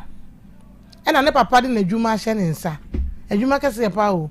You make us a power, and I will be so proud of the products, HR more. And I want you to check ya a quan of worry, a bear fatty production. And I walk at share say, check ya, dear mammy, a much so many months. What's the side production? A good amount into brown macacra, and into was say, on product in the view. Me wants to demand that bar. What's we HR? What's I didn't say. Example be na mama we enti sa no HR na wo ye no about reality and as a book wo de na esu aye knowing very well say say product we be ensuo the demand is very high. This time one particular what table Ghana I mean modi the demand is very high. And irrespective of said the nipa no be delibian, you have to calm down so bet me suity no more understanding because e buy ya better product e buy ya better but any nipa no ma e bia woni nanya intawa e what we say any product I mean GB cry.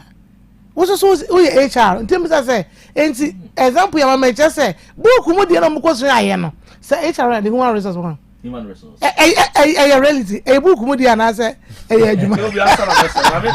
yeah other things you know who say example I mean it goes back to entertainment than theoretical and you call the Viamka say ukokumasi joma it will be a do say onya wadwe say obeto shoe do be ye no dey no to shoe 5 that is impossible. Yeah, no said the obesi said the kumasi jom for your business no on call on study HR book bia it's that utie me am say there are a lot of things we make mistakes say school now go sua bibia you will not be successful.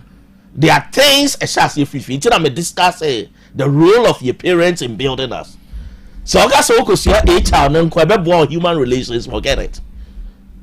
I was someone who said you was in any pattern with you and started what school and just had the ocean in everything now. There are things we learn it from the house and suddenly I continue a good HR and him said the sika send pa home me patch my do sound here there near now fire no send it here open feedback in a sense in theory talking about feedback no yeah culture and entity no makes it better. It's in discussing and make us say if you entity no e come on and it supports whatever we are teaching in school. All right, Dr. Stephen Tete. Madam, I see him for you many be my yamma. And Korana so money na way because they are not Ghana, they are say, who won't send a papa ye Juma, I would be broke one semi woody. Why ye Juma number Jiddy? What Anima Korana and Edwana our body in February, no? What Daniel go on to Korana so. Yes, I made this America saying, so here now may be any interest there. You can pick somebody you've mentored that you can trust. Now, manual says, and the QB can handle it better. So it's possible. So, man will be in whole interest, but will be you can trust and obey to me the documentation at all. Say, and the human operating now or money more says near operating because my papa is a Siano. What would the fee fear or your medicine? The medicine, what free herbal no free mo. Free mo. Oh, okay. But there are programs in herbal medicines. Ewo Kenya we ti me madam for bako na ne papa ye pharmacist me bo pharmacy ni dia obe ho ne papa na me main pharmacy o ma ne be herbal medicine thinking say e ko be bo ne pharmacy no but we na abrofo ne be fa ne ko but won say ne yesre omo ye fa herbal medicine o Ghana ya no kasa ye buni pa bem but the likes of Dr. Ibemo and Mami Edusamo, you can't dispute say herbal medicine is very important, you know, until no san no bet mama na your courseless trader in herbal medicine. Okay. Said they will take you over, no take you where you need to the next level. That's I mean shamo. Yeah, bon pa your cross e bedroom be na Ghana buy je to me say herbal medicine e be ba be ka NHIS health insurance. Said the health insurance ko hospitals no. Na the health insurance ba herbal clinics.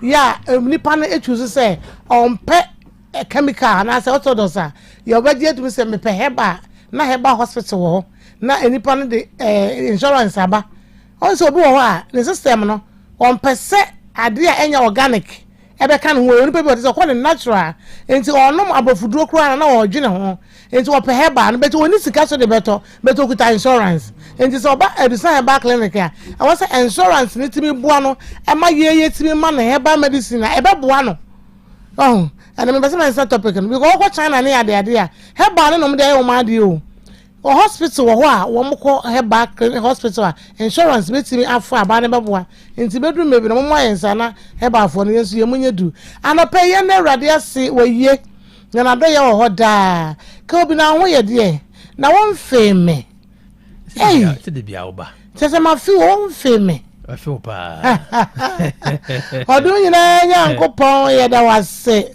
wayemi abasenti na yenwie esa woji awadi enti ne da so te ase asafo wadi ne udin abandon den we urade umuna wotifo nyina adwane beto na nyoje anape what to say na won ye de amen kan for dusa heba mesha ene adusa heba capsules ma ana no me ma bi se ya fe ne dudu obiribie maje wa wasa mama adusa won papa adusa wado ne de aye dudu obiribie agena ma wodi adanse na won ka wase dudu obiribie ne onim na wonim adusa mesha ne capsules no enne esi obia table so and a pay so nya no mo de na kokofa nennom kofa nennom na nonduru apa ho and pa ne ye atwam ka ho kofa nennom adusa mesha ne capsules nko na ekoku adura ewodwa so a wono ma yenka ho ke obu say last 2 years kwa ne November mu no me ne papa adusa ene some of the herbal doctors are wọ́n wọ ẹni mu kakra mbẹ́sẹ̀ mi do wọ́n ni bẹ́ẹ̀ tuja yà sẹ́ yẹ wọ́n TV so radio so wọ́n di no yẹ kọ́ yẹ advanced course ewo KNUST na yene lecture Department of Herbal Medicine na Dr. Tichiken na yene lectures ne ka sane na mo ka sen enenim dia do so ama wotimi ye kokko aduro badwa so nipa no mse dodo ya enka wo ena yede ye mfato wo na me ka sen wonu se kane no se wo bedum kokko aduro a agene wo timu nyina se wo betwa oto mebwa kan ko wo ya ma yes when this a weekend and answer that won't go baby and will be great to me no aduro bi ma no ko toilet transfer akopin say e was say your man bibi foforo enom I do sort bi adibe kote na yedin they say wars na dey bi ma no say be ya toilet ni betwa wakwa broso no I dehydrate or dehydrating and then nim dia ba amehun say yetimi ye kokko aduro a sa ne ma we nyina no e betimi afiri mu bet adwuma ne be aduro be ye adwuma na ye adwuma ye ebi yedusa na de amododo no ani agi edusa heba mesha ene capsules no ho no ye adwuma na wonum a enka no won se ne nipa ni ne ho adaje sa o se a wotu wonum aduro ne yese do hwere nwotwe nkun odu transe ne fa yi wonsunu mu a do hwere ba ko bia ne se sidi num na abahwe a keka bom na hwe eti wori de ya ne se wonum a enka o te se de wa hwe odudu asifie na wonum but it works ye adwuma. It is a cocoa na fifri woto. Cocoa ni yu cocoa boba. Cocoa ni wato pache. Cocoa na mawafu aye dokrobo se. Wo yambu bomu. Wo yamja kokroko. Na edi moja na epram wa. Mese wada. Bomodi anse wo banu edusa heba mesha. Eni edusa heba capsules ni bi na aboa wo. Se ni ye. Bomodi anse wo banu edusa heba mesha. Eni edusa heba capsules bi na aboa wo na ye ka kokko aduro wo dwa so a ebuo nipa eyedusa o eyedusa Ghana mama ye nenye de obo ade de amaye no ho aso da tatachika ye me de pa ne se ye ntitinchi na momo so adwumanum na emmoa oman Ghana ewrade a cheye na de obi beto de akone mamu ade akodi sika kase bokina fo bi ba me shop wo mo ba me clinic wo aduro bia me di treat bia wo pe bi de akwa mamu wo wana koma we say what is this maka this one is for prostate. Okay give me 4 packs. What is this? This one is for cholesterol 2. Give me this. Na omo from or kwa e bi ade baku ya na 50 cedis okay what kwa be 5 and then o Ghana sikam what just wo so wo Ghana ni na o de be man no wo ka say 50 or 100 cedis no dan ni boy na den na wo kona buro ni de na 500 cedis and 10 tam no ato. We don't appreciate what we have. De ya woni ni nyen na edusa ya duro bia se wo ka se wo de ye wo duro na wanum se dudu a ye adwuma trust de kokko ne ye enima be ye wo ni padua mo no wo yem be hyew enna me nua ba bibia no wo se na fidie wo ti ayi wo tech wo ba wo se me na me ba be kan you tibia na wo ti wo se wo tech wo se wo tie me be 8 years e wo tech FM ha na ne problem kase pa ne se enfie be se me ensani o mu ne nsa wo mu ne nsa o obi a wo pa wo a won se mu ne nsa wo mu ne nsa ena nsa bora fedie wo no madusani bi wono de o se kokko no agugugu no wane ade ade nti won de o se kokko wo ko no madusani bia kana wata company fo bi on pipe na ensu na emoje na papa was mama meti wo take a che me say voice no kwa me de be ku pen drive so ada me ba mambo bi hey was mama eni ma free me ho abare me say kokko na twa obra o a show blessed pain. Kwako na mo awode no edendenden ti bra ne ma. Aye wo si akwai enti yese no madu sam me shane kasas mama. Eni ma efi me ho aba no afi de me bo pampers. Me gina ho a na me suro. Wo fe me na se na wo enfie me ensa bra no. Yese e ba e pa de ba kwasam. Wo nkonko pedan tabi o se mo ase bi mfa mo a. Wo se eni ma efi me ho aba papa na magie do na di. Mama wo kuta duro enra o. Wodi na dance na wase me record e wan me bo me phone so record me wi am de me blog na say won ya won twungu pen drives ma na testimony we me be ka ho eni me fi ni ho aba no enti edusa no de adwuma ye etra kokoko no obu o na wakasa gu so a pampa ye fi nanum ban anu o hye e wo tirim wo yam eyi ni wodi e wo respiratory system ni mu compared to some mechanic causes fansuo no kaka so no wonanum bom nunumbo musa eje wuti paye wuti gaga na wini mu sonsuo wuti fa omoma asasoro be wuwu ayedu san e ba mechanic causes ye wuwo wo kwa omiri mu wo bi so akwa ni mu 17 years eno so dance no me se fi next week kwa matwe go pen drive so me ba meet nu na boss tie bi no bi o Thomas na fatu hu fo wose mama enfi don so no akwa mimi me nkrani ni twi hu kora ante papa what is 17 years me no do some mechanic me ensa capsules me ensa ade na yira eye me nwanwa eye me manwanwa eye me kuru nwanwa na me posa mani eno de ye bonus wonu so wisi na posa no e do some mechanic capsules be ye adwuma ni nyina adanse ba ko so se ne do nyina maami bi ono so na ete sire ni so ni mafi school ba na ete ne kono se hwe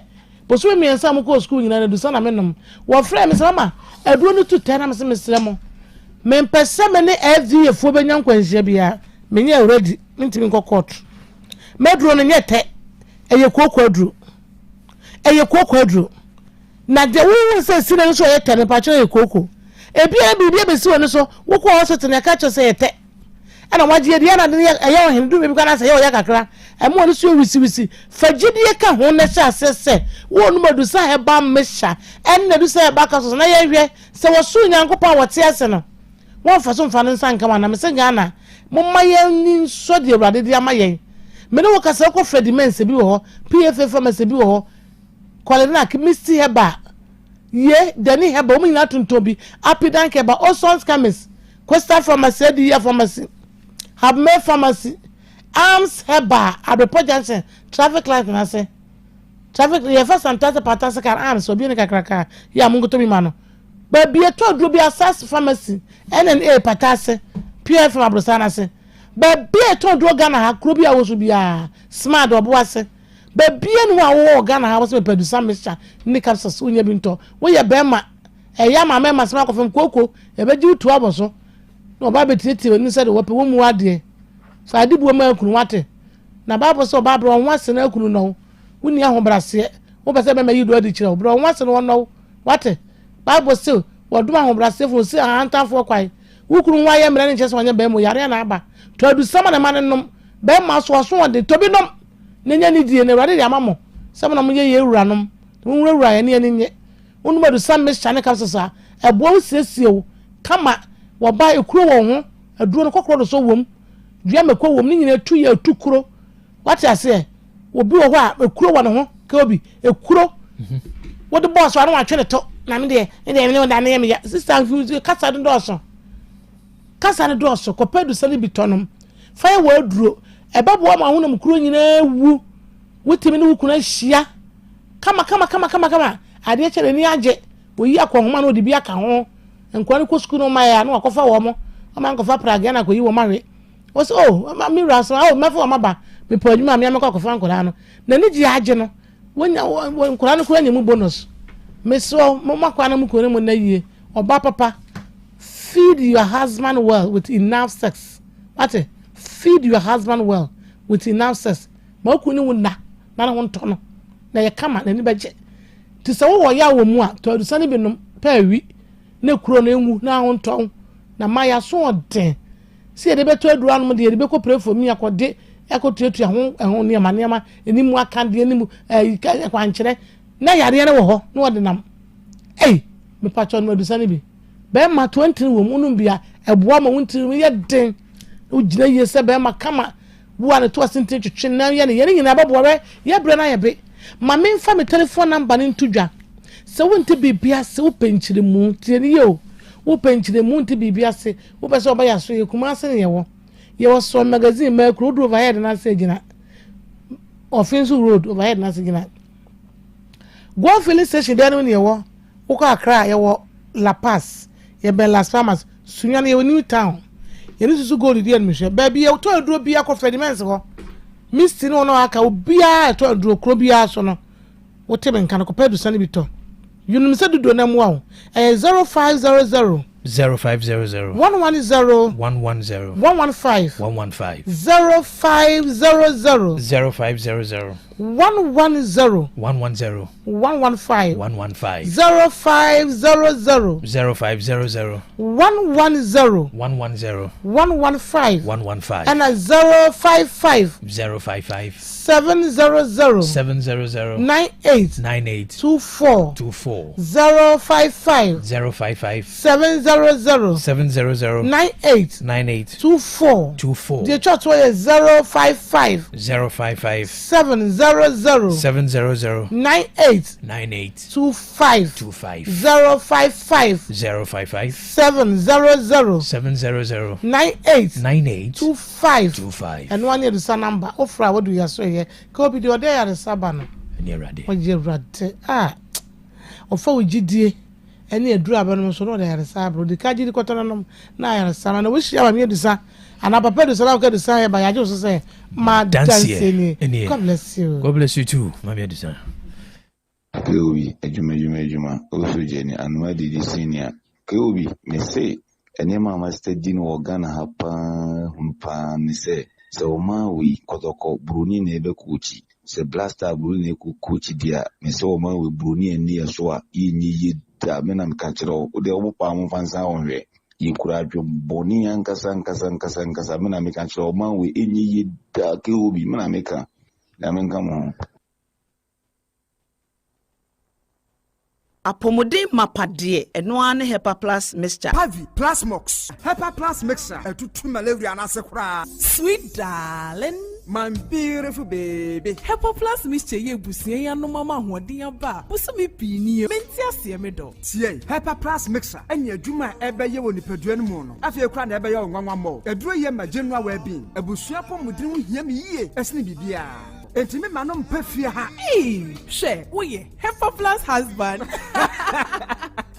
Ye de wa Hepa Plus husband. And ye also we Hepa Plus wife. Na abwa no. Hepa Plus mixer. Ma je drone di pa. Pavi Plus Mox. Ena Hepa Plus nyina. Apemfo abato mo manufo. Enu kwada wo ni mfie du mienu nka ho. Our pharmacist na heba so. Etufo mfre 0542 778 572 ana 0549 297-463. Hepa Plus mixer.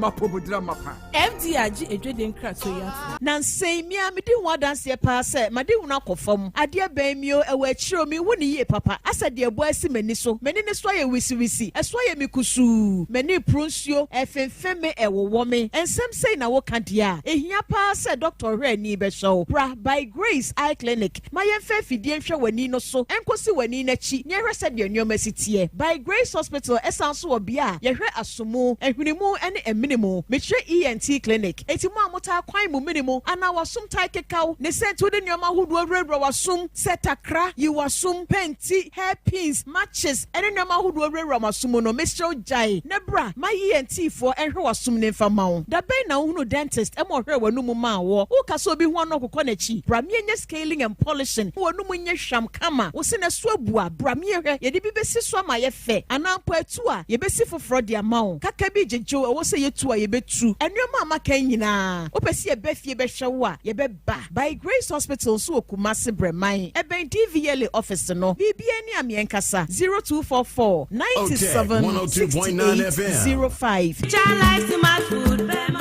obi benya wo a na firi yade ɛna apomuden so yɛnsira nkɔkwan energy protein dietary fiber iron vitamin B12 and C omega 3 folic acid molecule ɛna selenium ɛna wasum de agu future life smart food aduane mu me pochinyifo Thomas bi sɛ o magye maduane bi nkɔsɔnhwɛ sɛ timi sanyarwa bɛ sɛ wo ha ne akyire asikyire yade mojabroso kokram ahotutuo ode epua bɛ ma ne hunsu agene no ayɛ mmerɛ wɔ mpam de ne nase atata stroke ɛna de napos ayɛ mmerɛ future life smart food bɛboa afei de ayɛ abusua nkyɛmfa maltabella sogum wom enti regulate sugar level no san yɛ adwuma kɔ nkasa ni mu saa na diabetic theory no so boa wɔne a ɛnya asikyire yade sickle cell typhoid asthma brantia ne maba a wɔ ɛkɔ gym mompɛ high protein no binto ɔbaa bi a ɔpɛsɛ ne yɛfunu yɛ flat no wohia smart fiber ɛne zero smart food a future life smart food di aba no ya Bolivia enterprise na akɔfa nnuane yɛ ba ɔman yi mu encrying wɔne Ghana Telecom University no yɛ opposite Kumase wɔbɛn Sofolai alignment ɛna tema wobɛnya biato Evergreen supermarket frɛ 0246 010150 0242 878090 future life smart food ɛbɔ daakye ho ban mekai pa sɛ me nana so sɔre anɔpa na wɔde bidie ato bɔde tiri so na wɔde atwitwi ne se de bia na ne se yɛ fitaa enke bie ne nanum nyame adom nti ofoso mensa and sons akɔfa Omes original lemonade charcoal toothpaste ɛde aba yɛde bidie akakaduro ɛne anka atwade na aka bɔ mu a yɛde ayɛ Omes original lemonade charcoal toothpaste yɛsa de moringa ahahan no ayɛ original herbal moringa toothpaste a ɛyɛ purely herbal sɛ wodie mu bie twitwi wo se a ɛma wo se yɛ fitaa ɛyɛ nkabɔne bie firi w'anum na ɛma wo se nya ahoɔden wɔadie abusua nkyɛmfa sɛ wopɛ Omes original lemonade charcoal toothpaste ana original herbal moringa toothpaste dia enkran okanshi frɛ 024 634 4818 Kumasi yɛwɔ solid FM ɛdandadan mu yɛne Ade Cutlass dan no ɛna ɛhwɛ ni mu ɛho nso frɛ 024 381 4661 ana 024 471 8672 Omes original lemonade charcoal toothpaste ɛne original moringa herbal toothpaste dia wo si hia no FDA agye adwadie nkratoɔ yatom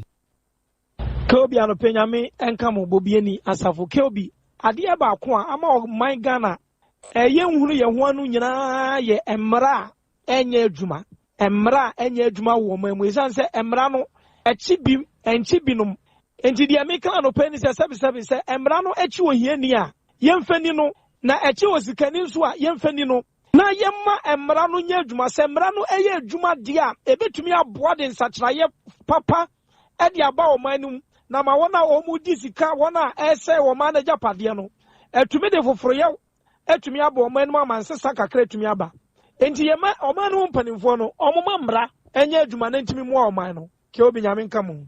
Obi good morning afọ Kwaku no Ghana mpanimfoɔ yɛ mo sɛ sabe bɛfo bi a ɔmfa nipa nya hwee sika ampa mu bodi jam si fo ni dizi fo adia abɔka ko di sika na abɔka sika no oji yɛ den yo omumu yɛ sɛ nipa ɔno mo tra hɔ na okɔgya no mikobi etu sensasi sensuo di sika mo fum sika adan Ghana mpanimfoɔ edi nka hwee dɛ sɛ mo ha mo nyame ɔno mu ni ma yɛn Kobi bye bye. Hello, Kobi, Nyansapo beja for much. Kobi mi chewo take a tefu nyina na obi a wo baby bia.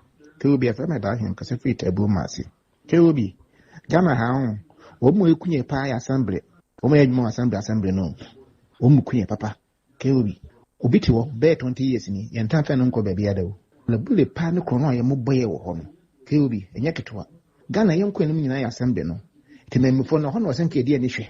Because ke ku yam nsem no ane yam mfanya adwuma ema oman no omu disika no na boso no so yam asa agye makatu agombutom ke obi o ma we de ebe de no me da wase nyam nhwa mu ne adwuma pa mo ye bye bye.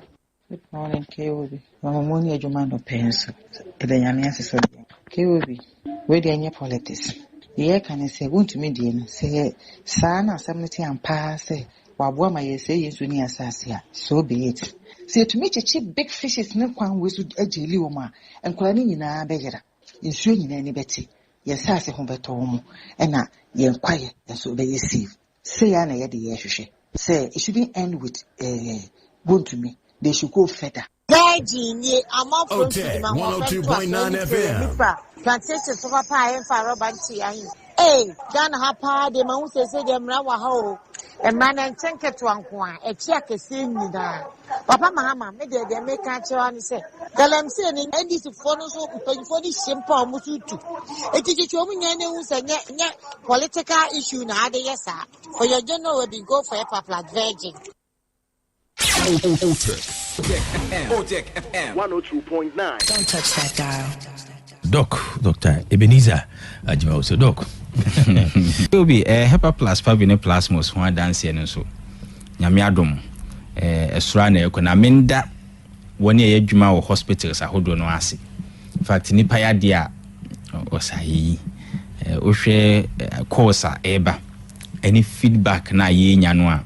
We be free Yamin Shramo me call hospital we and a nurse, sometimes doctor, if you are midwife and a pharmacist, a camfo, a mammy, say me qua mentor Hepa Plus Pavi Plus mostly be and fine can, and I'm seeing very good results. And a banisana could be a tracy aquarium. Say, if it's me ama Ghana, yet to me, you see an idea, Edia Kahoma Pomodeno, a conkai. Ebia wuti take Hepa Plus Pavi Plus mos ne kra no onti da ana se wati nanso unya akonya UC bi da ene memo akonya ke obi enro no bo nya den eye miensa yenum bom we eye medicine oh no, not because ebia wuti o ya na se wo ba bi na ahono ana se wahu se yare akekere da bi oh no mfi se wagya tum se one oye nipa ene two uyo bibini na o manipadua na nkasa enya ahoden na akoswa so atena se wo ahoden mu enya se o twen manipadua na ye mmere asana wahwehwe se nipadua no enya ahoden bi nanso se yare aba manipadua na ye mmere nso a enam se nro no bua ma ahoden ba nipadua nim no nipadua no benya ahoden na nipadua na nkasa yiwa firi saa ahommere na wo frɛ no yare nim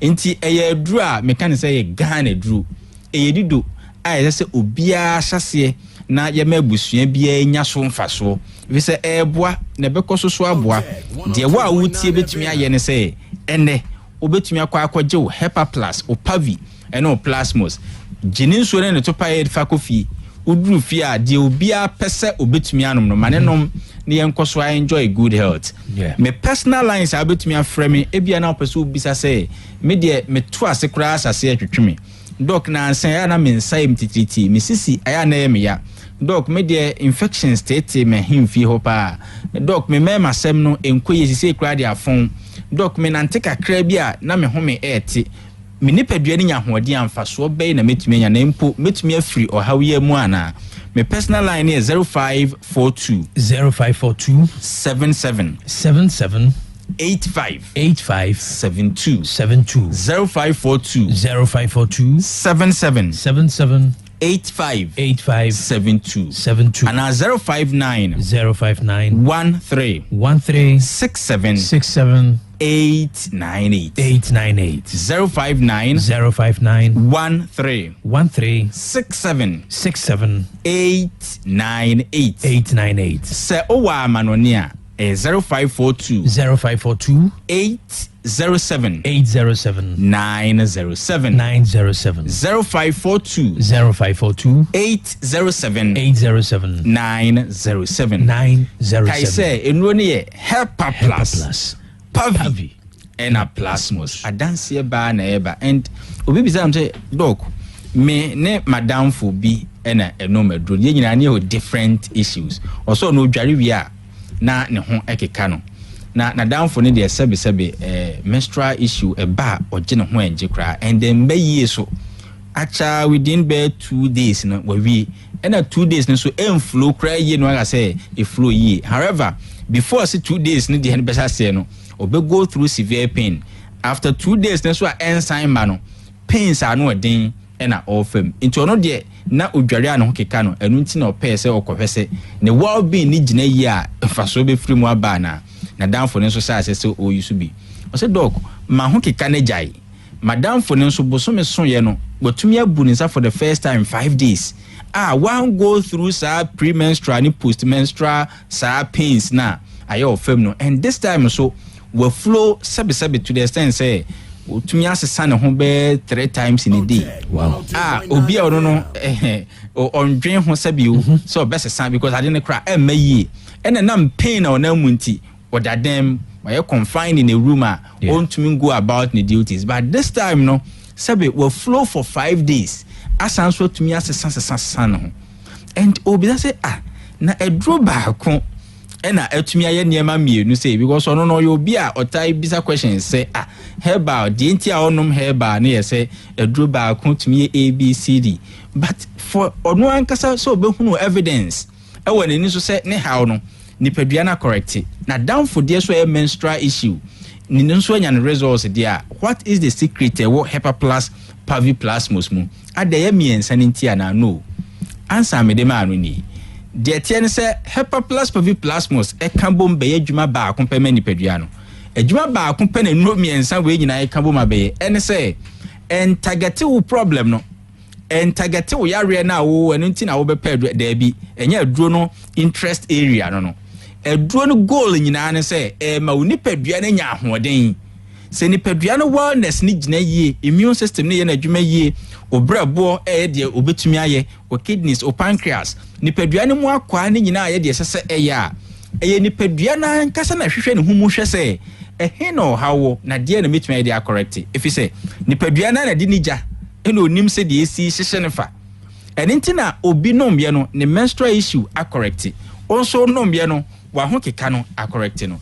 And there are a number of ohawa e woni padua mu a ebi kura ye nyamfa edin to say ohawa we woni paso because science nyan discover it doesn't mean say ohawa ni padua nim, but say woni padua no wa ahoden a ohawa ni bi wo kura emba ma wo nhunu so wo sa hawo no ebetumi overcome eno ntina berebia na me encourage say Hepa Plus Paviplasmos nom no akwatra say me yefunu ya me ntina me nom akwatra se meto ase twetwe me no ma agyaye akwatra se o me no ma mitumi edaye akwatra se sise mitumi no nso mitumi didi akwatra se metia na edwa me kenkenken me no me agyaye enye ho na epem ekọ se ema nipadua ne mom agina ye na o how bi mpo ho a wonya wa a nipadua no etumi a correct eno ntina ka obi wo de o tai kan pa yare bia na etumi kum na ekum ye before say bekum okra ne tumi to ne bo asese wo say de obonsam ya describe no gospels nim no also before ne masse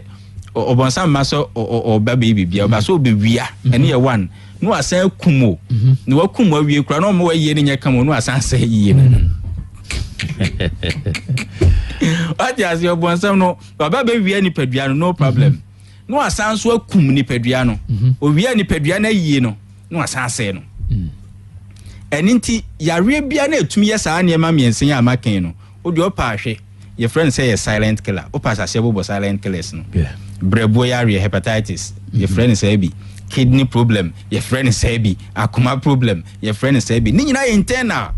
It tells you say o ma ni padua ni mbom so enya ahoden a eno so ye silent helper eninti say ya ye di nkomoyi obi so utie me se ye bie phone lines near bisa se ene ye de iPhone 16 Pro Max we ato honum obi mfrɛ enye obi o yare kidney problem obi mfrɛ no ma 5 benefit of kidneys onu ankasa hu a onya bi ma obe struggle, but obi a onko school da onye science da wanya kidney problem or da dialysis machine so mana konya se onka kidney no so mfa so 15 obe ma 30 denti onya problem no ti say onu aba behunu say saa mi kidney ye hye ho a memfa mani hunu saa nyema we ni na eye na me yare ye kra na mahunu say saa na kidneys need to me eniti mfa so bebre woni padua ni mu a ni padua na eboa yen a ye hunu giso how aba ni padua no ho, and that is idea Hepa Plus Paviplasmos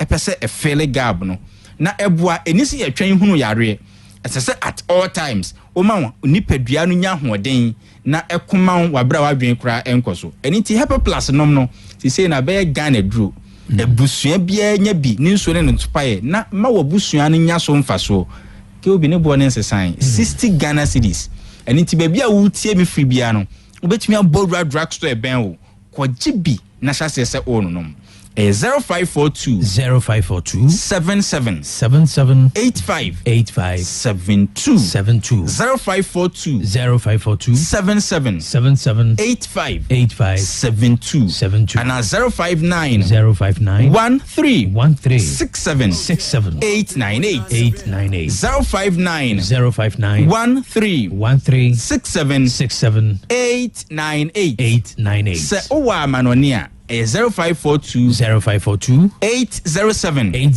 907 0542 807 907 kai say no ne ye Hepa Plus Pavi ena Plasmos Kobi onim say ade ba ko a Gana ni bia suru pa say what infections din ona sabi nsuo bi gugume infection maseke kam sabi infection aya na kaponi bi pampan bi infection nsuo bi free me be me ba nsan agume be ma ho ye say manya infection we typhoid infection just say ya me infection aye kakra na nipa suro say oti infection pe eduro bia obenya na class ade no na ohwe ho but akwa say eda say yenti infections na se anase yem pese ebeti ase sanke yeti ase a anka ade yensuro wi ase kra ni infection if we say microorganisms na the infection na usuro ni beba no wode ne bekoso atene in fact ye de wo sha adaka mu kra akosha ase ase a woni microorganisms na eko enti de enti na ese usuro wadanfo are ne nam partner in crime yes wo ye ne say o ma oni padua ni mom enya ahoden se ni padua ni nya ahoden a infection ne de obekoso ne wanante but on to me news nkunim no bi o ha o ye ne den or doubt o herba for the was poison in 7 up de be mo wa hunu se de make kan tisa na ntisa no o yo be ma mpua banana kodu ha ni nyina ade ba ko na mabo ne din miensa no konom Hepa Plus Pavi Plasmos na fa kodu ni bi tu akire se wonchiri kodu nkwan de a aya fa 5 because a fingers of banana and a fingers no so they offer ensaba kon 5 wo de fa tu akire di kodu num ne yenhwe in fact udi a me expectation ampa ohwe onipadua na wo hunu hwe so nemum se serve as a man say ezibano or aben well, because I won't say yes. Sana ne come deal, but now wouldn't say come. No, sometimes wouldn't say come deal. But you more Diana so they will bet me a D ascend in year. And we a challenge Medema or bear may be a Jamaican or Njindi. In fact, about for crowd ye or doubt. But may say, Cope Hepa Plus Pavi Plasmos. No. Kodu a upebia say asante kodu say ya brofu kodu say kodu tentin kodu tieti we na de kodu a upebia per 5 now di ni enhwe se ochiri kodu a sinipa problem de obetumi aye ene say pekubensu bi nom ana patadwe as a man on still obehunu de opesu hunu bia se servo a onso your ba se be atinkane ne ho aduane na mo minimu kra enchi wo minimu ma wo hu se bibia atwu minimu oni atinka infections ni ade ehunu ehuna mesrew oba ode Hepa Plus Pavi Plasmos onomo a wi atadwe kakra ne enhwe na dance bi bra ba hafe na ma na hu de enti afu wa kan atadwe ho ode fa atadwe ne bitutu akiri onso ntumi wi atadwe a nothing prevents you so betumi de kodunum atu akiri asoba ana say blend atadwe no na onso nom se wonum juice no obe onso sa na Nyankopon do pa so oye wo ba and mwa no yefunu ebomu omo praduane ho nyina this time obeti ase sisa na minimu twie wo yi ede se wudidi na ntwu minimu a so wunya ndidi ye nti sometimes so nya that experience no asoba maduane ntwu minim wudidi amensu si ho ade ne doctor for so wudidi amenum nso wo kodi oto na twu amenum nso na tena ho yi nti Hepa Plus Pavi ena Plasmos o yo ba ubehunu de nti aye dito aya ne nso si ho. And for the first time, who did you so basic one and you will be very happy. A Hepa Plus no now they are tajuka. To it, you here any external drubia de bequa him, you know. Oh, dear no more Hepa Plus Pavi Plasmos. Nafa tajuno and now code to it or bar. And you appreciate the entire fufune fune den chen fune or muya funu boom, then so minimu 20 omo praduane ho. Me number is 0542 77 85 72 0542 77 85 72 and 059 13 67 898 059 13 67 898 Owa Manonia 0542 807 907 0542 807 907 Help Plus Pavi and a plus Dr. Bey, that's it. That's it. Otec FM 102.9. Don't touch that dial. Say a window design, fence wood design, pillar design, door design, corner design. The one name is Mr. Construction. Yeo agric a brasso yanswant into Musua. Any anefitano so. Keobi Debia Miko, boys, no. Don't one and pebre. Anyway, a cobuna, a coon, Ubakunu, Ninsan, you may be out. Then Nambancher Manchers, Nadiasa, then indicate down to 9 second to Bassa. Ne bed any for chronon torso. Yen and Kawi were Juma Papa Bia, why not the chronobatoso, Kelby, Yanni, and boys, and a guest no. The Pamochobi Bri, Moma Yanni, and Fire and Senya Juman, ding! That's here Bongo Cranamaruano. Jan Swan Fitano, Nyansapo. Mira Kelby. Mwachunu na beja funyi na wadi nyina be film da rubantu no ba se so ba se pesa so bi enia ya lenchino ewa abo no I'm very unfortunate and because Ghana we've gone past this way no if so should then e bi kwa na nyo no na waje ni pa afini ne craft ni sem kwa wa sha around 4,000 there and also it will quite extend it's a sem lenchin and more, numerous cases that are innocent as Bunukulu. It's a very passionate idea, Damakoma Sopa. Mr. Penufo, lynching there, no matter how I assemble ya, no matter how it's be, oh, we are not working the same person. Of a morning, Chama Collins in very Sokoba Crofroom. Of our own to make here that way, Nicola say, say, Manasem. A good certain example, the more minor. Because I am more minor too. Near catching money position for say Tima Delu to me, be who are brought Mamma so. We end this in us, we are more position, I'm one now. Now, your children said, oh, quiet, and this supporters need me do what you want to me at any quick. I be supported be who are could you. They didn't obey what Teresa said, yet teach you, Jano, want to me nasem. Said never 30 years, want to me nasem to say a more position. No money down on one position for Sabi, you me a comfortable. Kwaku, Emmanuel Baby for you, Marta, and stadium so Brahma Moon do me right. The Mammy dietitians as if I do boy or kind of who pass. In soon, the Wunia Pana, a choir, a fast non so yarn haggy. Said it was the church the yin super de. Yedana sepa, ye baby sopa, said a baby boy, and Pumodena, Yenya, who did Eddie young Quanami. Now a popular request with the request is a Messena, like Kwaku and say, I feel so a so we are ready a Miani Nube and Winya Film with the cemeteries are a shady real no Miani Nua, Winya Film until we dear Messena and that woman. Yeah, I'll make it more every real. So, Shansway, any Miani Nupa in your film away a brab moment in our city. K.O.B. Mema wo any other Jafo nyina achen great man na hunu obi a yade asem to no so ema ne bo nipa no adua ema wono ne ma ebi etimi free mu e kire no mu se krono no enyo on the boy ne mom e ne ba ebom e ne boss akrono no ye be se Ghana for instant justice there enye so bi e bibia ye fa ne ko police station ye nya hwemu se de be ya yankum innocent person ana necessary for sikana yakete no yes musika ayahen mama yenhwe na yenya said de be ya o menya adwen fine asom o man no for your general well-being go for Help Plus big OT. Alors, nous accueillons bien la peine de nous take Nyansapo la voice me for you na chia sami tu Ghana make say you can say Fred Bisu and pay government institutions ahodo amoye adwuma boka enye se basa de adentina mom private ase adwuma no na de bia nipa no kogumu na eka na teso to assembly timi diska we ko ekoye adwuma na obokade a ade na tesa efri ewo government institutions nyina education health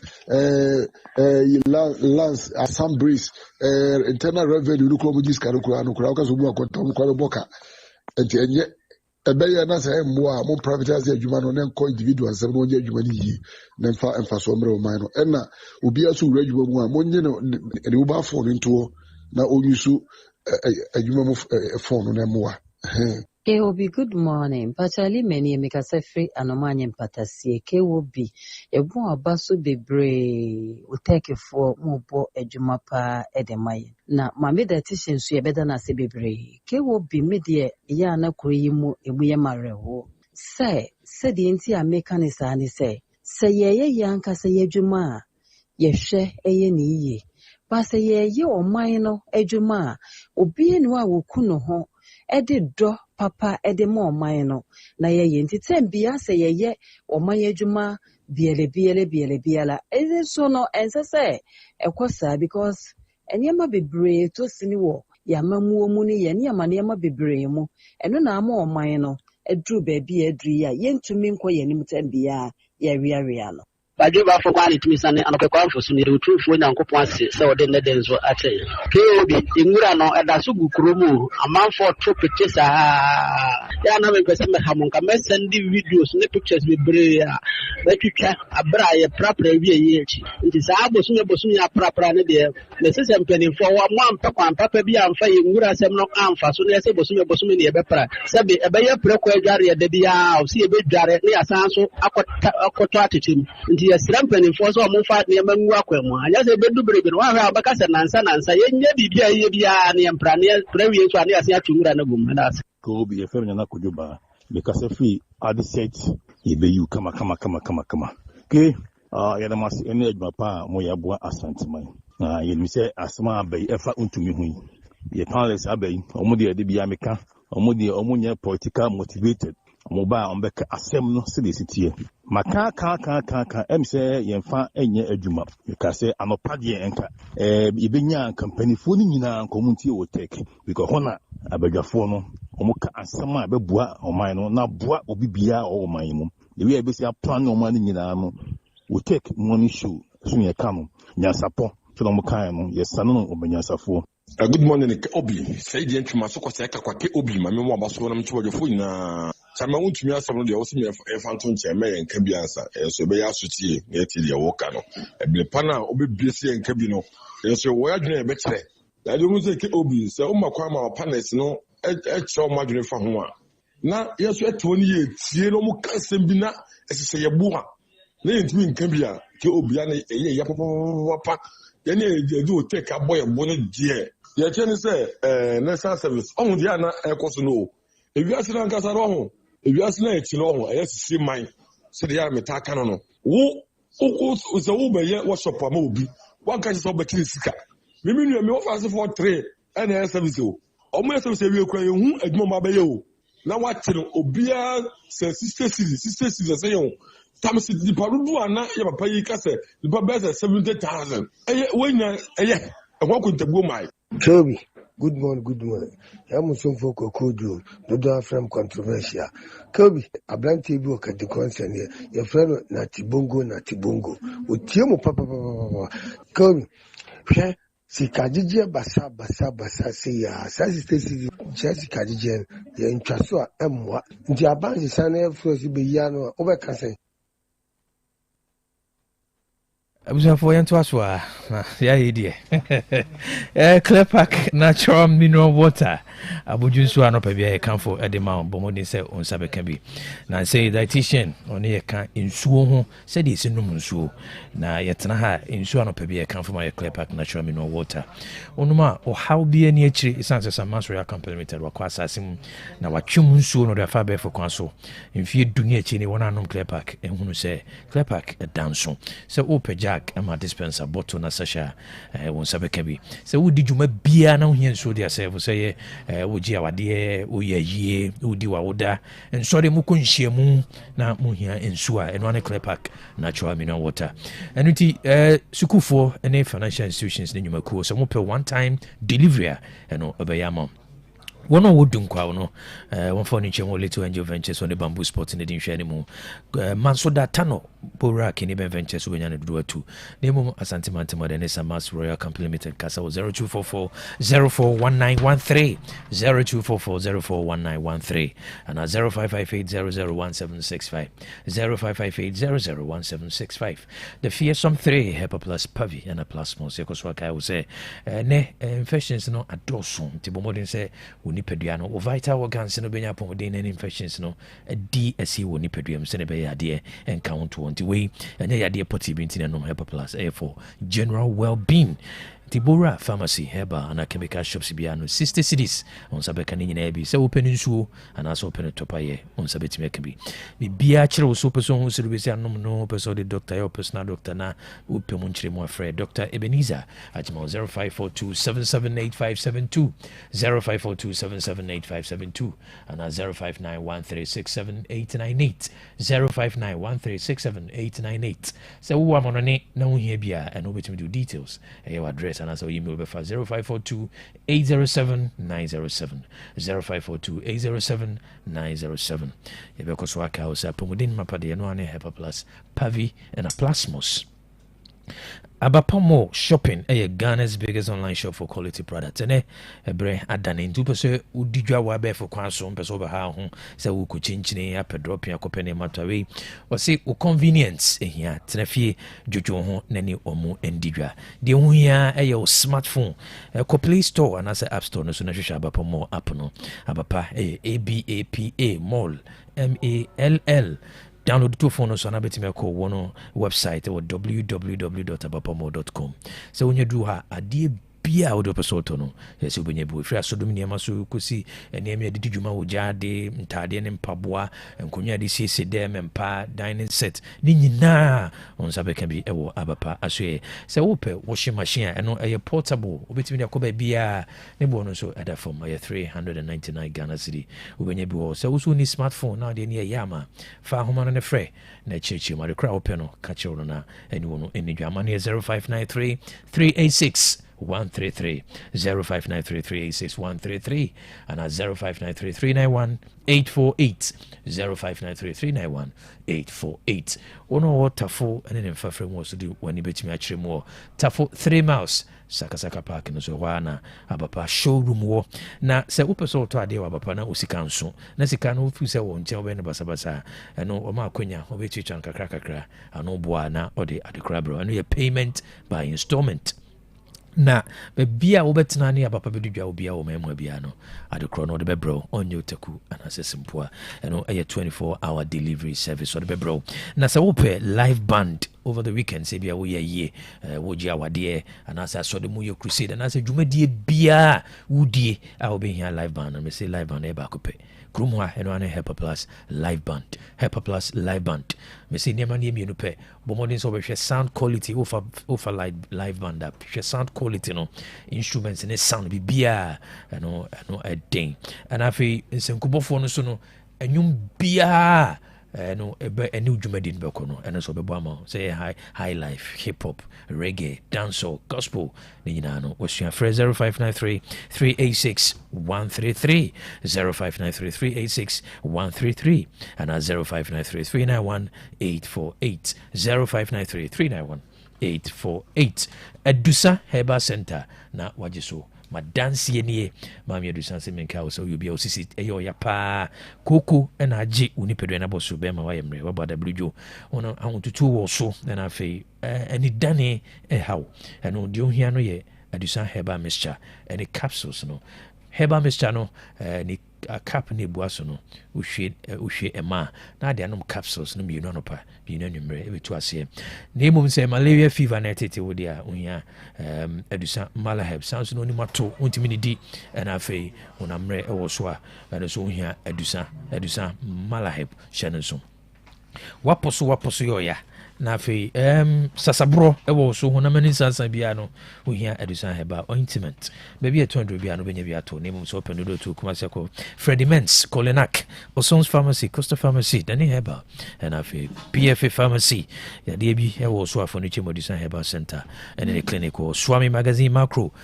overhead no going filling station ewo no wana adusan na so ewo for 0500 10500 110 115 0500 110 115 and 0557009824 0557009824 between software 0557009825 0557009825 abroa. Okay, and that's the moment also ever Perfect Series Basic Schools Assessment Contest 2026 you know Nyankopon ya duma NCP na fi ya the main contest you know eba we see southern sector and northern sectors you know omu nyina sectors ni nyina ye wo mu de no wo mu levels no ewi se nyamepa date no enche na se bibia ansesa ye nyina be call for square Old Central University Accra Matehiko ho ena main contest no eba so southern sector and northern sector ombe kwa kushia na omu aye date no ba ebema yinyina yenya ntie yekoso ni akai say health facility bia owo Swami constituency hano also ope midwife no ni na yedwuma full time it even say midwife so tie me ubetimi the application letter no any ucv akọ sa health facility ho ana say o de beto ni email imu ni email no mekano2000@gmail.com mekano2000@gmail.com ana say ubetimi afre 0547211048 na wachire anya obefa so 0547211048 any health facility no me number owo Swami constituency no ubetimi afre na ubetimi so do letter no ato email no so your midwife na utimia osempa misrewa tutumrika ne tu hwana mo nenya full time edwuma obi pe 2 bedrooms apartment o say ahojo asukwa maxima dichem so amekum baby amabobo sway say edan pom you I dema high no be ewo ho madaruma no afre 0247995160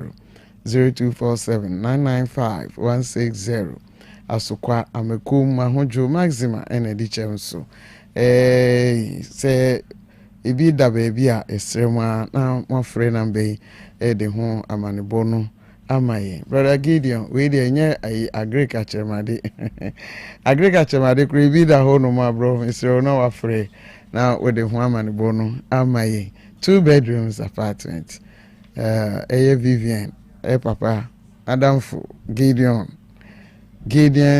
apia Ajimai ema achen anope the fearsome 3 ni papa se wonunum bi de onua nonum na emwa na nsisi onipadua nonum bi nya ahoden nonum bi na ahoden mre nipadua num eba sa wudidi a kama utimi didi ye ma hoto oda nso a oda obesore na ohun asisi ohun so kama ahoden bi a wehia no ononum Hepa Plus Pavi Plasma sa obenya na odiede ujuma senri obi a owo diabetes utumenum bi eboa no pa sichire yade akoma yade umai dududu malaria how wanya typhoid ohunam nyina ya watenka te ko no yire no kunu mu hye mudie na ye ngonran infection bi abetena oso a misro no bi adwene nkwan na ehima mete wonka che na ho te sen nonom Hepa Plus adwene nkwan na oho ento wife nyina ye chiamo adwene nkwan ye mo achi baby a wo take a feel do sister na hima ya feel papa ye mo achi anope baby a wo Pavi Plasmox ene Hepa Plus no ye kanfo ama say nunum bi nenya hoden na ye ntonka the fearsome 3 or say power to the people. Ubetimene Dr. Kasa 0542778572 and 0542807907 na 0591 367898 0591 367898. Ofre doctor nkomo bia opeso ni di efa hepa plus pavi ene plasmox hono waye krado oni obedi sankomo no ukọ mama ho Ashtown downtown obekwa akoto se mama container no si Baptist for ni junction no so uhia ne topa ya na ninsu ebuso etikro from emrum African Banglo ne mu amotwa ho ahia Ashtown munyina obia na ni abre pa ho den pa pomuden die oni wabusu ya munsane nkoma ma ho na monkope bi na mononom na mo ho nye den Hepa plus pavi plasmos oba uteke abinye bi baby eton aduru bi anso ebuso ewo ho asembeba de bi ontimpa show je number ito ho wai na ebasa wetimi afre ante kokodi emnim se oni obi ani asem na obi anso mfa bi mefro na enso choroto ho ante wutie me mo amodidi nyina e mamukutemu ewrade nka mo ho na de bi ante kokon fada sense so mi yenya bi ne ante ye mo achi anope ni akamfo ama o se churasemi number fato onchen ho ebi kura na obi busa ebi ana obi di ne nkomo bi a obetimi aboa no ama wafre eti je number no 0536 222554 0536 222554 club yana na ya santini na beja fortuna say radio yi so Otec radio yi ifridum ye no mpai mu kwesi ne no miensa so a baby a basabasa wo bi Awurade adom na somdwe ebeye adwuma number no bio 0536 222554 enka bonesi my money ti adehye antikuya ye chia opi the base obi a me jobe no ma kira me na fose be me wedding papa bi hwering basa bi a wakoto tat nya buti I don't sweet as and then mama bounce sometimes so am dear buda but we jam wo ka bia ma me anasa be ka bia ma the wife you can dey recruit sawo rings so dey nya papa